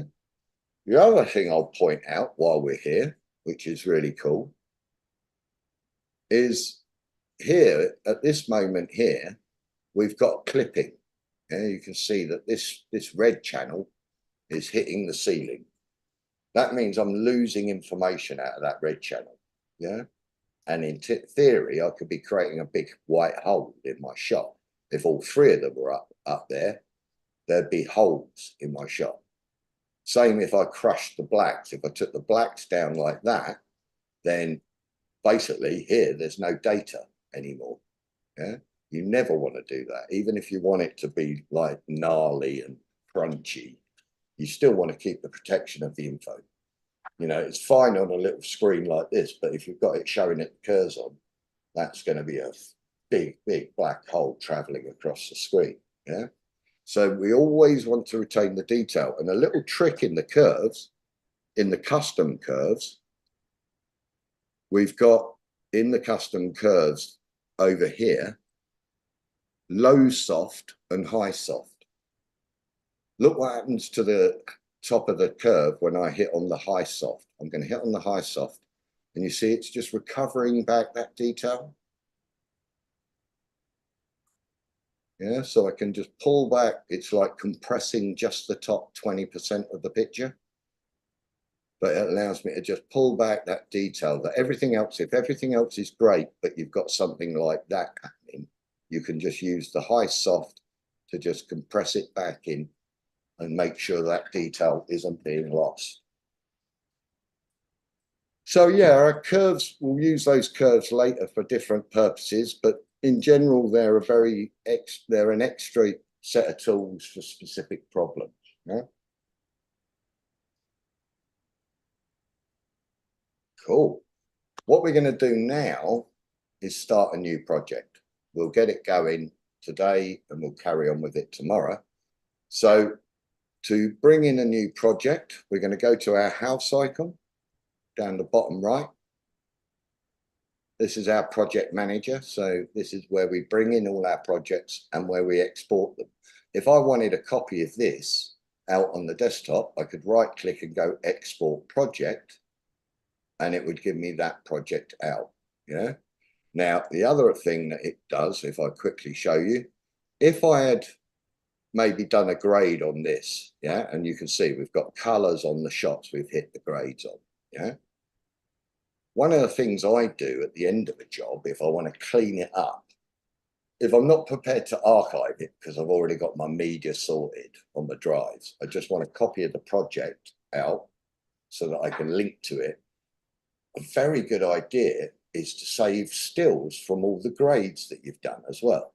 And the reason that is if I grab a still from this, let's find something, this one.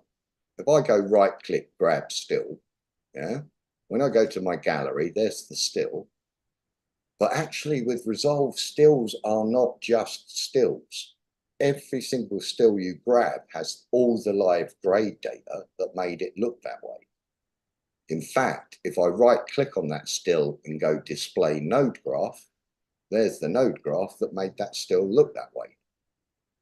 And even better, if I went to this shot and I went, you know what this shot needs, it needs my grass fix. I could literally pick up the node from my display and drop it into the pipeline for the shot. Yeah. So, I mean, it's probably not doing me any favors on that, but you get the idea. Yeah. You can cherry pick any node from the save still and apply it anywhere. Or indeed, if I exported this still, it would export a little sidecar file with it. And if I sent that to a colorist, they could import the still and apply the grade from it. Yeah, it's a very simple little package. But what I do when I'm about to sort of save this away as a backup, I'll add a stills album. And what I'll do is I'll right click in the viewer and go grab all stills from first frame. So now it's just going to create me a library of stills for the whole job. Yeah. And each one of these is a live grade. We'll just turn that live preview mode off. So yeah, each one of these is now the live grade. If I go to display node graph, there it is. So now if I go and in my project manager, right click and go export with stills and LUTs. Yeah. That's going to create me the perfect receptacle, because then if someone comes back and goes, oh yeah, I need that, I need 3 shots added to that film 3 months later. Yeah, you don't want to be going, I wonder what shot was in that offline container there that I've now got to fill with something. You know, you're just in guesswork. Whereas if you've got the stills there that relate to the grades, you can always get back to them. Yeah. So if I save this project out onto my desktop, you can see it doesn't take long to do. And then that's got a full set of that library of stills in it. So I'm in good shape. So what? LUT stands for lookup table, but effectively what a LUT is there's 2 types of LUTs. There's technical LUTs and creative LUTs. The technical LUT does the job of taking ARRI log footage to Rec 709 broadcast color space. Yeah, so a technical LUT is doing that trickery. It's taking what is very specific camera data and translating it to a very specific output. Yeah. Creative LUTs are built on the top, essentially on the foundations of that technical grade. So they're assuming that you've got a grade underneath that's doing all that foundational work, and they're just going to add that extra tweak of cyan in the blacks or reds, you know, add that look part of the formula. We've got massives of libraries of both technical and creative LUTs in Resolve. And they get used for things like monitoring on set. You know, a colorist will create a look LUT for the show, and that will be sent to the camera DOP. They'll install it on the monitor they're looking on set, and they'll be able to see what it should look like. Yeah, so it's about controlling that look through the pipeline. If he's, yeah. Yeah. No, I was just going to say, if they need to light for that look, then that gives them the perfect information to make sure that it's going to work at the other end. Yeah. So I was going to ask, what was the step that you did to create? Yeah. So all I did was, at the end of the job, once you finish the job, I just create an album. We can have as many stills albums as we want. So I just create a stills album, assuming I might have extras in the other one, and then right click in your viewer and go grab all stills from first frame or middle frame. I usually use the first frame, unless it's fading through black each time. And then you don't want, yeah, from first frame.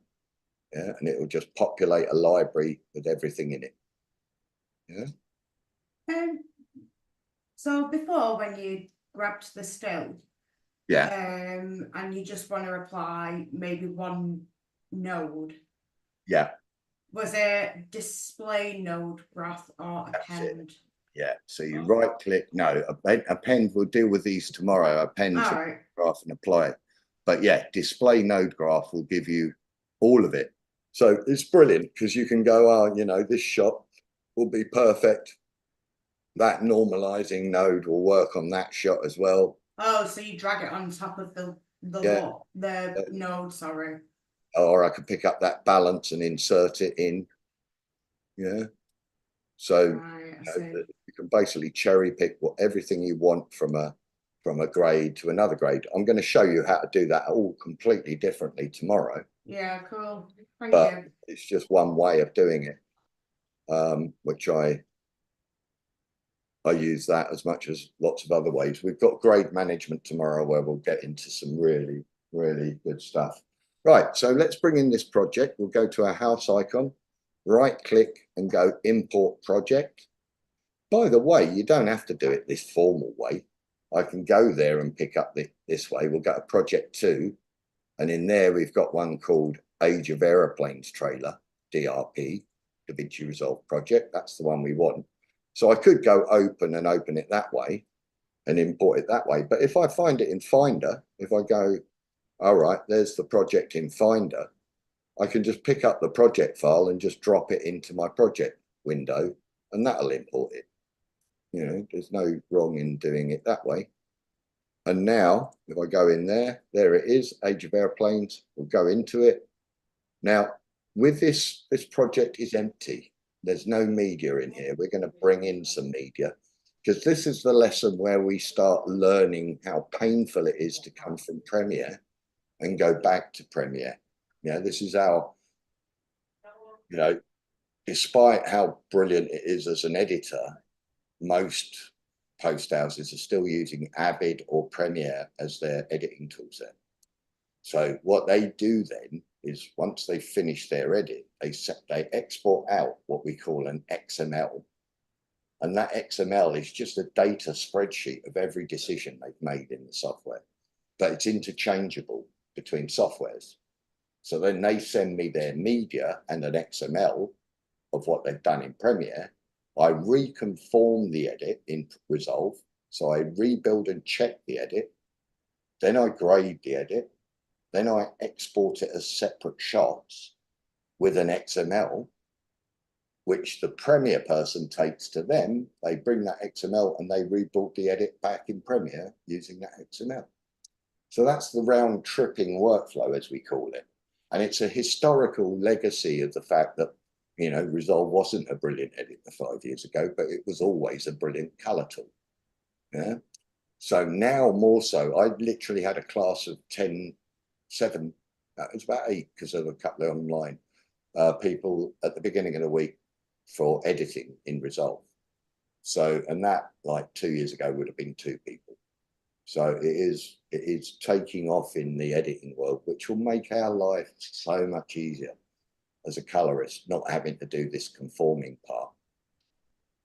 So, but that's where we're at. So we've got all these empty bins. We're going to bring in a timeline now from Premiere in theory. So select your timelines bin. Oh, actually, no, select your low quality LQ transcode. In this lesson, they've made it slightly more complex and a little bit more silly than it needed to be, because we're going to conform the low quality media and then we're going to swap to high quality media. Now, if I was really working in a real world situation, I wouldn't have any low quality media in my grade project. Why would you?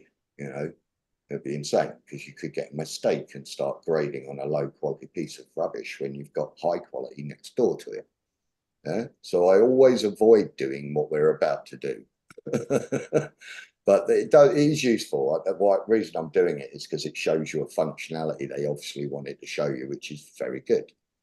So if we select our low quality transcodes, we can right click and go to timelines, import, AAF, EDL, XML, DRT, ADL, etc. All of those are interchange file formats of sorts. Yeah. So we'll select that, and then it will go to our book and go to project 2. And in there's a folder with XMLs in it. And we want this low quality timeline, LQ timeline XML. Yeah. Now, when I open that, we get this menu. And this is really kind of, you know, we're in a virgin project. We've not made a timeline yet. So what is this doing?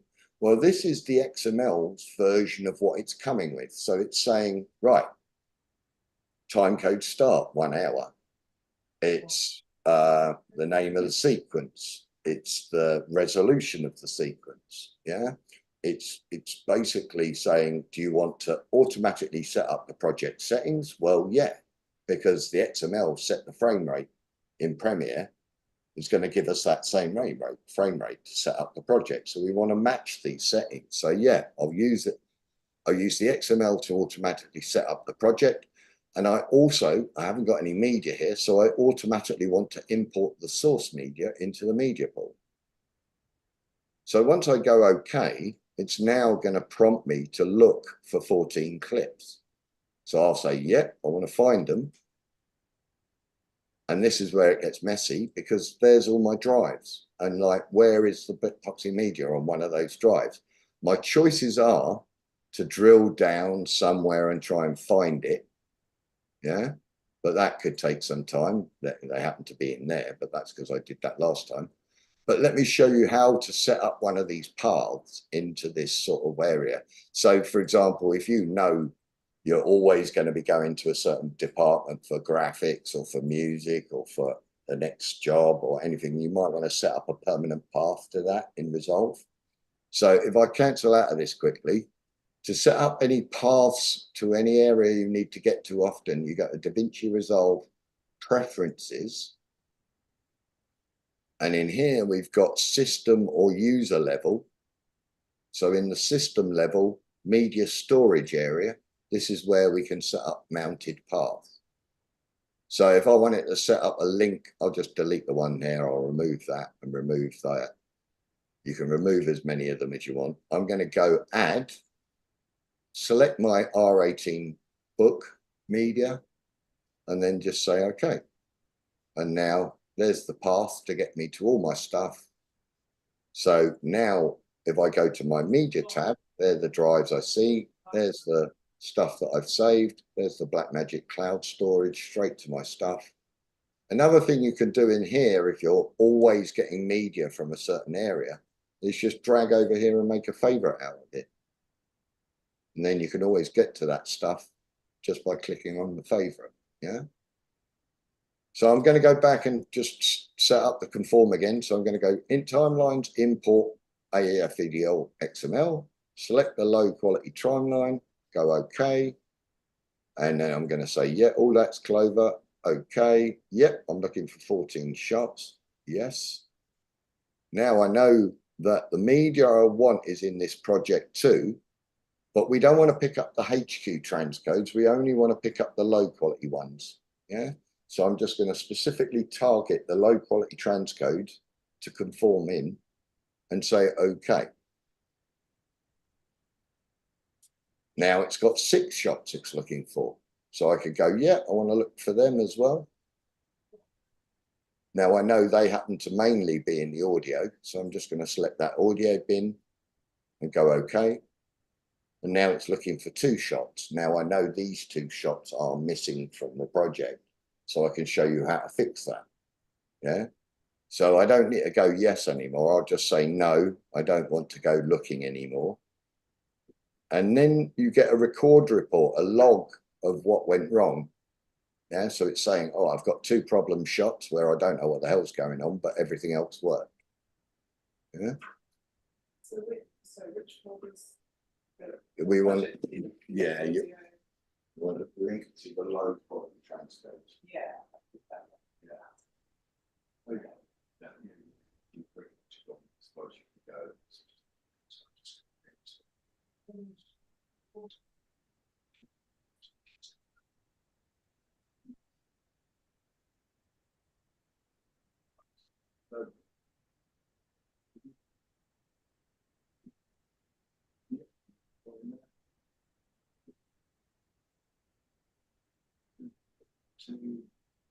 Transcodes.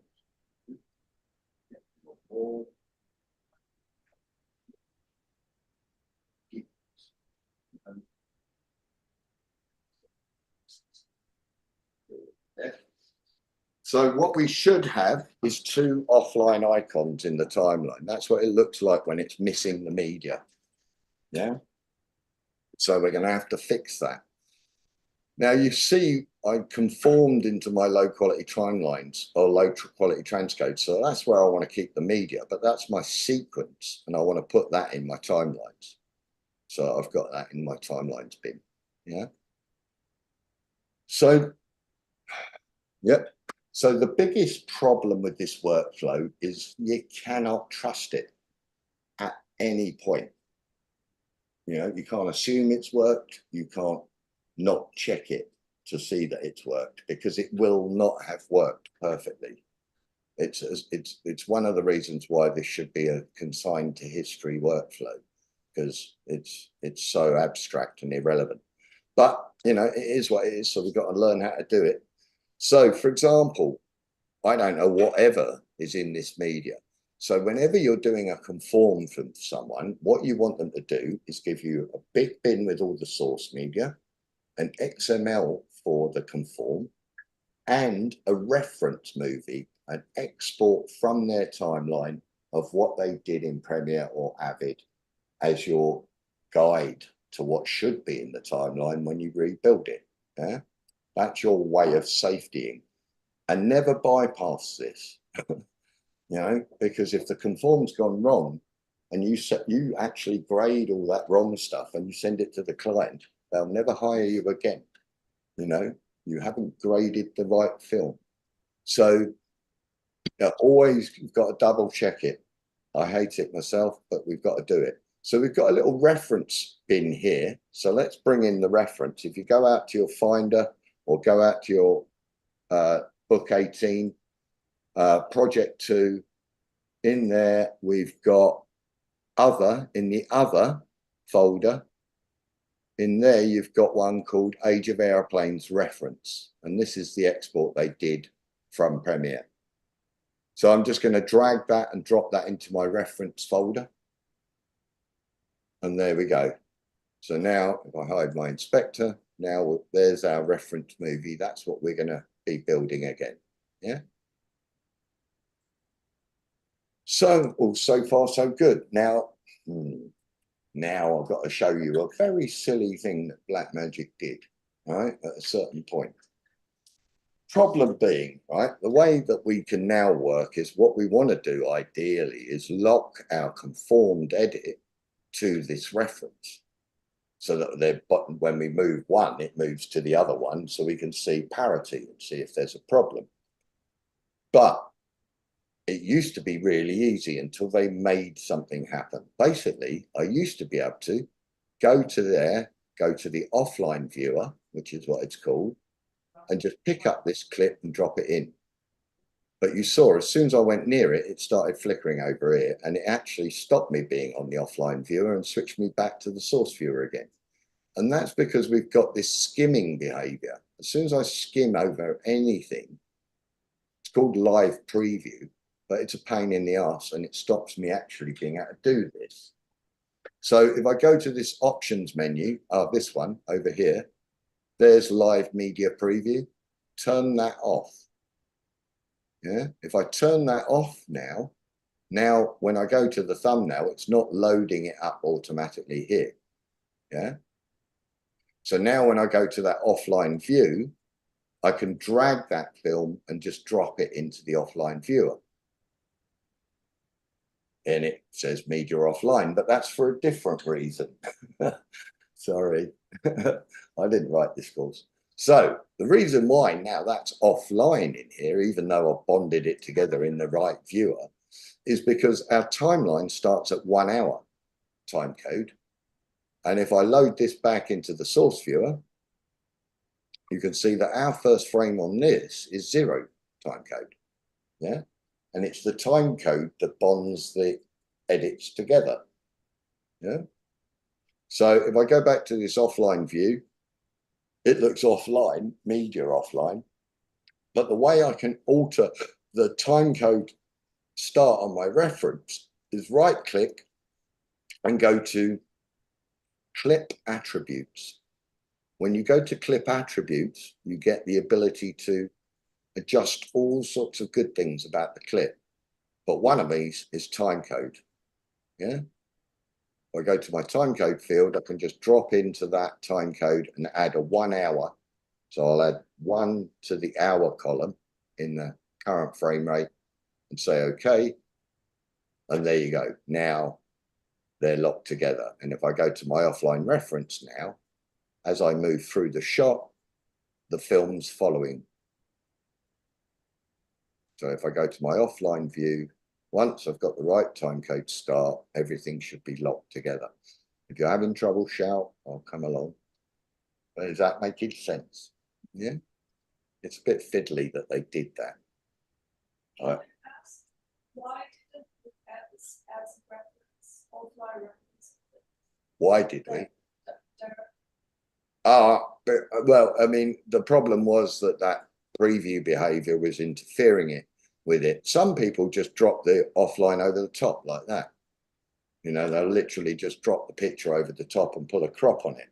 But that can get confusing, it can be quite messy, And this is very neat once you've got it working, because now as I skim through my playhead, the reference is here constantly reminding me, and I get extra comparing functionality by bonding these two together.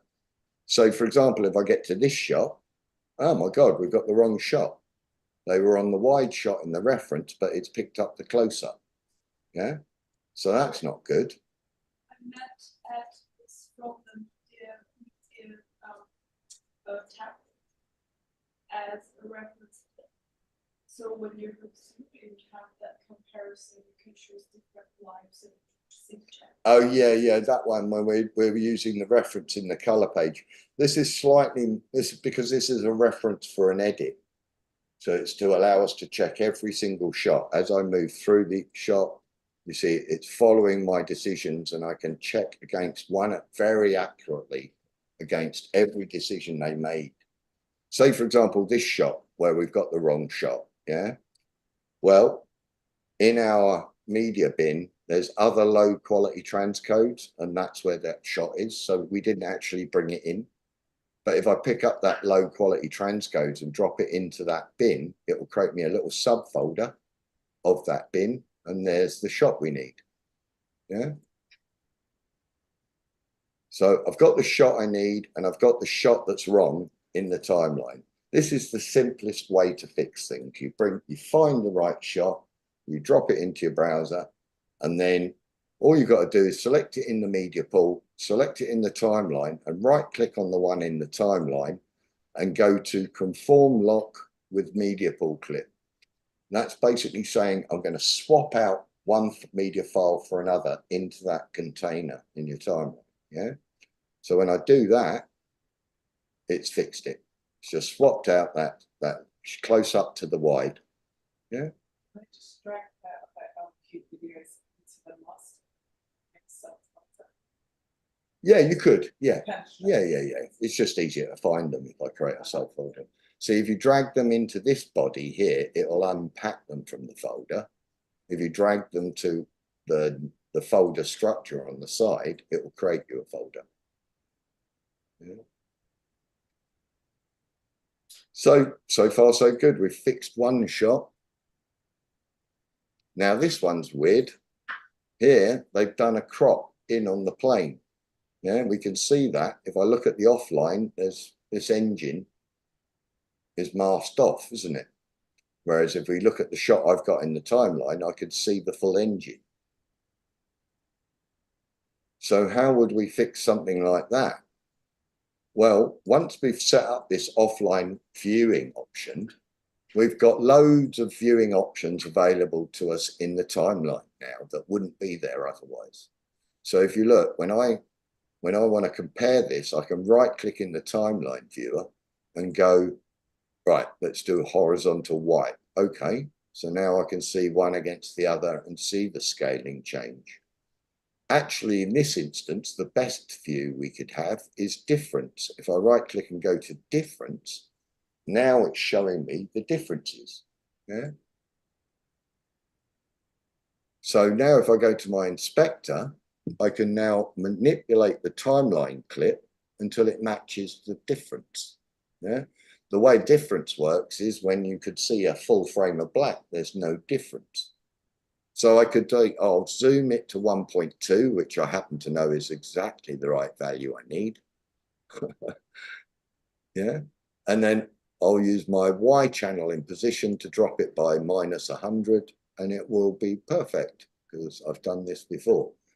But there you go. When you've got it right, you should see nothing because it only shows you the differences. Yeah. So if I now right click and go back to no wipe in my timeline view now, and I hide my inspector, now my offline view and my plane are identical. I know they are. Now, if they've done speed ramps in Premiere or Avid, this is a nightmare. You know, not only do the speed ramps very rarely work the same when they're brought into Resolve, because different algorithms, different software use different, ways to create that slow motion. So there's another workflow into Resolve where actually all they do is they export out of Avid or Premiere a flattened movie with the whole film in it at an online quality resolution. So they use something like ProRes 4x4, which is, you know, deemed to be a lossless codec. So you've got full samples of the RGB in that codec. So, you know, they could export at that quality. I could chop up that film and grade it like I would normally, and then send them back that film. So if they've got speed ramps where they're going fast, slow, or slow, fast on a clip, that's all baked in then. I don't have to fight with it so much. Yeah. But if they've got a speed ramp and it's rebuilding that effect in Resolve, it's likely to look different. Yeah, because they do it all differently. So it's just one of these issues. If I had done the speed ramp in Premiere in Resolve, then no problem, you know.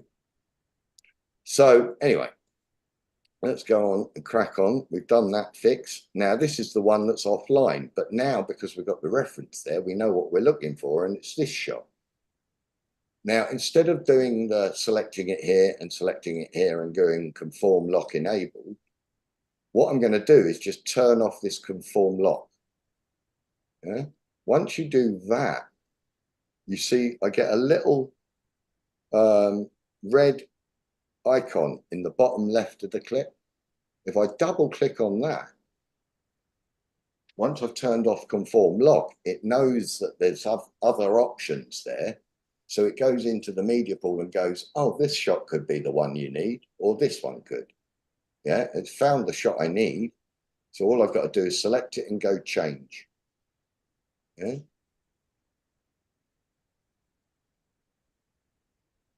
So far, so good. We're rolling through. Let's just check to see if there's any more.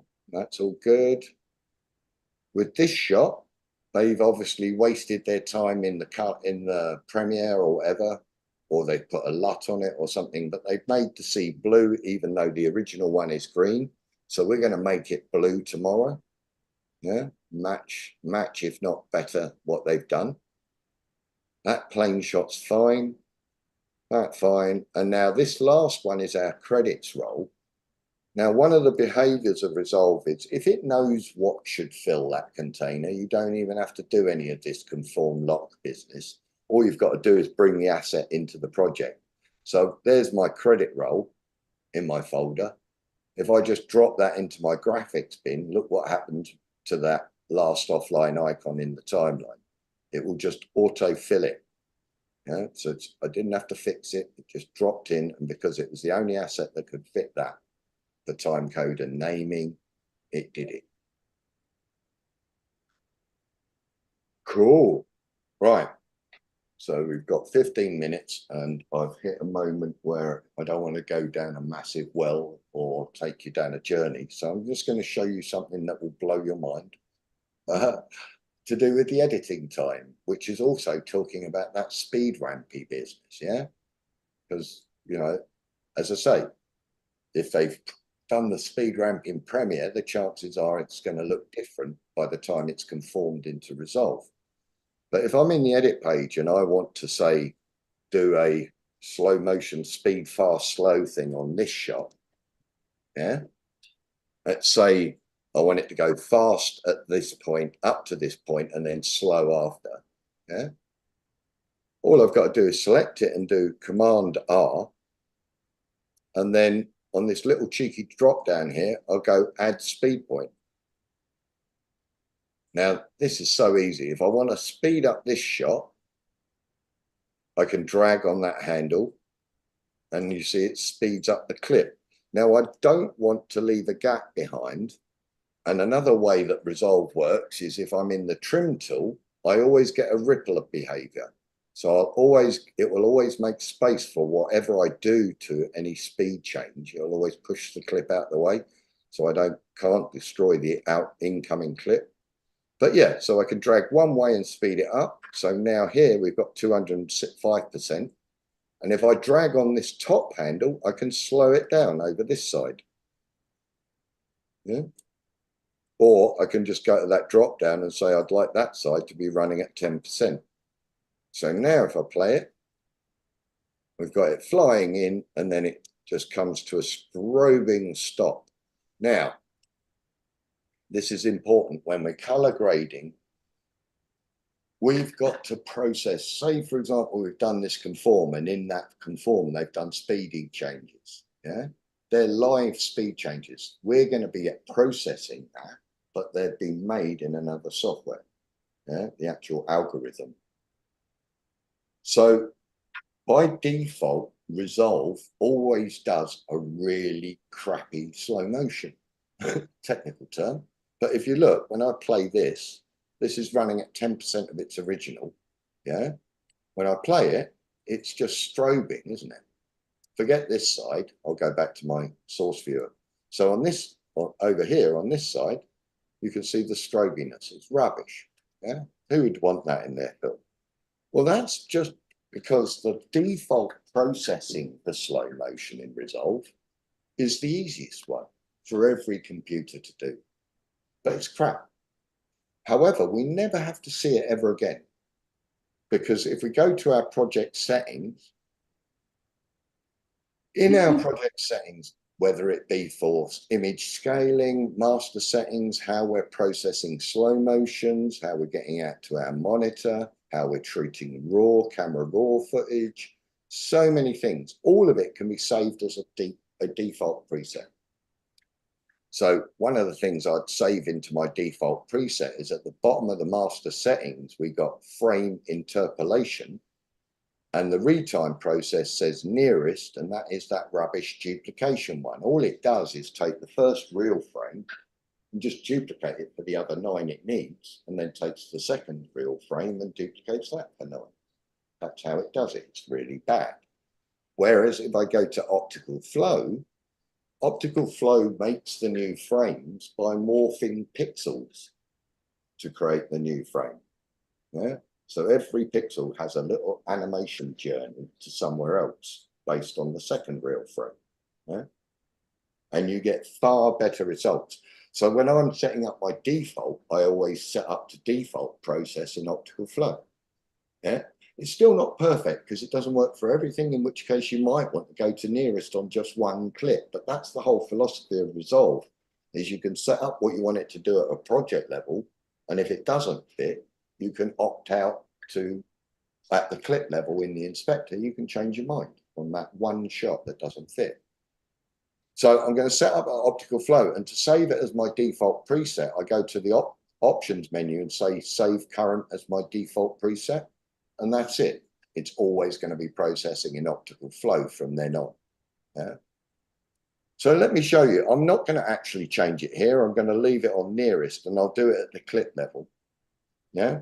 So if I go to my inspector now, at the bottom of the inspector is retime and scaling.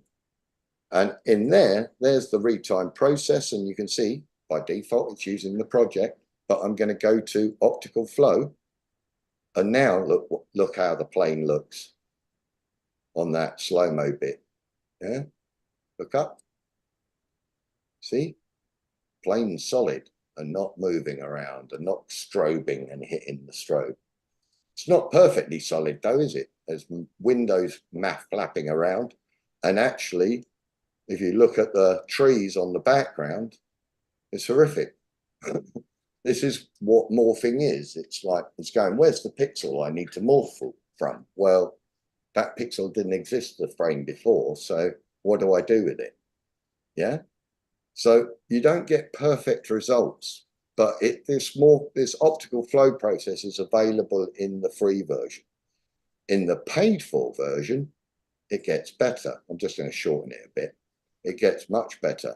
If I go to motion estimation in my inspector, now I've got speed warp faster and speed warp better. Yeah. If I go, I'm going to go for the faster because my machine ain't got the power. Now, as soon as I do that, look, when I play the clip, it won't play. Just about play. So I'm going to render this clip. Now, how to render? Just go to playback, render cache, smart. And as soon as I do that, look what happens. As soon as I switch from to play back render cache smart, as soon as Resolve sees anything it thinks it needs to render, it puts a red line over it and then starts going blue. Yeah, as it's building a render file to play through when my playhead goes across that timeline. So now it's rendering that in, and it's doing the slow-mo bit here. You can play through things if you want it to prioritize rendering where you're working on at the time. So I'll let it process through. There we go. It's doing the blue thing. Everything's gone blue. So this is now, look at this. Boom.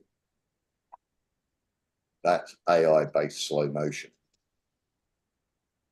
Yeah, free version doesn't get it, but look at that. I mean, that's not even, that was shot at 1/5, 1/10 of the speed at which we're watching it. It's pretty good. I've actually did a film. I used that in a film being shown at the Curzon in Shaftesbury Avenue, 40-foot, 50-foot screen, whatever, mixed in with loads of shots that were shot super slow-mo, and nobody noticed. Yeah, it was brilliant. Yeah. It's already impressive. I don't know if I tried it as a beta rather than this. This is the only problem, isn't it? Going through the heat haze, I might get a better result if I went from. No, yeah, that's actually just heat haze coming out of the engine. No, it's mainly here that you see where it's just locked off this background here that was just pulsing away. If I turn it off and go back to project settings, see all this? Yeah. It's fixed all that. So, yeah, and because we're delivering from Resolve, it's quite important that we obviously, you know, we're in processing these slow motions in the right way.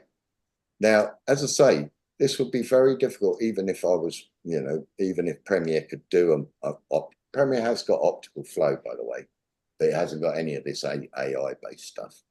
But, you know, either way, if this was coming in from an XML from Premiere, it would look worse than it does now, and it wouldn't be exactly the same.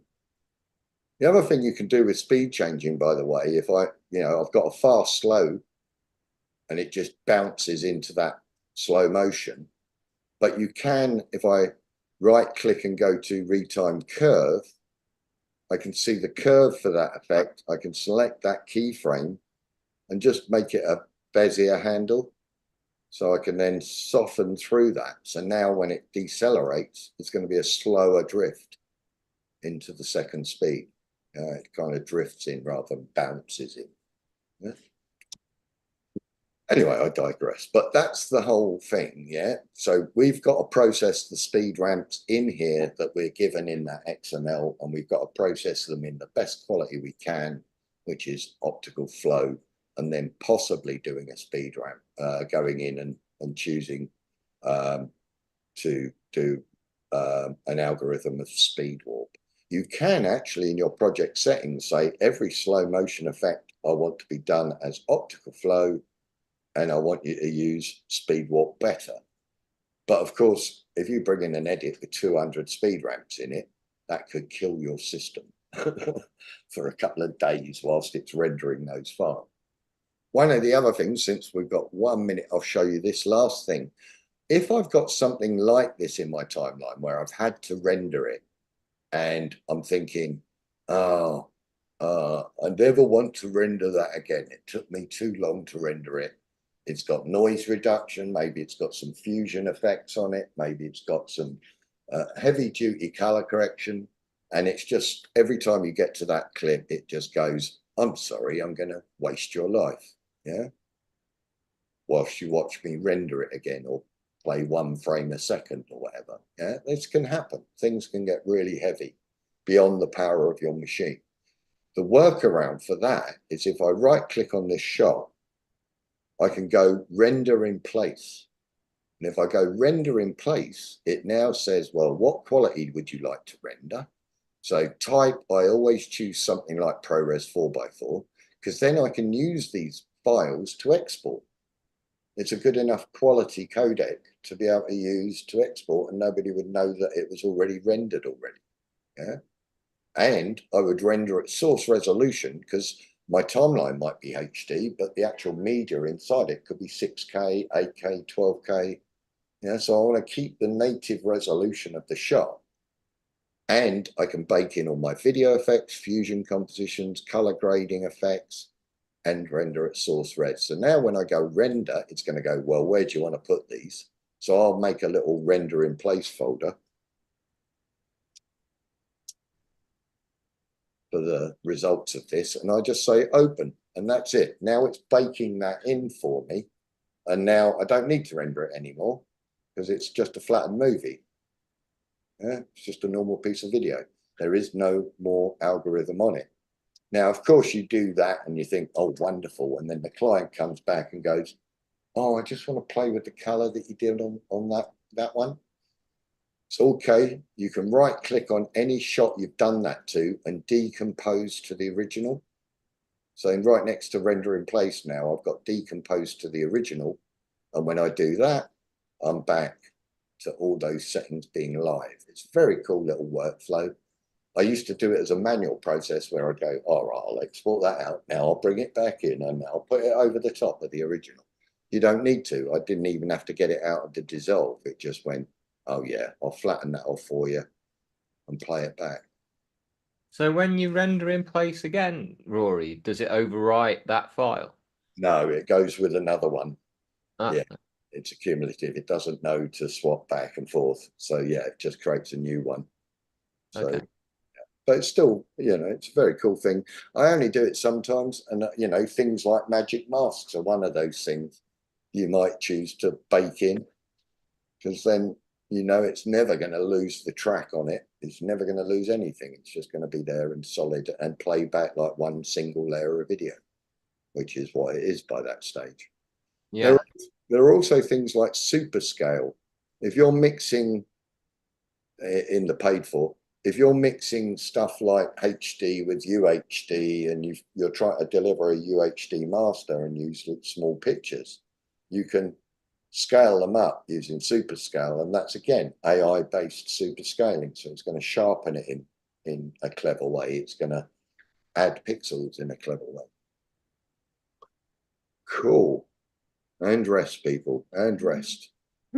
Our work is done for the day. Any questions? Well, Yeah. on the color management page that we have timeline color space, Yeah. what difference would it make or what's the problem by section? Would always want section. Yeah. No, good question. Essentially, with color management, we're diving into it properly tomorrow, but effectively, we've got tiers of color management. We can have a really simple automatic one, or we can go big. What I mean by that is if I'm, let me just go to my slides.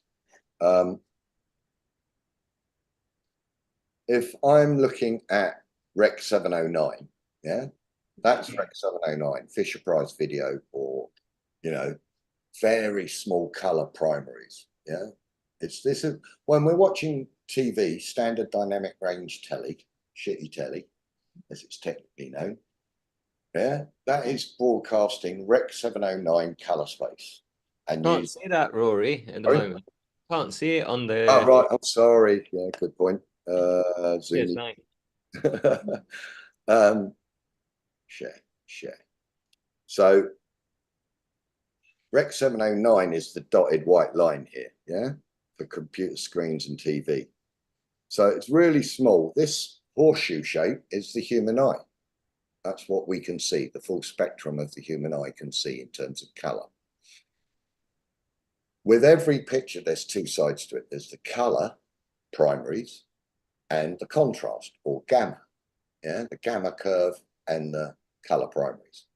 So most standard dynamic range TV, all standard dynamic range TV in the UK is broadcast using Rec 709 colour primaries and a gamma curve called BT 1886. Yeah, these engineers, they call it funny stuff like that.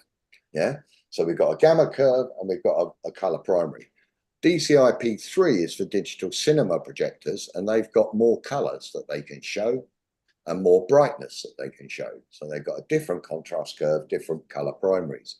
Rec 2020 stroke 2100, because they're two different standards, but they use the same colour primaries for UHD and HDR. Well, this is the human eye, and Rec 2020 maxes out to our human eye's capabilities. In fact, there isn't a TV that could show Rec 2020 yet, even now. The biggest we've got are ones that can show, they emulate Rec 2020 and they can exploit Rec 2020 if they're sent as a signal, but they will compromise on that before they show you it. But basically what we do as a standard when we're making HDR content is we work to Rec 2020, and whereas a standard dynamic telly, when you're watching SDR, that the maximum brightness that you'll see is 100 nits. A nit is the brightness of a candle over a square meter, just a value of brightness. Yeah? And we can broadcast a maximum of 100 nits of brightness for standard TV. But the reason they invented HDR, high dynamic range TV, is because we can master HDR to 10,000 nits of brightness. So the brightest point, specular points on HDR are vastly brighter than the ones that we're working with in SDR. And the black point is lower. Yeah. So we've got that dynamic range is far faster. And that's why when you're watching HDR on a HDR TV, you get the lush, you get the glory, you get the cinematic experience, because actually the human eye, the maximum brightness we can see at any one particular time, coincidentally, is 10,000 nits. Yeah. So we're authoring now programming that's mapping to and exploiting our capabilities. We can see up to 100 million nits of brightness, but we can only see 10,000 nits at any one time. If we're staring at the sun, we can't see the darkest shadows. Don't stare at the sun. The sun is 1.6 billion nits, which is why it hurts. Yeah, we max out. So, but yeah, we work with different colors and different gamma curves for different deliverable standards. Now, with color management, what we can do, and I'll show you tomorrow, we will do, is we'll set up our timeline color space to be even bigger than this. That means that if we get all our cameras translating into that timeline color space properly and unpacked into a common standard, then all our tools will work with them well and they'll be consistent. But not only that, once we've made it that big, we can deliver whatever the hell we want out of it. If we need to do a HDR master, we can do that. If we want to do an SDR master, it just basically tone maps, proportionately scales the output to the deliverable we want.